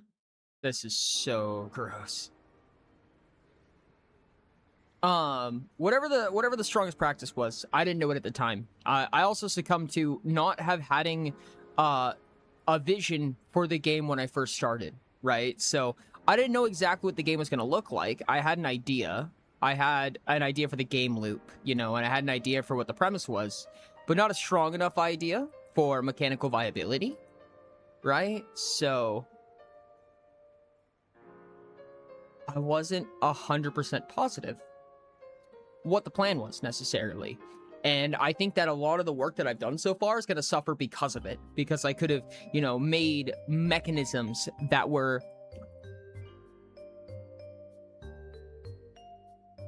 more set up for what the future intention was.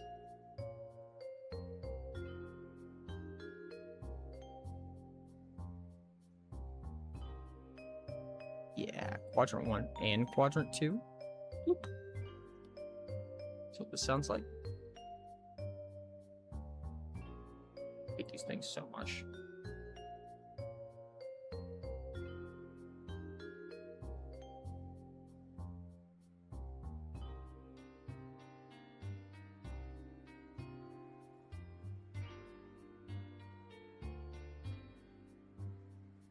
Quadrant 2 can contain 1 additional atmosphere.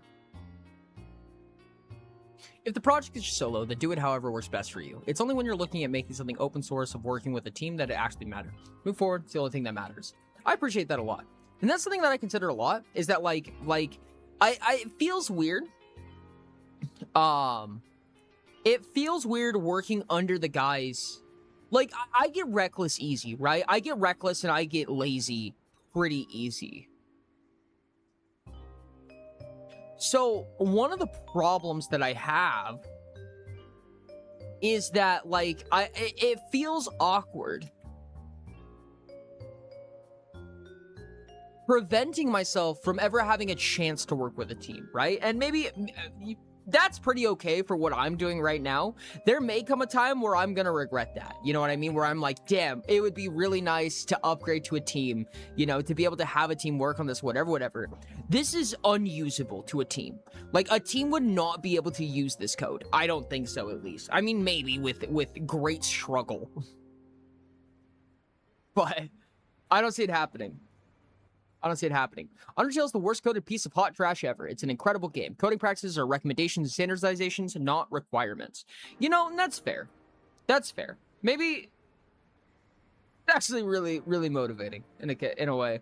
Having an example of something that's coded like dog shit and is still really good is actually really cool. No, I appreciate you guys for that, honestly, a lot.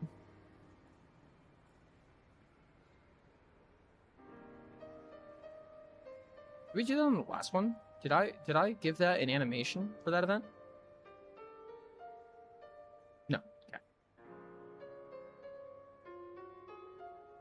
Okay. Is there a giant if monster and if nested if monster in Undertale? Because if so, I think that's so cute. Felt as fuck, honestly. So many nested ifs. That makes me so happy, honestly. Like unironically is amazing. They're not that bad.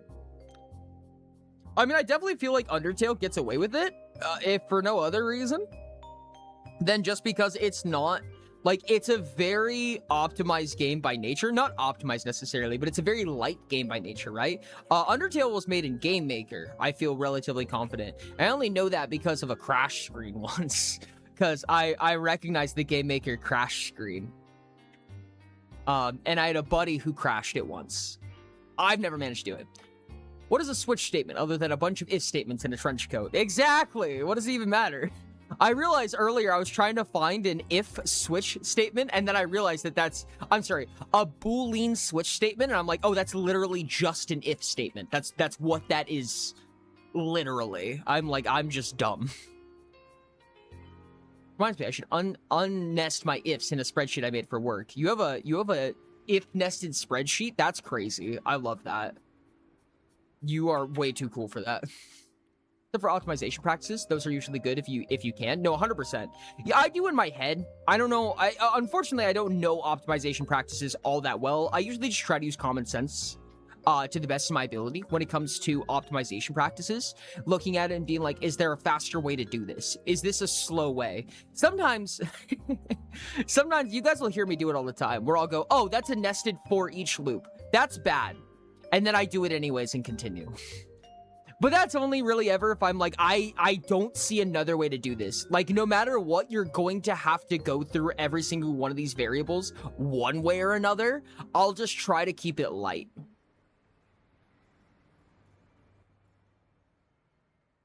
Before I discovered ifs.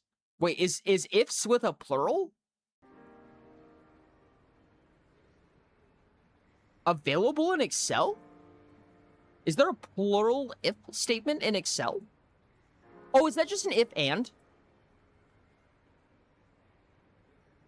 Or is that something? No, because you would have and, right? No, I don't remember actually. I don't remember Excel very well. I've made Excel sheets with actual automated functionality before, especially like Utopia-based stuff. Not even to the amount that the community has made them, honestly. Like, the community's made better ones than I've ever made, but I've definitely made them before. But it's been so long. Type of technology.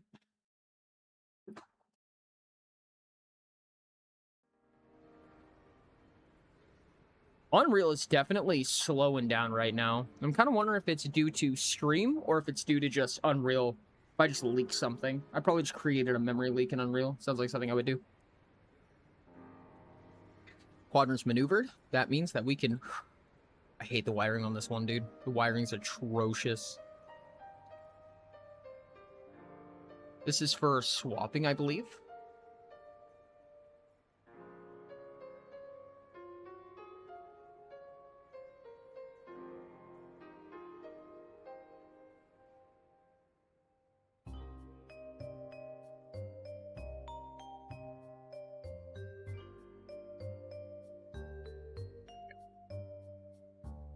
If is if, check, if true, if false. Ifs is ifs, check 1, if true 1, check 2, if true 2. Oh, it's if else. It's if else. Understood. That makes sense. Quadrant 3 and quadrant 2.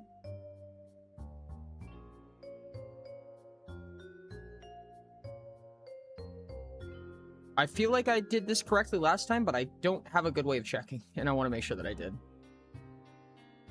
Like a nested if else, that makes sense. That makes sense. See, the way that I have to recode everything in this, it makes me feel like I've spent a lot of time trying to figure out if there was a better way to do this, and for whatever reason that I ended up on, I could not.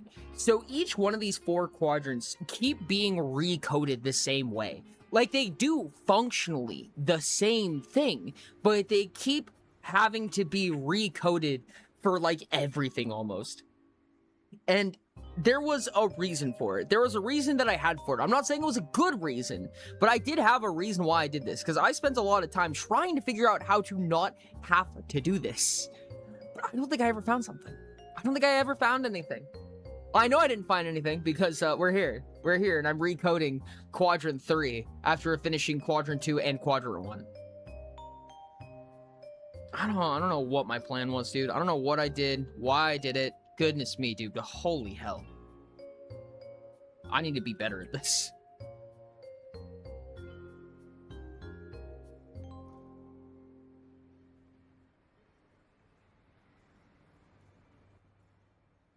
Quadrant 3 die ring has been set to 20. Neat, neat. And this is only for explorations. We haven't even gotten to the actual, like, abilities of the dice yet.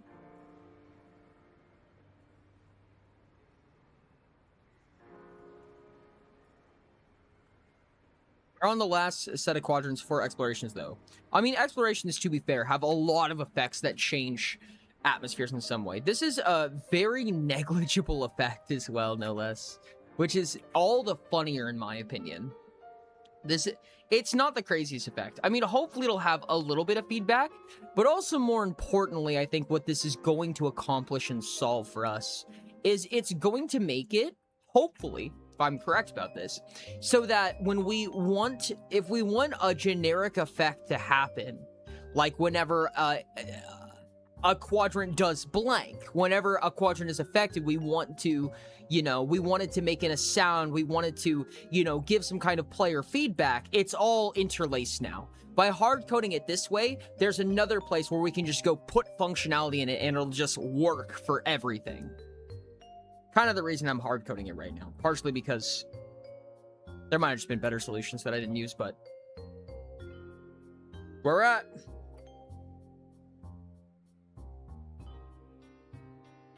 Okay. Quadrant 4 promoted, demoted.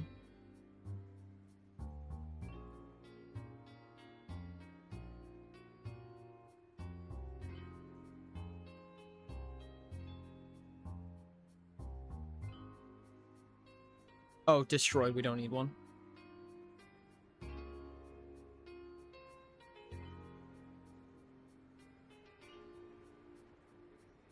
Pods combined. This one is, yeah, this right here.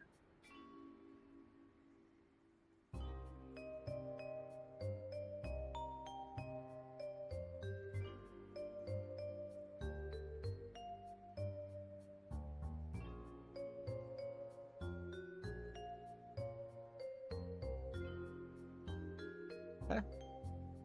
This one right here, I think this is also a pods combined. Yes.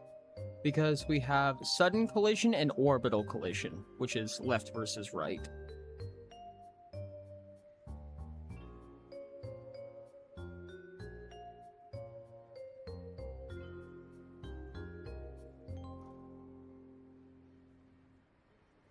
Sell value multiplied. That's an animation.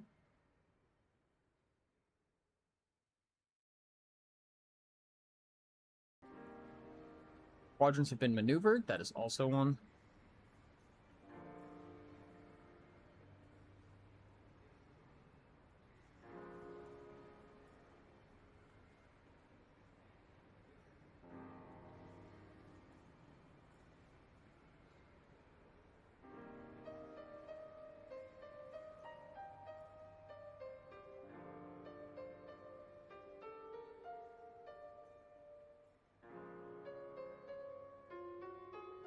Did I did. I just lost my selection on it. Next one. We're getting really close to this one, at least. Quadrant 4 was demoted and duplicated to Quadrant 3. We do 3 and 4 for this one. That's for Fissure. I know that one. Quadrant 4 can contain 1 additional atmosphere. That's an animation. My organization, it's kind of funny to see how my organization has changed as I repeat the same functionality for 4 different quadrants over and over and over again. Like, I can see how my layout changes over time. And congrats on the medium XP. Let's go. It's funny to watch how my organization changes and generally loosens as I go deeper down this rabbit hole.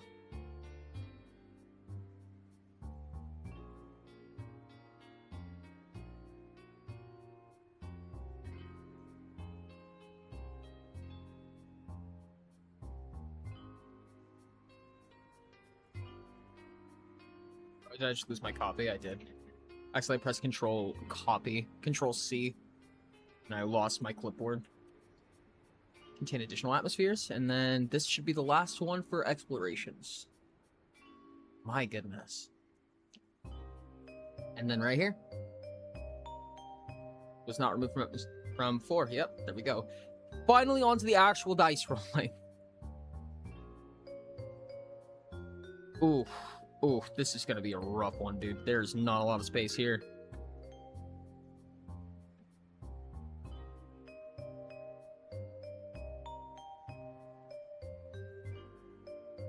Oh, I didn't even have to do that. Hold on a second. There's a smarter way to handle this.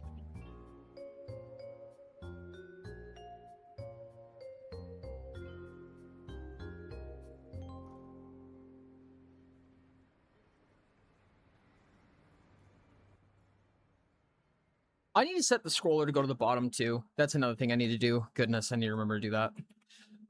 The console scroll just always stays at the top, and it's atrocious. It's so bad. Impossible to find anything. You never know what actually just got added.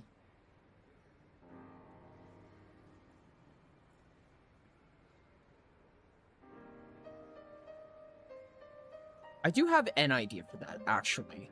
I wonder if it would make sense to set the color value of the most recent event, and then when a new event pops up, it gets reset to white, so that you can read the most recent event, and it's very obvious that it was the most recent event. For at least, even if it was only for half a second, I'd be happy with that. Sure, those, yeah. This is Quadrant 1.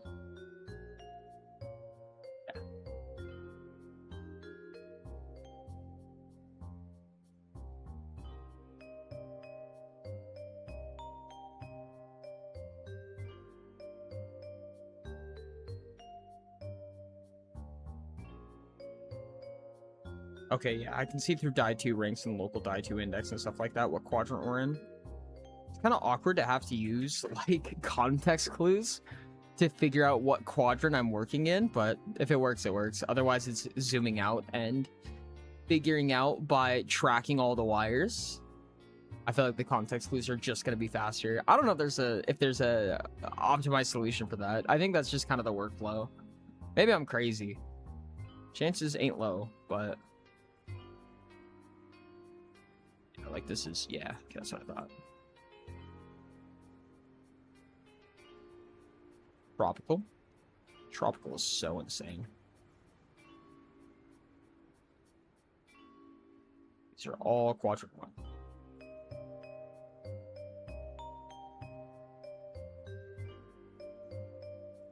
By a high carbon.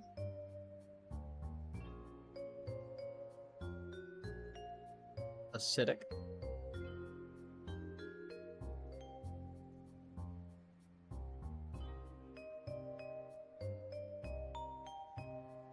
Stormy. Oh, look, it's the best die in the entire game. That's crazy.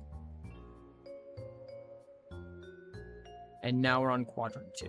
Indeed.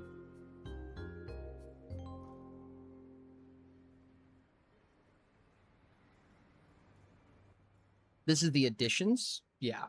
So then we get to the multiplications after this. Oh, you know what? Faces might end up needing one too. Yeah, I think they will, realistically. Because we'll want the animation to play when it's caused by a face as well.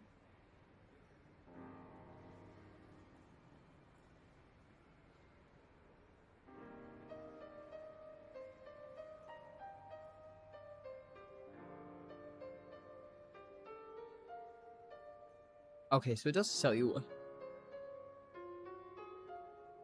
Oh, it only tells you the quadrant number if it's modifying the value that it's scored.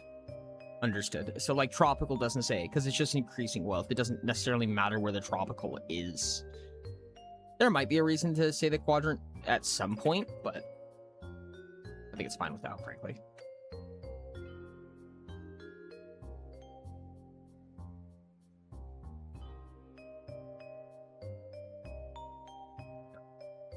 Like carbon.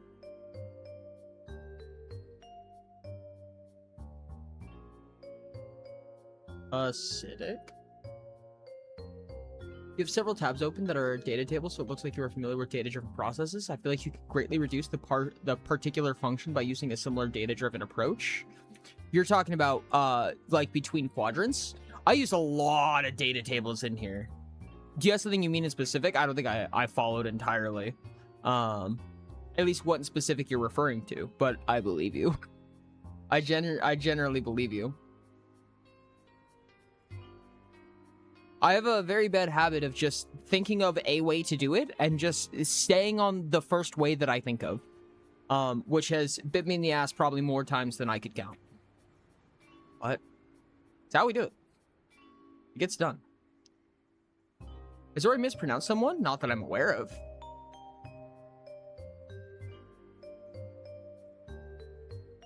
How long have you been working on Unreal Engine? I have been self-taught on Unreal Engine for years now, probably at least 5 years, but not of extremely active progress. Like I have not been like using Unreal Engine every day by any means, but I've made a handful of projects with Unreal Engine, been working on it for.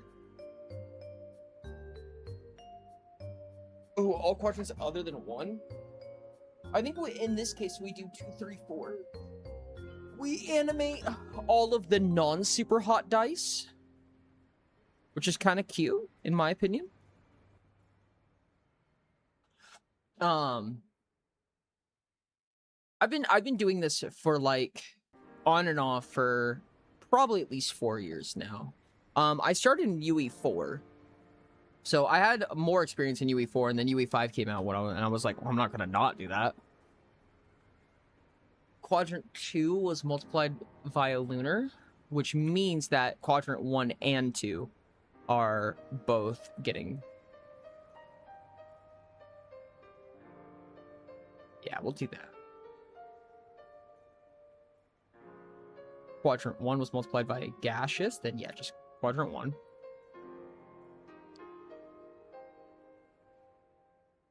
Quadrant 1 was destroyed by a gaseous. We do not need to check that one. All quadrants other than quadrant 2 were multiplied by a super hot. In that case, we do 1, 3, and 4. Technically, lunar and super hot are playing by different rules, even though they do the same thing. Because super hot is only animating the ones that it affects, which means everything but itself. But lunar is doing itself and its target. But I also think it's just better feedback for the player, personally, doing it this way. So quadrant 3 was multiplied by lunar, so we're going to do 2 and 3, because it means that lunar was stationed in 2.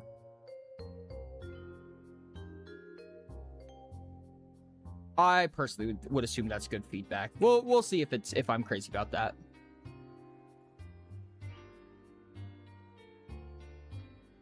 A destruction animation also probably wouldn't be a bad idea. Like, even if it was to just spin out into nothing, I could see that spinning to scale 0.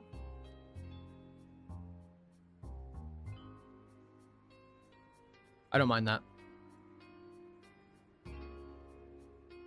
It's very abrupt when it just disappears and you're like, was there a die there before? I remembered. Or you could not be me and actually just know.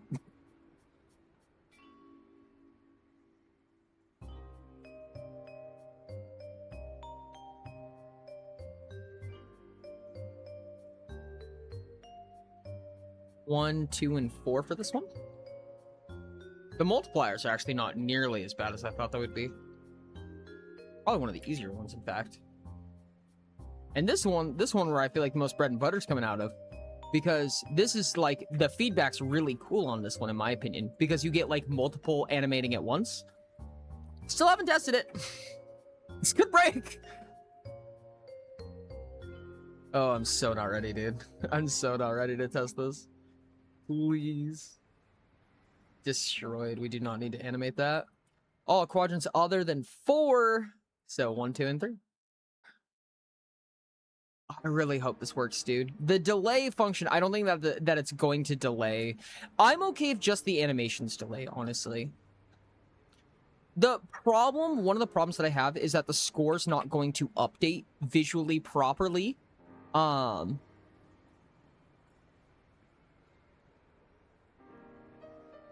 The score's not going to update at the same time that the animations happened at this moment.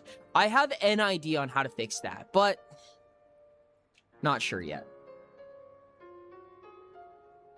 I have some ideas, though. I have some ideas we could work with. Oh, it didn't give me any of the reflectives yet. That's funny.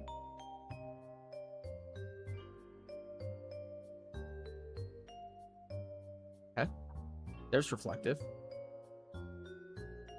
Destroyed via reflective, we don't have to do anything. Destroyed via reflective, nothing. Multiplied via reflective, we do need to animate.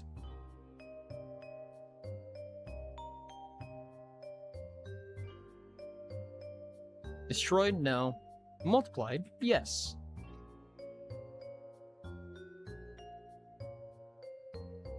Boom. Destroyed, no. Multiplied, yes. This one's already copied and pasted in the right orientation. Finally. Okay. Did the multipliers. What is this? Ascension blank has been multiplied. That's on... Yeah, we don't need to animate anything for that. That's when you click on an ascension. Ascension been maneuvered. Nothing to do for that. Faces. Okay. Do we know what our quadrant index is so far?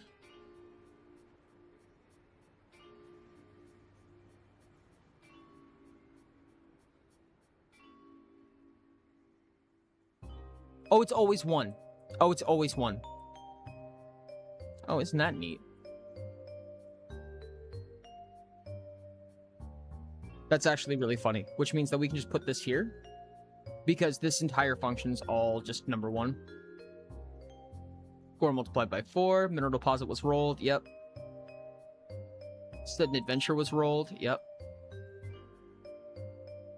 Rid of implements. Okay, so I don't need to do faces. Nice.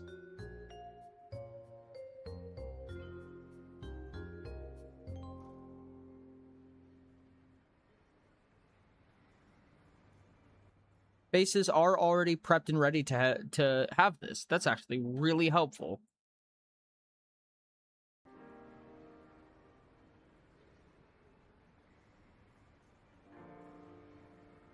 I could definitely see a world where there was a different like audio for faces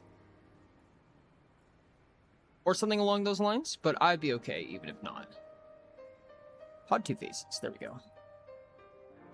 This is actually super helpful how these are made. These are done in such a way that's actually very helpful to me personally.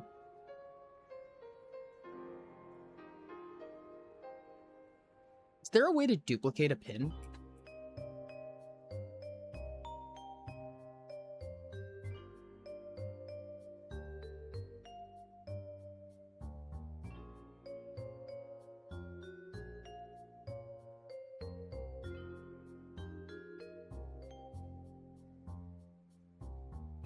Okay.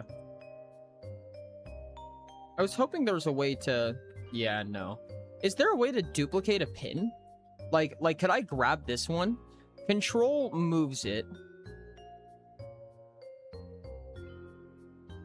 Is it shift? No way, dude. It was that simple the whole time? Oh my goodness, dude. I cannot even begin to say how much time this would have saved me if I knew that. Oh, the life of being self-taught is being not taught. Oh my goodness, dude. I cannot even begin with what a stupid amount of shortcut this is. Yes, Ori did learn a new mechanic. That's easy, dude. I can't. Dude, remember when I said I've been using Unreal Engine for like 4 years? 5 years? Yeah. This is kind of one of those things I've been doing for 4 or 5 years that had a very, very quick, useful, beneficial hotkey that was very, very simple, very basic. Makes your life much faster. I learned it just now. Dang, dude, that's rough.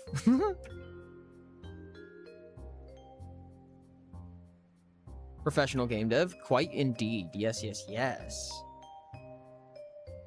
That's 3, and pod 4 faces. Do those ones real quick. Learn something new every day? Unfortunately, we do. As unfortunate as that is. I can't wait to do Daisong Dev next Sunday and forget that this exists and remember another year from now. I feel like that's how that happens. Well, if you use UE, if you use UE5, if you hold shift when grabbing from a pin, it just duplicates the pin.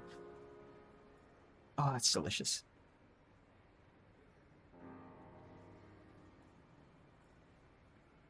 Yeah, I think that we could have...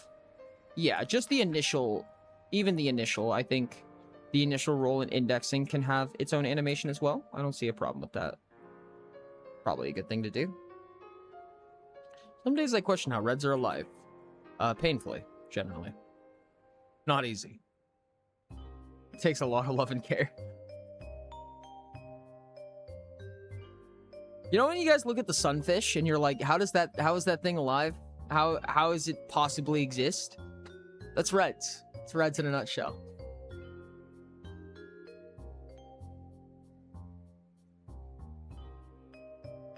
Okay, interesting. It didn't on the last one, which is weird. But let's do a tropical. Okay, it is not delaying, but it is doing a thing. Let's do a super hot. It just didn't do it that time. That's weird.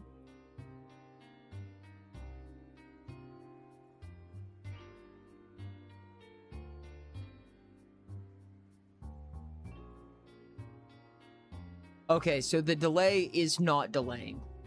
Oh wow. We got some errors.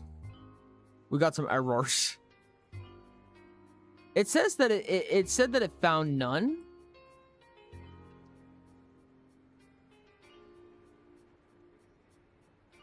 I'm not a masochist. Holy errors. Yeah, no kidding. Well, I did do it a lot of times, so. Assuming that quadrant is greater than 0, if that's true.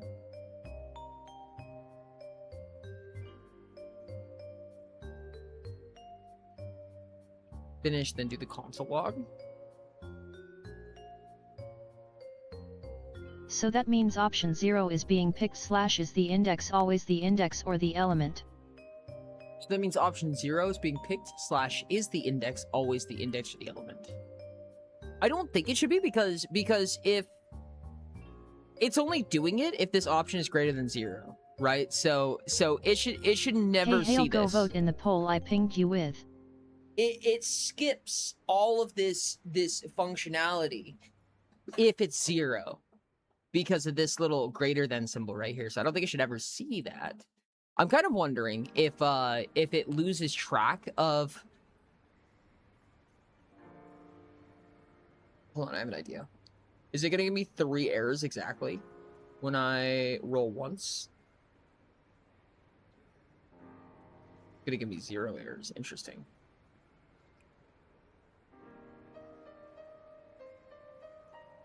Oh, so all of those go right off the bat.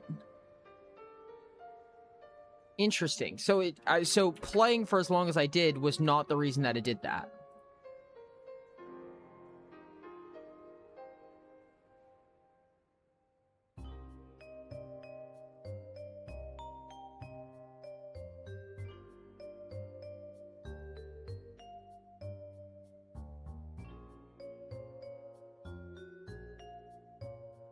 Maybe it was. Maybe it was.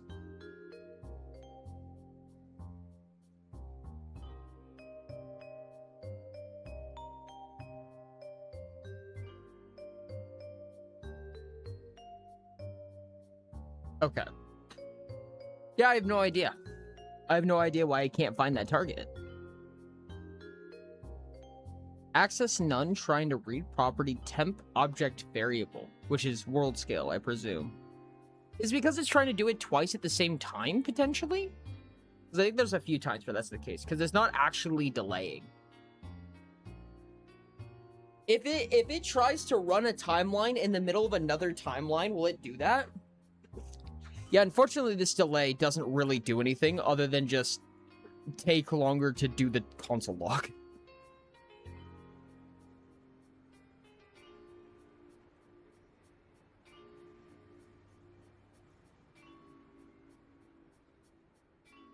It seems. So the entire point of this was kind of to give a little bit of delay on and an animation to when when an atmosphere triggers, and it doesn't do that currently.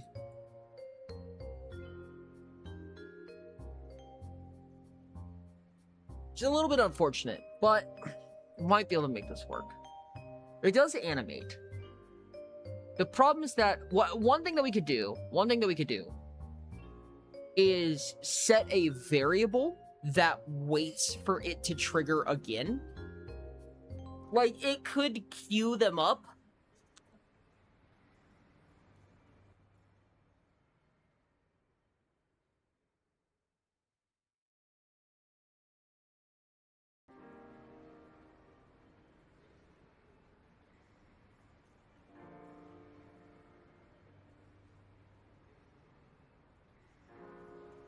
Potentially even so much that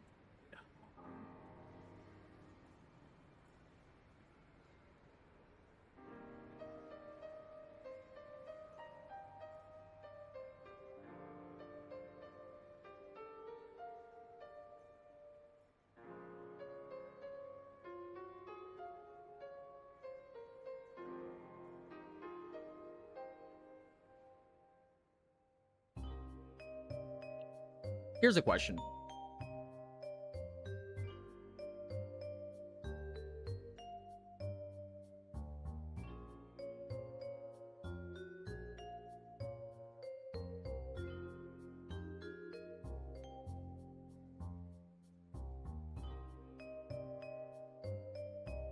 If I do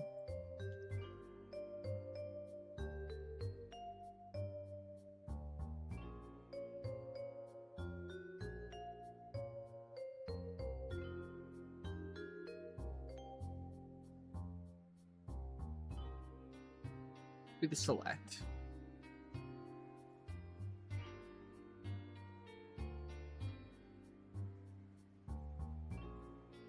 Oh, that's not how that works.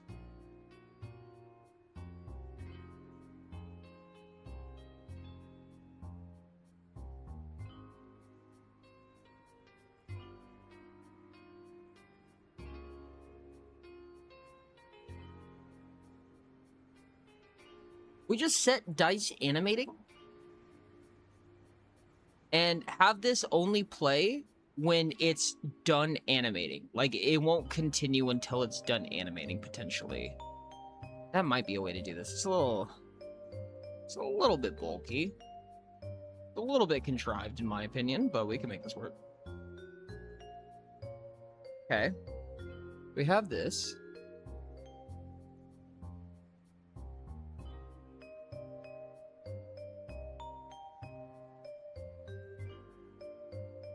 Okay, so dice animating will be set to true. And on finished, we will set dice animating to false. And we can do while.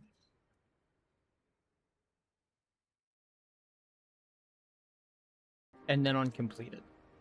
Like this. I think would be good.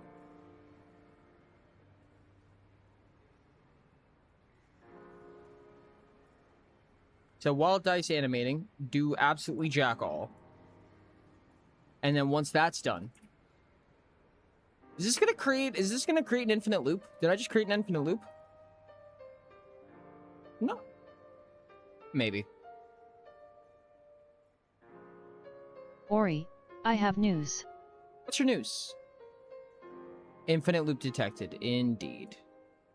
So it seems like when it queues the second one, I finished something for the first time. Finished as far as completed rough draft that is awaiting review, so I can get other opinions on the edits that need to be made. Oh, interesting, unstable. Oh, 0. Oh, that sounds exciting. Let's go. Okay, here's one. Can I? This one. This one should activate twice. Okay, so yeah, if you queue a second one, it breaks. So why is it infinite looping?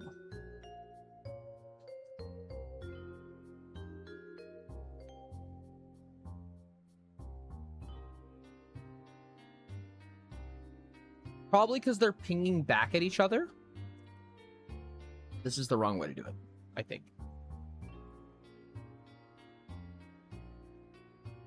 What's good? What I saw? Interesting. I'm intrigued. What if I do... If... Right? If dice is animating...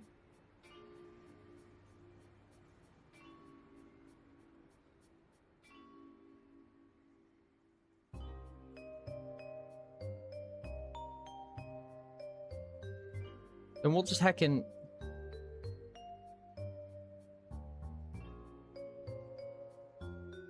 delay it. Delay it by 0.5 seconds. Yeah.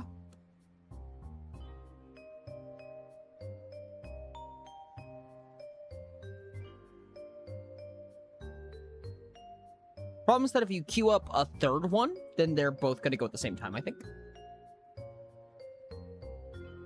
And if not, you just do the thing normally. Ori ignoring me. Clearly he hates me. I do not hate you, Forger. Okay, got that. Tropical. You should happen twice. Oh!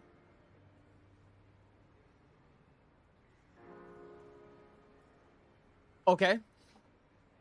Auction pour should also happen twice.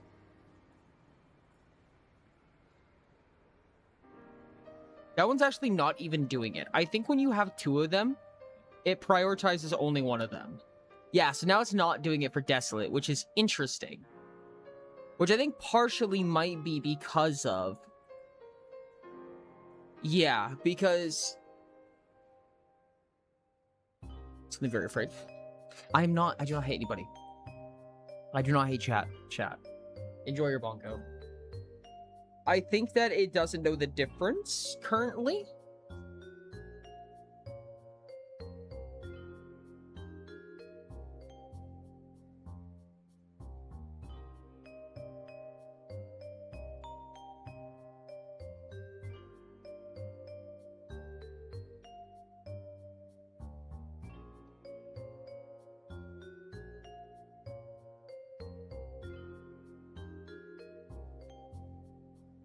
How can we set up a queue system?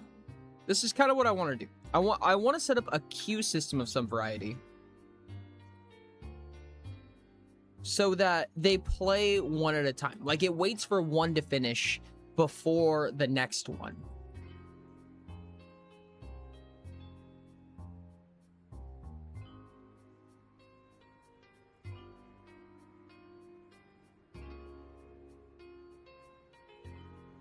if you wanna really slop way to handle more than 2, you have an int that increments on the call, and then that value of the desired delay, which have variable plugged into that delay node.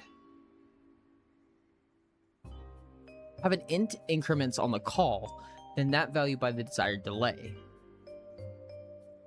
Variable plugged into the delay node. I don't think I'm following. I don't think I'm fully following. What I'm kind of thinking is maybe doing a list. So like play die animation, for instance, it just reads like what the event data is. And then there's an event tick that just reads a list, pops it off if you don't need it anymore. It's a little bit awkward though. Kind of a lot awkward.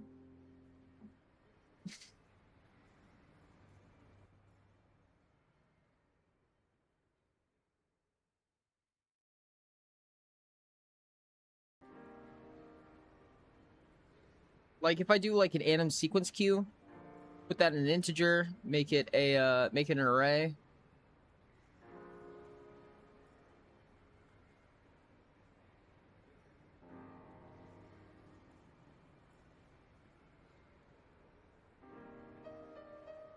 And then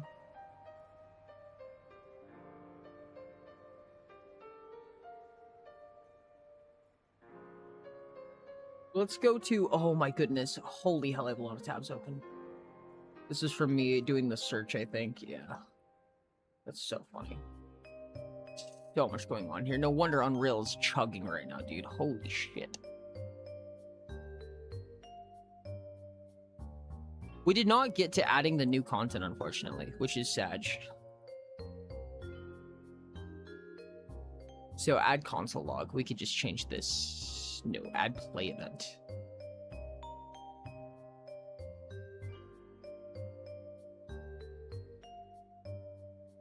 Yeah, we could just change what we use there if we need to. So, for instance, if we did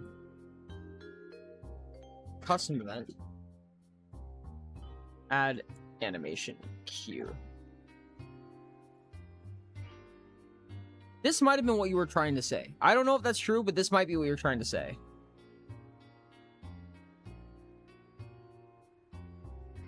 Add an item. This will take in an integer.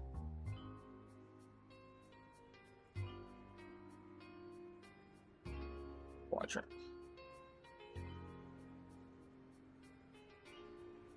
We're going to add this quadrant to that queue. And now we know what order we want them to happen in. We just need like a timer setting.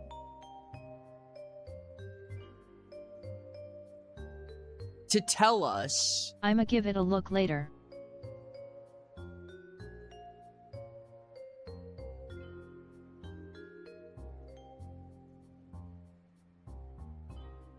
Like every 5 seconds or when something happens, I guess?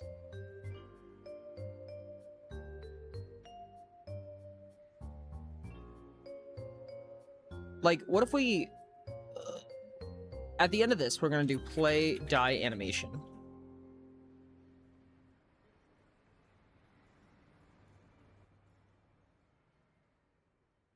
Get index 0 right here.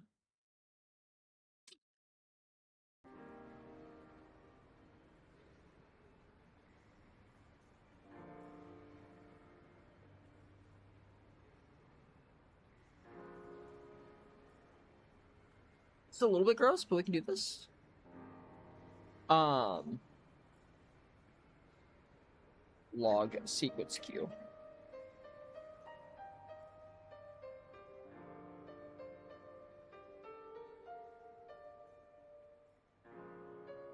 We'll get 0 on this.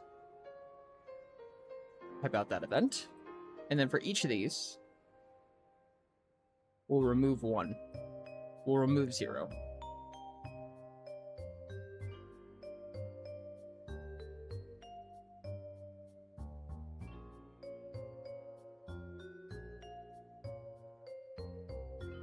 Yeah, remove item 0.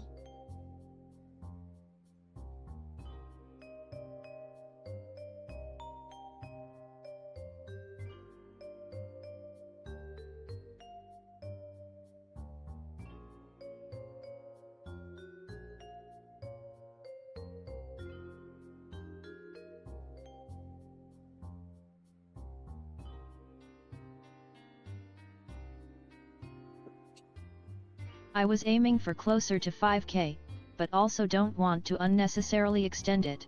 Did I feel like I'm putting myself in a loop here. I think I put myself in a loop here.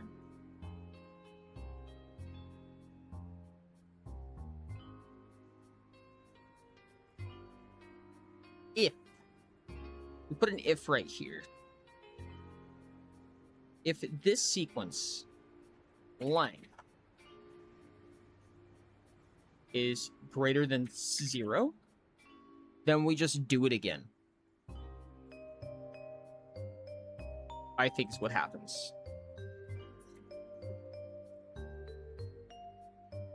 Just play the die animation again. Yeah.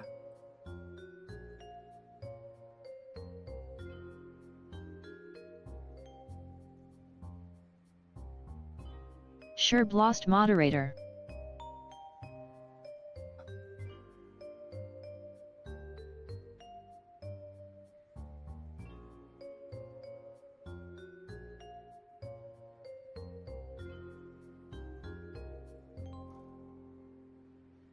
Oh my goodness, what am I doing here, dude? Oh, my brain is fried. My brain is super, super fried right now, I think. Oh, rough. Okay.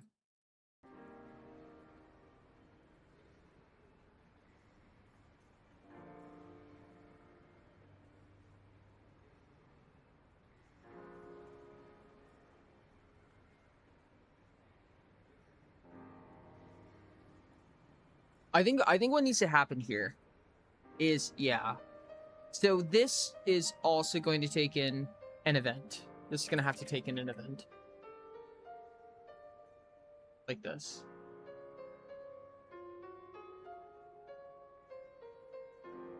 We will add to an array. Yeah, this is how this needed to go in the first place. I just missed it. We're going to add this item and that item. Okay, then yeah.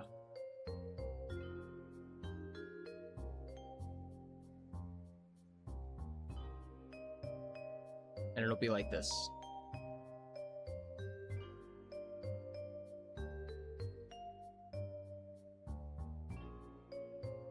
Basically, it does just all of this. Minus adding anything.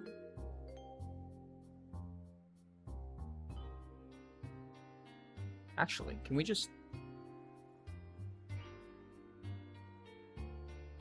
This is a weird loop, dude. This is a really weird loop, but I think this is...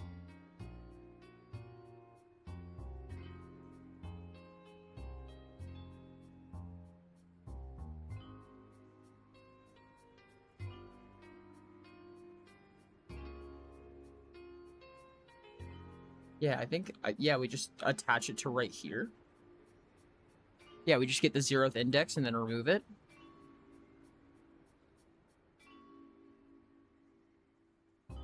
Oh, this is so weird. Oh, I kind of hate this. But we also need it now so that instead of doing play die animation, we need to do add animation queue. If I did this correctly, I'm gonna scream. I don't know how this is correct.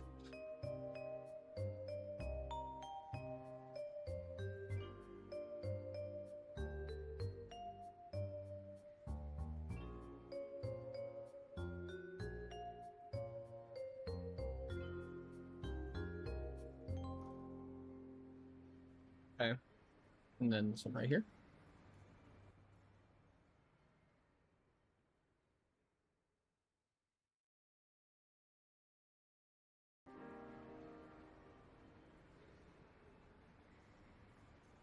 Okay. Hypothetically, that should be it. Will that play them in a queue? I still don't know why it doesn't do it on the last one. That one's still confusing me.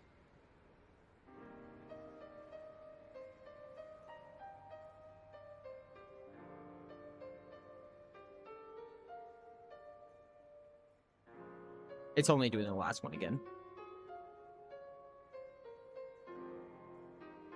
If you want to save a single node, you can use as empty from an array pin instead of checking if the length 0. Oh, that would have been so much smarter.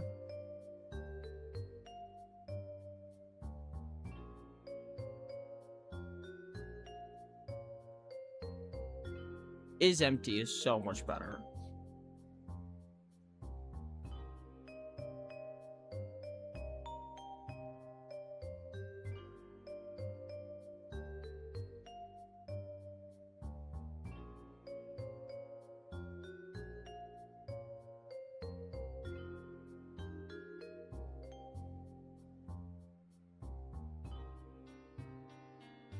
Oh, it's because I need this in the false pin, or to put a not statement there, I think.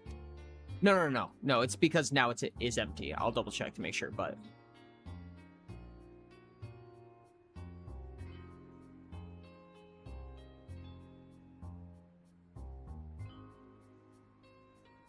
Yes, it is stealing the other one now. So, it's only playing one at a time?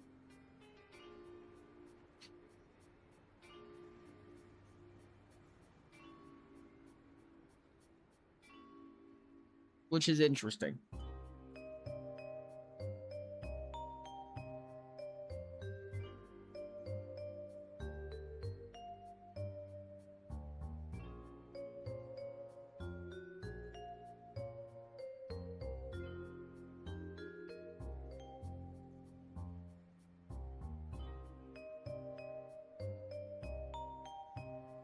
What? Hold on. Now it just stops? So is it struggling to do multiple at a time, I think, is the problem here? Yeah, I think it's still not queuing properly. Because right now what happens is when we do a play event, which is whenever a thing happens, right? So like some offer like a ton of play events, some of them do 2, some of them do more than that, whatever, what have you. So for instance, with Precipitous, it rolls, that's a play event, and then it adds 1 to itself, that's a play event. And the goal is to have them all do this in sequence with each other, one after the other, and take about a half second in between is the goal. So, we take this play event, and length greater than 0, or I guess is empty, or rather is not empty. This is just better practice, I think.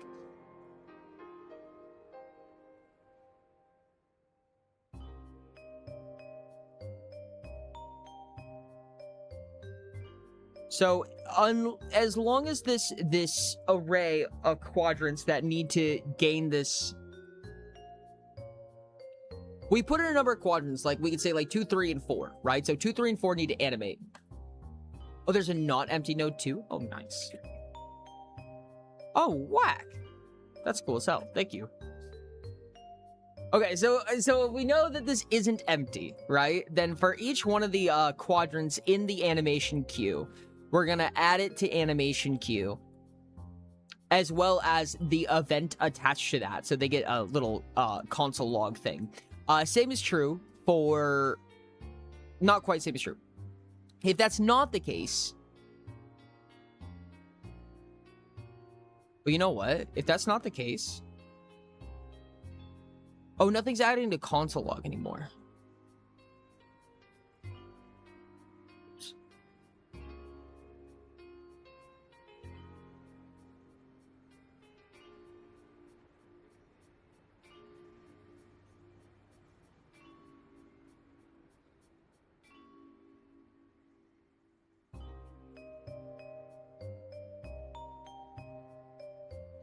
So add it to console log before that happens.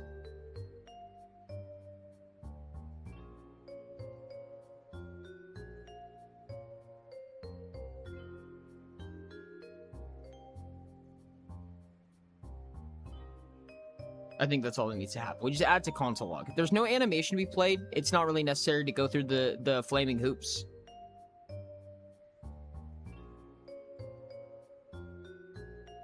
So, if whenever we do a play event, there is a number that you can input that says, hey, animate this quadrant. Animate a quadrant when you run this play command. And it goes, okay, if this array that you passed in is not empty, then we'll send it to the animation queue. Otherwise, we just add a command.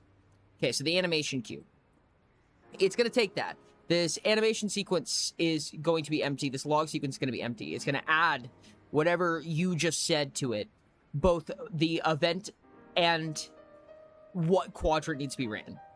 Then it's going to attempt to play the die animation with whatever the 0th quadrant is specifically. In the die animation, it's gonna check to see if the quadrant is greater than 0. It doesn't need to do that, does it?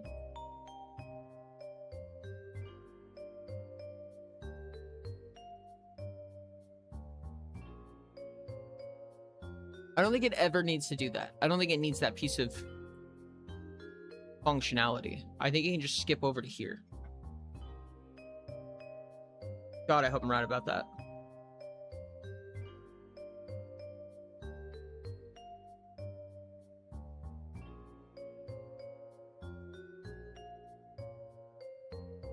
Yep, it's still forgetting the first one. Okay.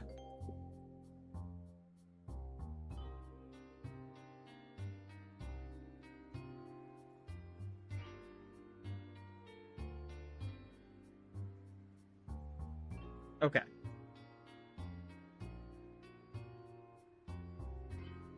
So, it'll go to play the animation. Play animation goes, take the animation that we have, for the static mesh based on what the quadrant is. We're going to take the quadrant and its static mesh, and we're going to timeline scale it according to the timeline, and then add that to console log. When we are completed,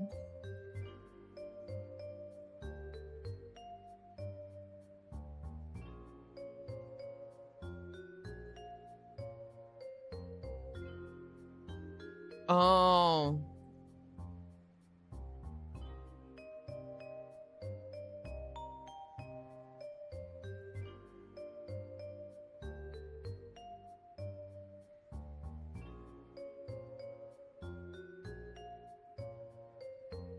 First. We need to do this in a slightly different order. Kind of an atrocious order, I would go as far as to say. Because this needs to go here. Because we want to remove the index that we just used in the queue. We want to remove one from the queue that we just played from before checking to see if it's empty. So we do finished. And then we go, okay, now that we removed those indexes, is the animation sequence empty? And if true, do nothing. Like, that's it. Then we're done. You're done playing the animation sequences. If false, then we're literally just going to go back and play die animation sequence again. And sometimes when we do this add animation queue, we're doing it like in a for each loop, right? So we do it multiple times. So this queue is going to fill up, hypothetically. I believe you are, because that code won't get hit if the quad array is empty. If the quadrant array is empty, yeah. I do think need to remove the original removed from the array. Am I removing it twice?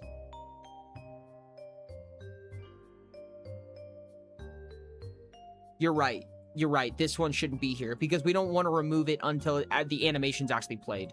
So we play the die animation, and then the die animation is actually in charge of removing it. I think I was double removing it. You're right.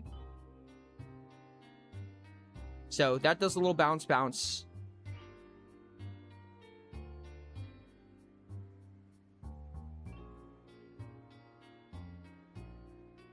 Yo, wait, did that? Oh, wow. I wrote to the console a lot of times. Okay, so the animations work. It is writing to the console numerous times when it shouldn't be. But, huge plus right there. That's crazy. Okay, cool. Hoggers, or whatever the kids say these days. Real as fuck. I have no idea, man. Okay. So... Oh, because I have the console log on update, which is not where that goes, Lamau.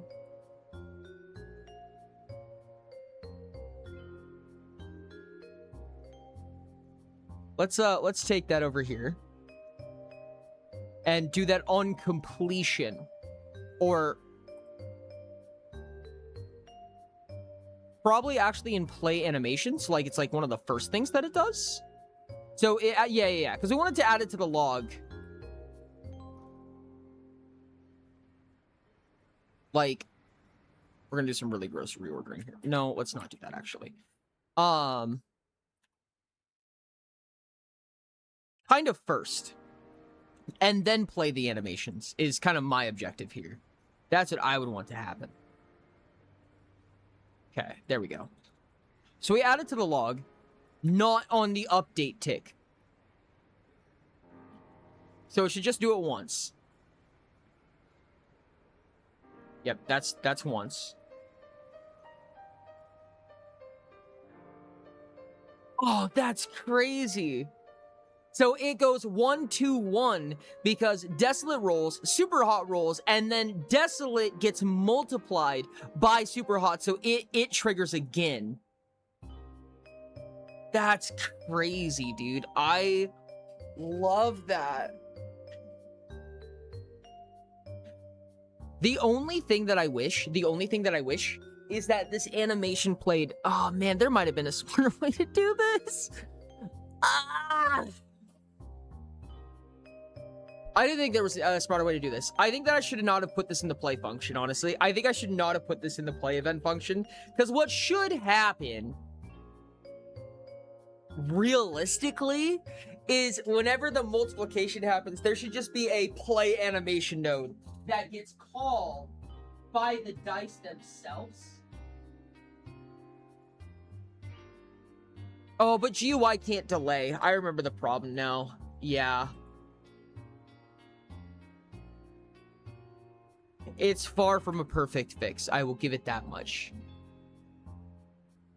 Because right here, you know, in the roll thing over here, we're updating these values, you know, where literally the value is updated exactly one time.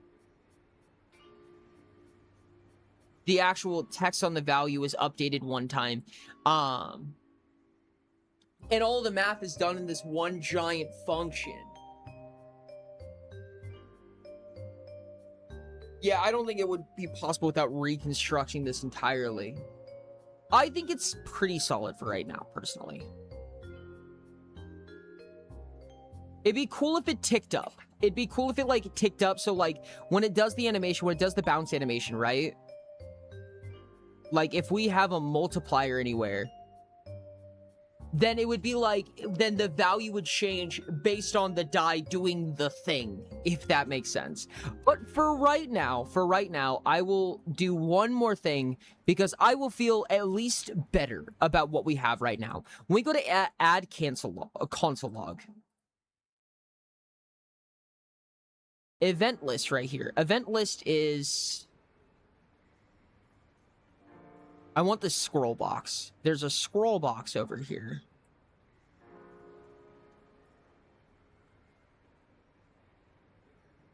This scroll box.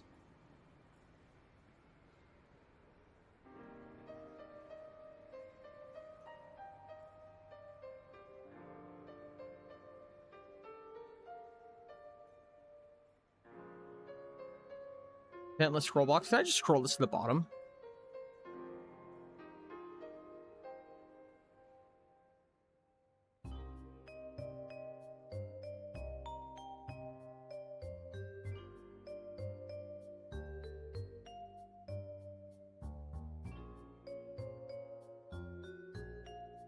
Scroll to end, I think is what we're trying to do here. I think that works. Let's see.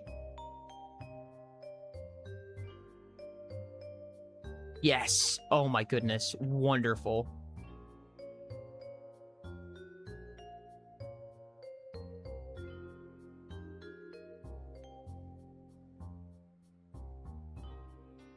It is reading, it is posting a few times. It's posting a few times. Yeah, because that should have only posted once.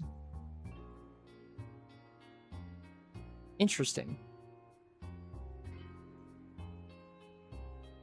It is posting that super out of order. Quadrant 1 rolls a 3, quadrant 2 rolls 2. Quadrant 1 rolls 4, quadrant 2 rolls 1, and then auction rich in quadrant 2 rerolls a 2. Indeed, that is how that's supposed to go. Super Hot's a good example of this. So Super Hot specifically seems to do it a bunch of times. 1 rolls to 6, 2 rolls to 5, 3 rolls to 2. And then all quadrants were multiplied a bunch of times.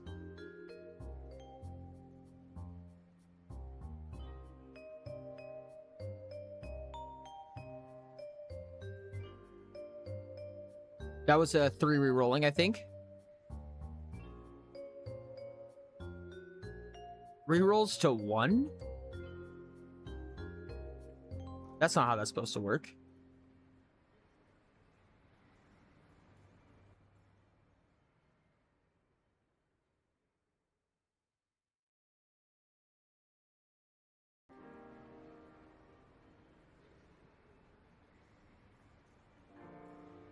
I don't know how I'm still alive right now. This is so silly.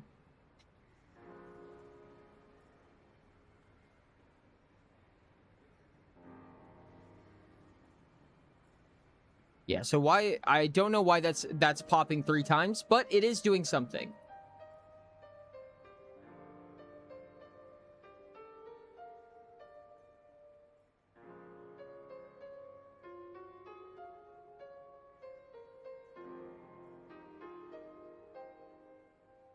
We're somewhere, though.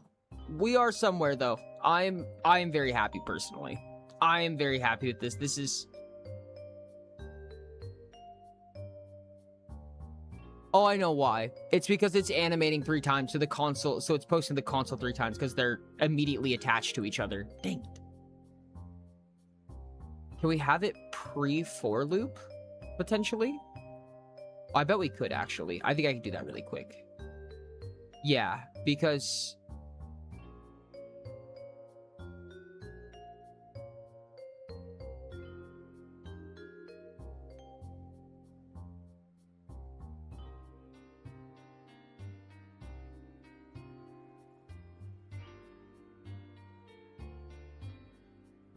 Oh. Oh, yeah. So what would happen if we just skip the console log here? Don't do that. And then on the main, we do the console log before the for each loop.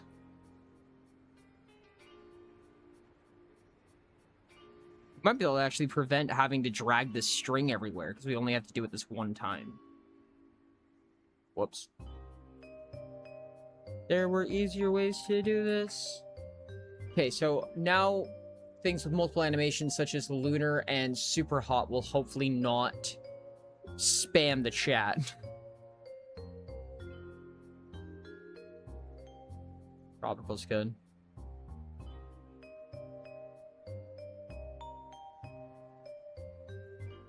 Nice. God, it works, dude. I can't believe this works. That's crazy. Lunar. Even in the background, I didn't even think about that.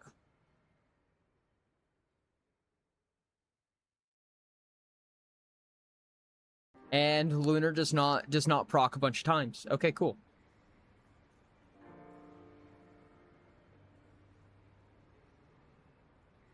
Awesome. Okay, there's one more thing I want to do. There's one more thing I want to do. On the initial rolls, I want to remove the animation. The animation is not worth it on the initial roll, in my opinion. Yeah, we'll remove this pin. Just make an empty array out of this, because I think that the initial spin of the dice is enough feedback to tell you that they're, you know, rolling. So this means they will not automate. Need you to drown now? That's so sweet of you.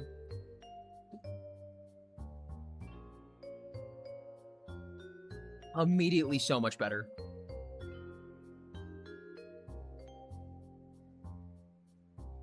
So now that only does it if they have an effect of some type. So they'll roll normally, and then just do the little bounce animation if they have a special effect tied to their ability.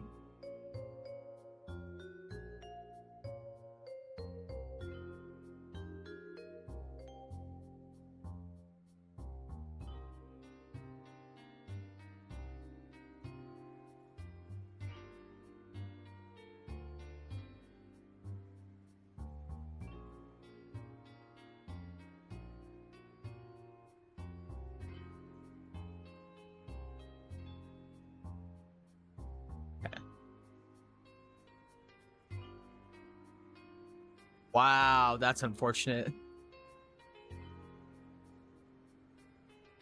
I think it works. I think it works, dude. I think it works. There's a few things to potentially change here, like maybe, like, I don't know, something to give you an idea of, like, what the scoring is and what's happening.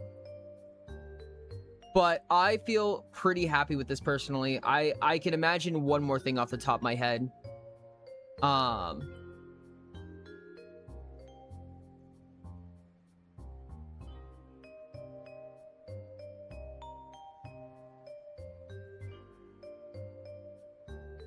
No, I don't think that's worth it. I don't think that's worth it. I don't have a good way of setting the color. Unless, hold on, can I do this really quickly? In the UI, text event. Yes, this one. Can I set this color to, like, red? Or orange, even?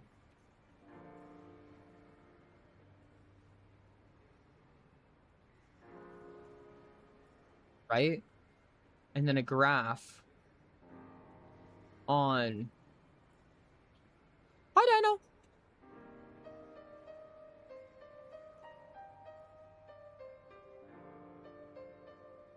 This is the actual widget that gets added. It's called event description. Yeah, event description. Hi Forager, hi Hail. Is it brush color? What is it actually called in this? Oh, it's just color and opacity. Color and opacity, yeah. Split pin structure. Split pin structure.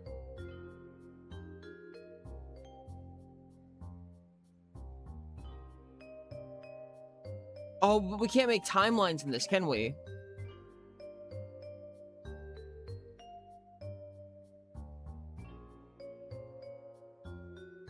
I can't tick this.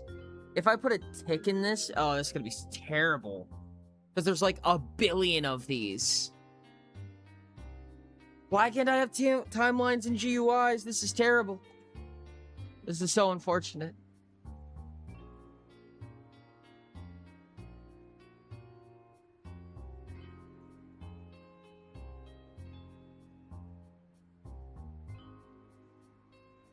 Anything you need a timeline for, you can feed off a normal BB clash just like you did for the dice, Anim. No, that's fair. The problem that I have right now is that, so my goal, right, is that when you roll, so it gives you this little text pop-up prompt, right, to tell you what just happened. But what I wanted it to do was to give you like a sense of like what's going on in what order. Was for it to fade to white. And, like, I could attach it... For every blueprint it has to attach to, if that makes sense.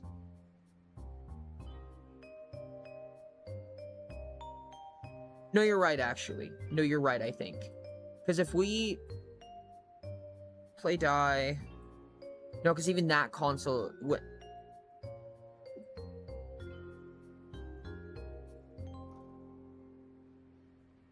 This doesn't even need it.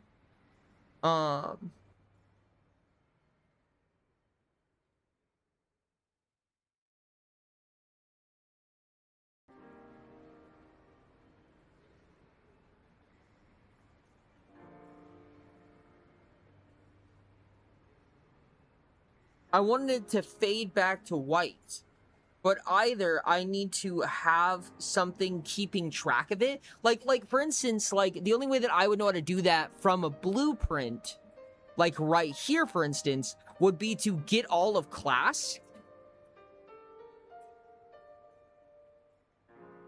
But I don't want to get all of them. Like, you make like 5 or 6 of these like per roll.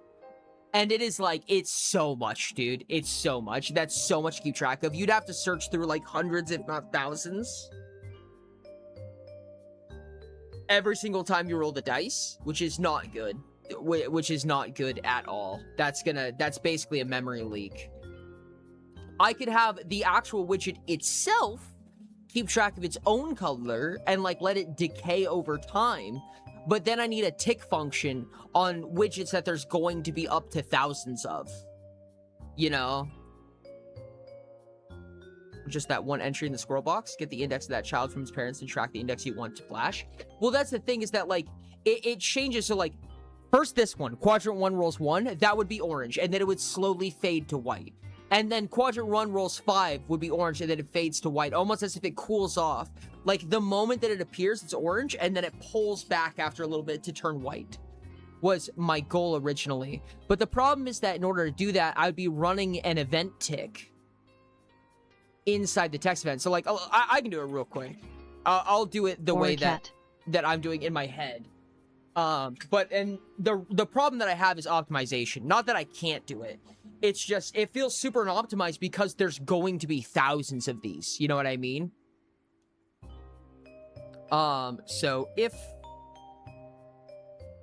Let's go ahead and just put a variable in this. Whoops.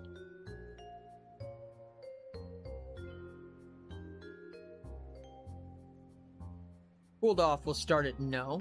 And we'll check, is cooled off? And if not,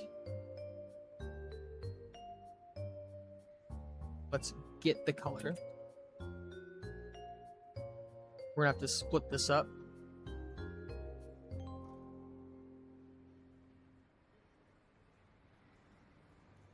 we'll take this R and we'll subtract it by some amount, and take this G and subtract it by some amount. Color cooling rate, I'll call it. We'll just make a float for this. We'll subtract that float from it. We'll need it doubled for R because R is naturally doubled.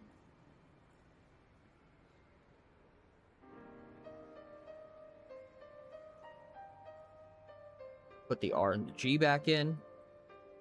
Good. That'll do it. That'll do it.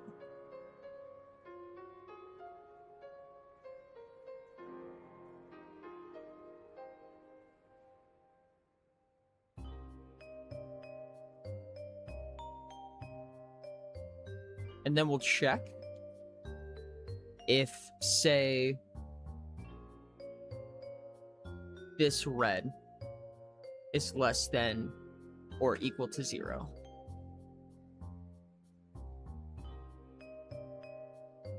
And if it is, we'll set cooled off to yes, so that it stops doing this. Cooling rate can be like 0.01. Fairly confident that would be a very clean way to do exactly what you want. You can use a widget animation to scale the color and have it been on beacon play. Yes! Oh my goodness, you're right. You're right. That is such a better way to do it. Oh, it does not need to be procedural. Oh my goodness, I'm so glad you said that. Holy hell. Oh, you are so right. Thank you. Animations. Window animation. Make a new animation right here. Yep. I did not even think about that. Color cooling, we'll call it. Animations, we will add... What is it?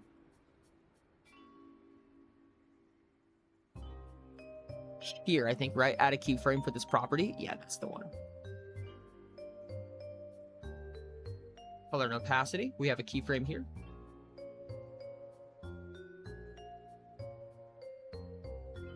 Then after like 1 second,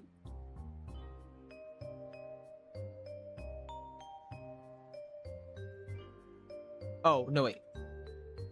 1, 1, and then 1 here. So it cools off to white after about 1 second. Is that 1 second or is that 1 frame? This is 1 second, right? There's no way it's counting in frames.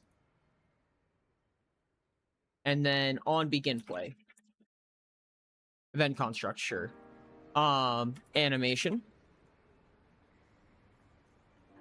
Play animation. This is, no. How do we grab this animation? Look, there is an event on animation finished.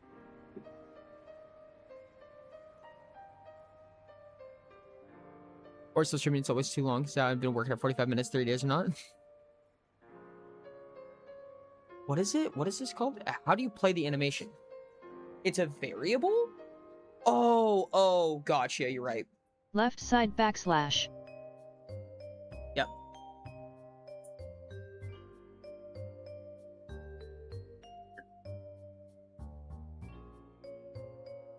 Forward.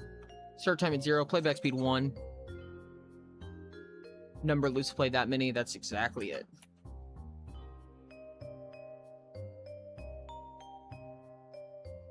Yes. Yes. Oh my god, that's so perfect. That is exactly what I wanted. Is Auction Rich just not even re-rolling, or is it actually just that lucky? Auction Port.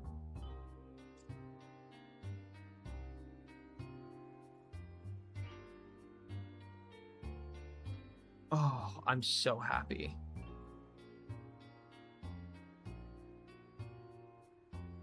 So there's rolling like normal. Lunar right here. It activates. Oh, that's so nice, dude.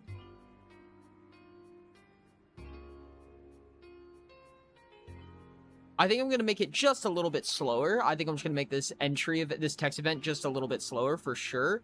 But my goodness, this is exactly what I was hoping for.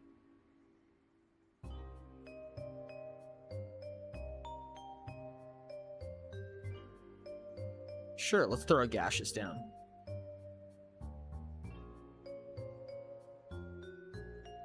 Wow, I can't believe that survived. Precipitous.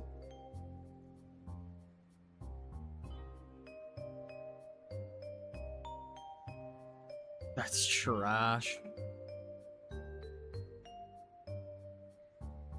I make it even slower? It feels like I could just play it at half speed, right? Like we could also just do 0.5 play speed.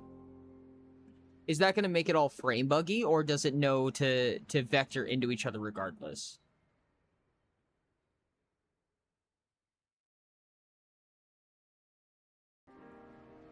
Now the only thing I wish for is that they were like, you could see more of them at once. So can we just actually just pop the text size down slightly? It's font, right? Yeah. Do like an 18, so that way you can fit more text on screen easier.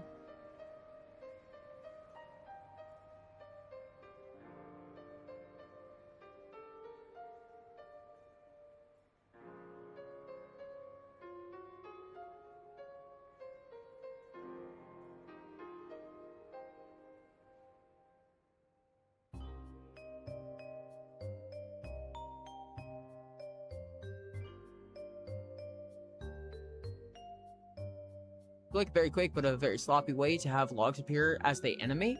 You should do once on the update from the animation timeline that gets its gate toggled by a finish exec wire. Thank you for the posture check. Would you like a very quick but sloppy way to have logs appear as they animate? Do you mean like have them like scroll up, like animate their entry?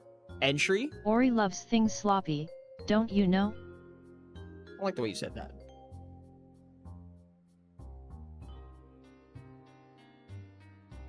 Not faces, atmospheres. Annoying that it doesn't quite scroll to the bottom now.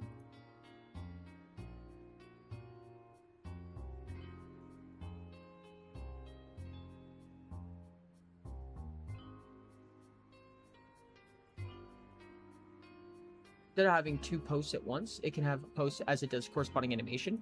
Oh, I see.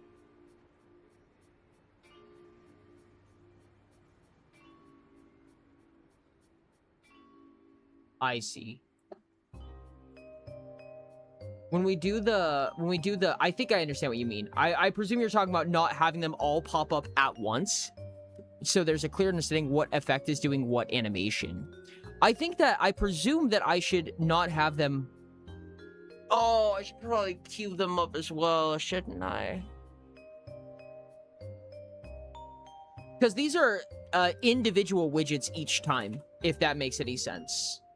Why are you...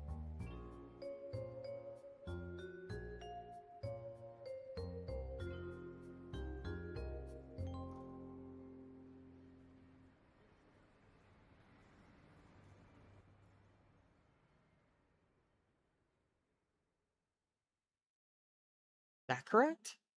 They're just gonna just fly off the side of... It still, looks like it still does it correctly.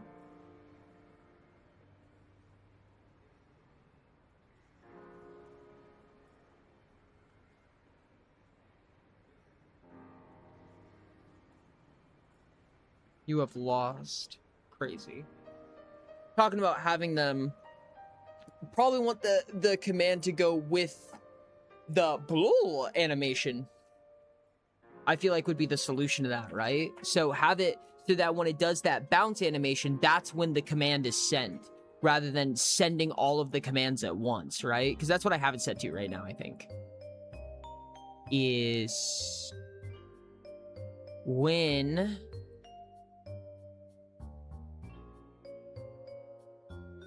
right now with a do once gate on the update of the widget, or of what?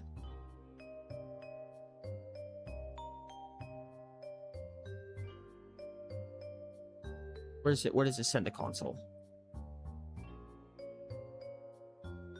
That's not it. Oh no, I lost it.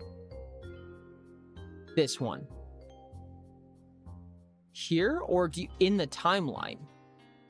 Oh. Oh.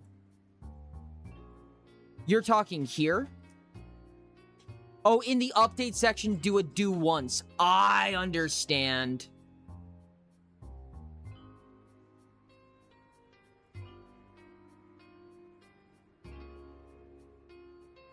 Like this?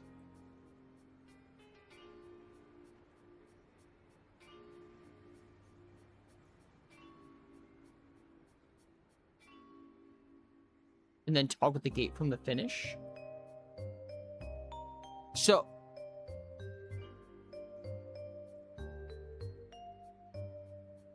like, it would be like sequence before the set world scale.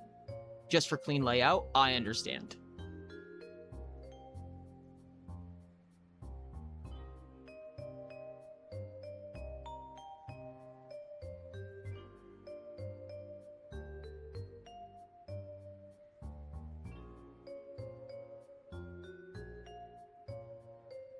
So something like this. Like this? We're talking? Potentially.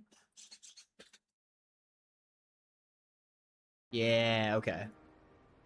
And then we are going to have the event right here, because that's what's going to be played from here.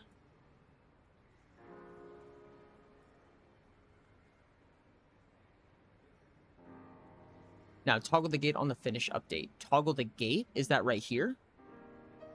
Oh, I see. Like this? Also on a sequence, I presume?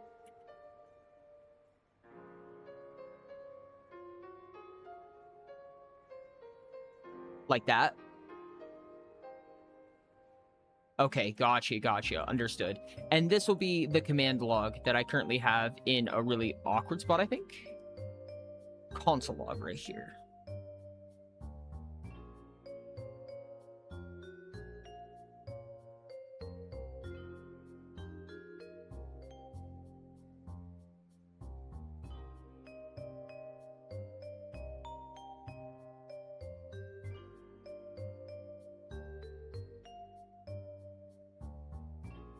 I need to get the GUI. Yeah.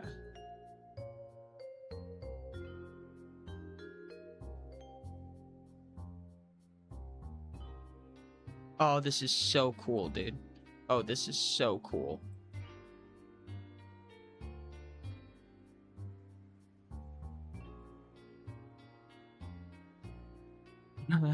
We can't escape the overtime even without the BP. Apparently not, dude. I am just so ecstatic by this. We do it once and only when the animation starts. True. This is so freaking cool, dude. I'm so happy right now.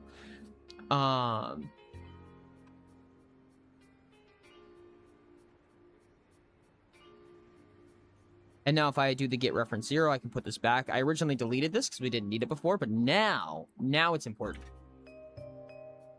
So this should now each time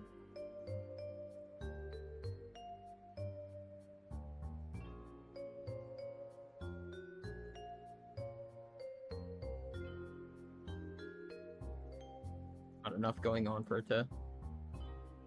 Yeah.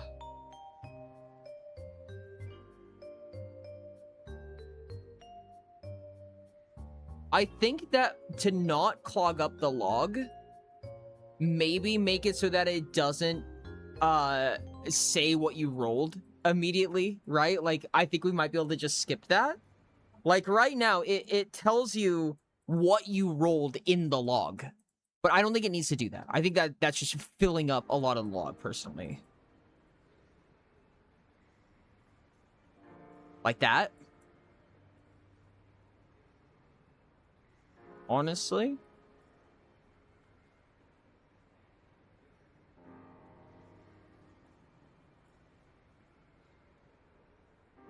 Whoops, wrong one.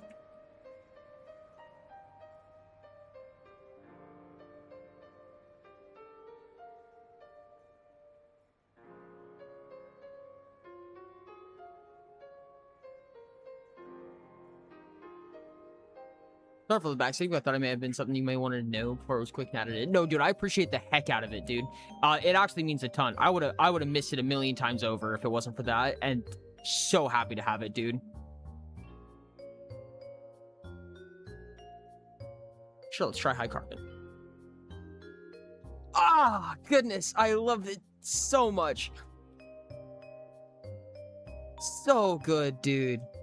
So much better.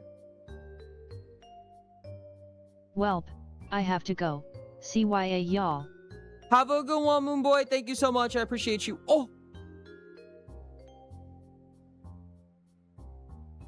Can I get rid of a...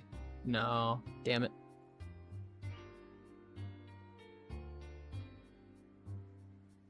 Dang it, I was hoping that would roll a 1. Woo! Okay. That is so freaking neat, dude. That is so freaking neat. This is such a bonus. We have animations and stuff. Heckin' animations and stuff, dude. Absolutely crazy. What I would be interested in is probably a strike. Like an outline. Did that actually outline it? No, I don't think it did. Oh, did the outline not work on this? It might not have.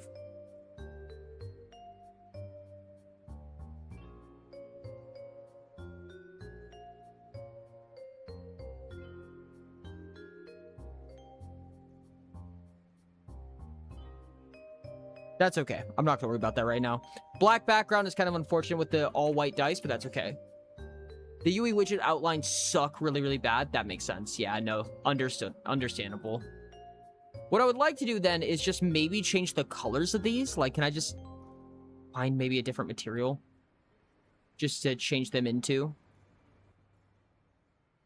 Yes, wood floor walnut. Perfect.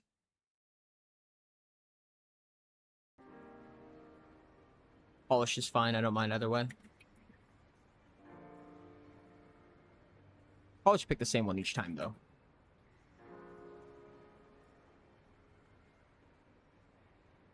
Oh, we have wood dice now. There's a plan to swap these out based on different game sequences and circumstances, but So you might actually end up with like wood dice at some point or what have you, but this is kind of cute. Yeah, because this makes it so the text actually like is different from them and things like that. Kind of cute. Oh my goodness, dude. I'm actually so in love with this personally. This is so good in comparison. I'm kind of fanboying a little bit, honestly. Asteroid build's kind of huge. Procs immediately. And it's obvious that it procs immediately, which is neat. Oh, dude. Oh, the auric optimizations was crazy right there. That is what I'm talking about, dude. That's what I'm talking about. This shit makes me feel so giddy inside. Increase all ascensions by 1 is huge. Just basically double points forever.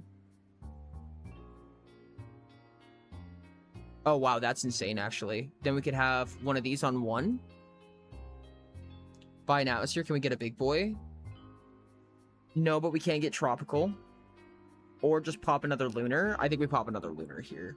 God, tropical's actually insane, though. But I think we need scoring.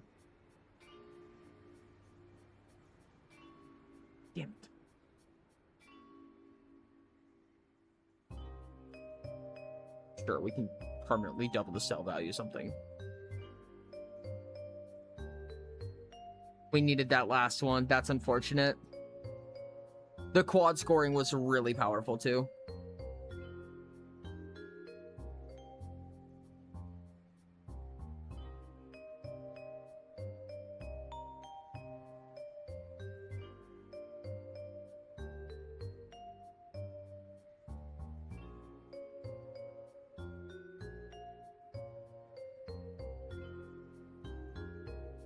Okay.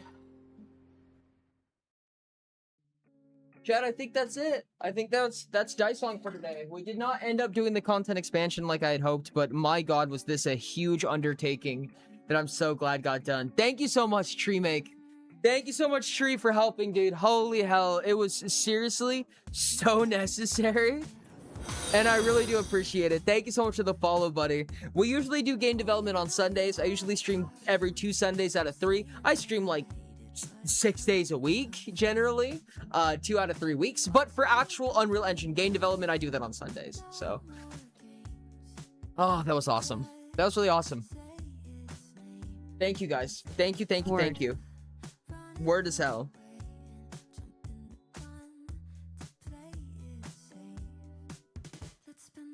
Dang, dang, dang, dang, dude.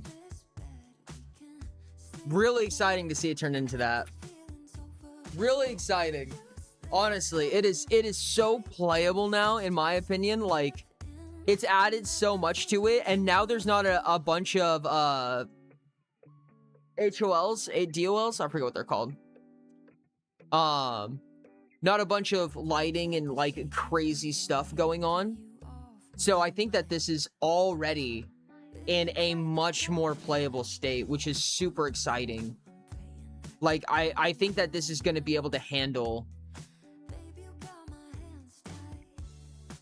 normal PCs so much better already, which is really, really cool. Hierarchical level of details. HLOD, thank you so much. Thank you, yes. Let me know when you put it on Steam for $1 billion. Yes, indeed. That's what's happening. That's exactly what's going to happen. Definitely. No more ray tracing. No more ray tracing, I don't think. Yeah, no, it came pre-packaged with that. I saw that that Tree was talking something about that with the when I was talking about the pre-packaging,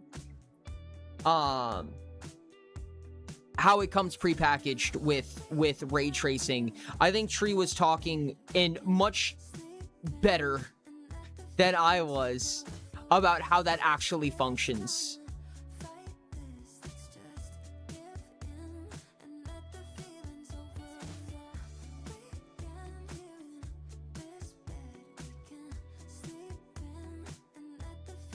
and why it does that.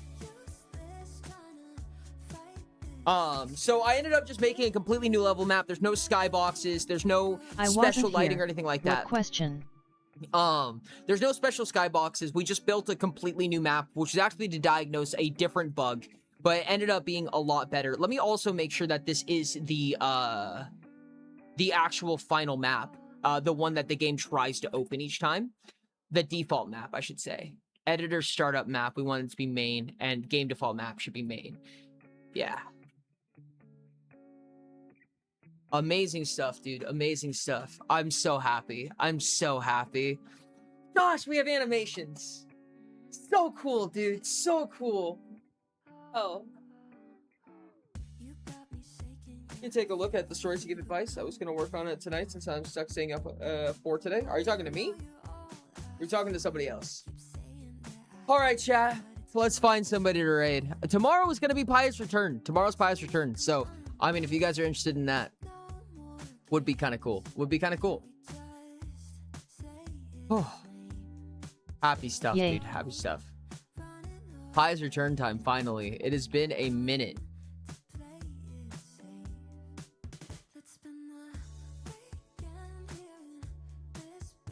Holy hell. Sure thing, thank you. Thank you guys so much for being here. I really appreciate you. You guys have been absolutely amazing.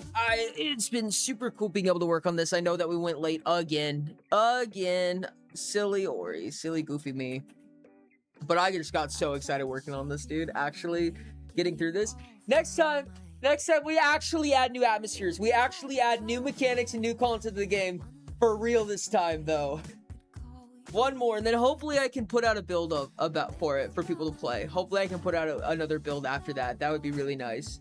Thank you guys so much for being here. I really appreciate you. Make sure to copy that raid message posted in our chat. Let them know who sent you. I will see you guys tomorrow for some Pious Return, which I'm so excited for. Thank you guys. I love you. I'll talk to you guys soon.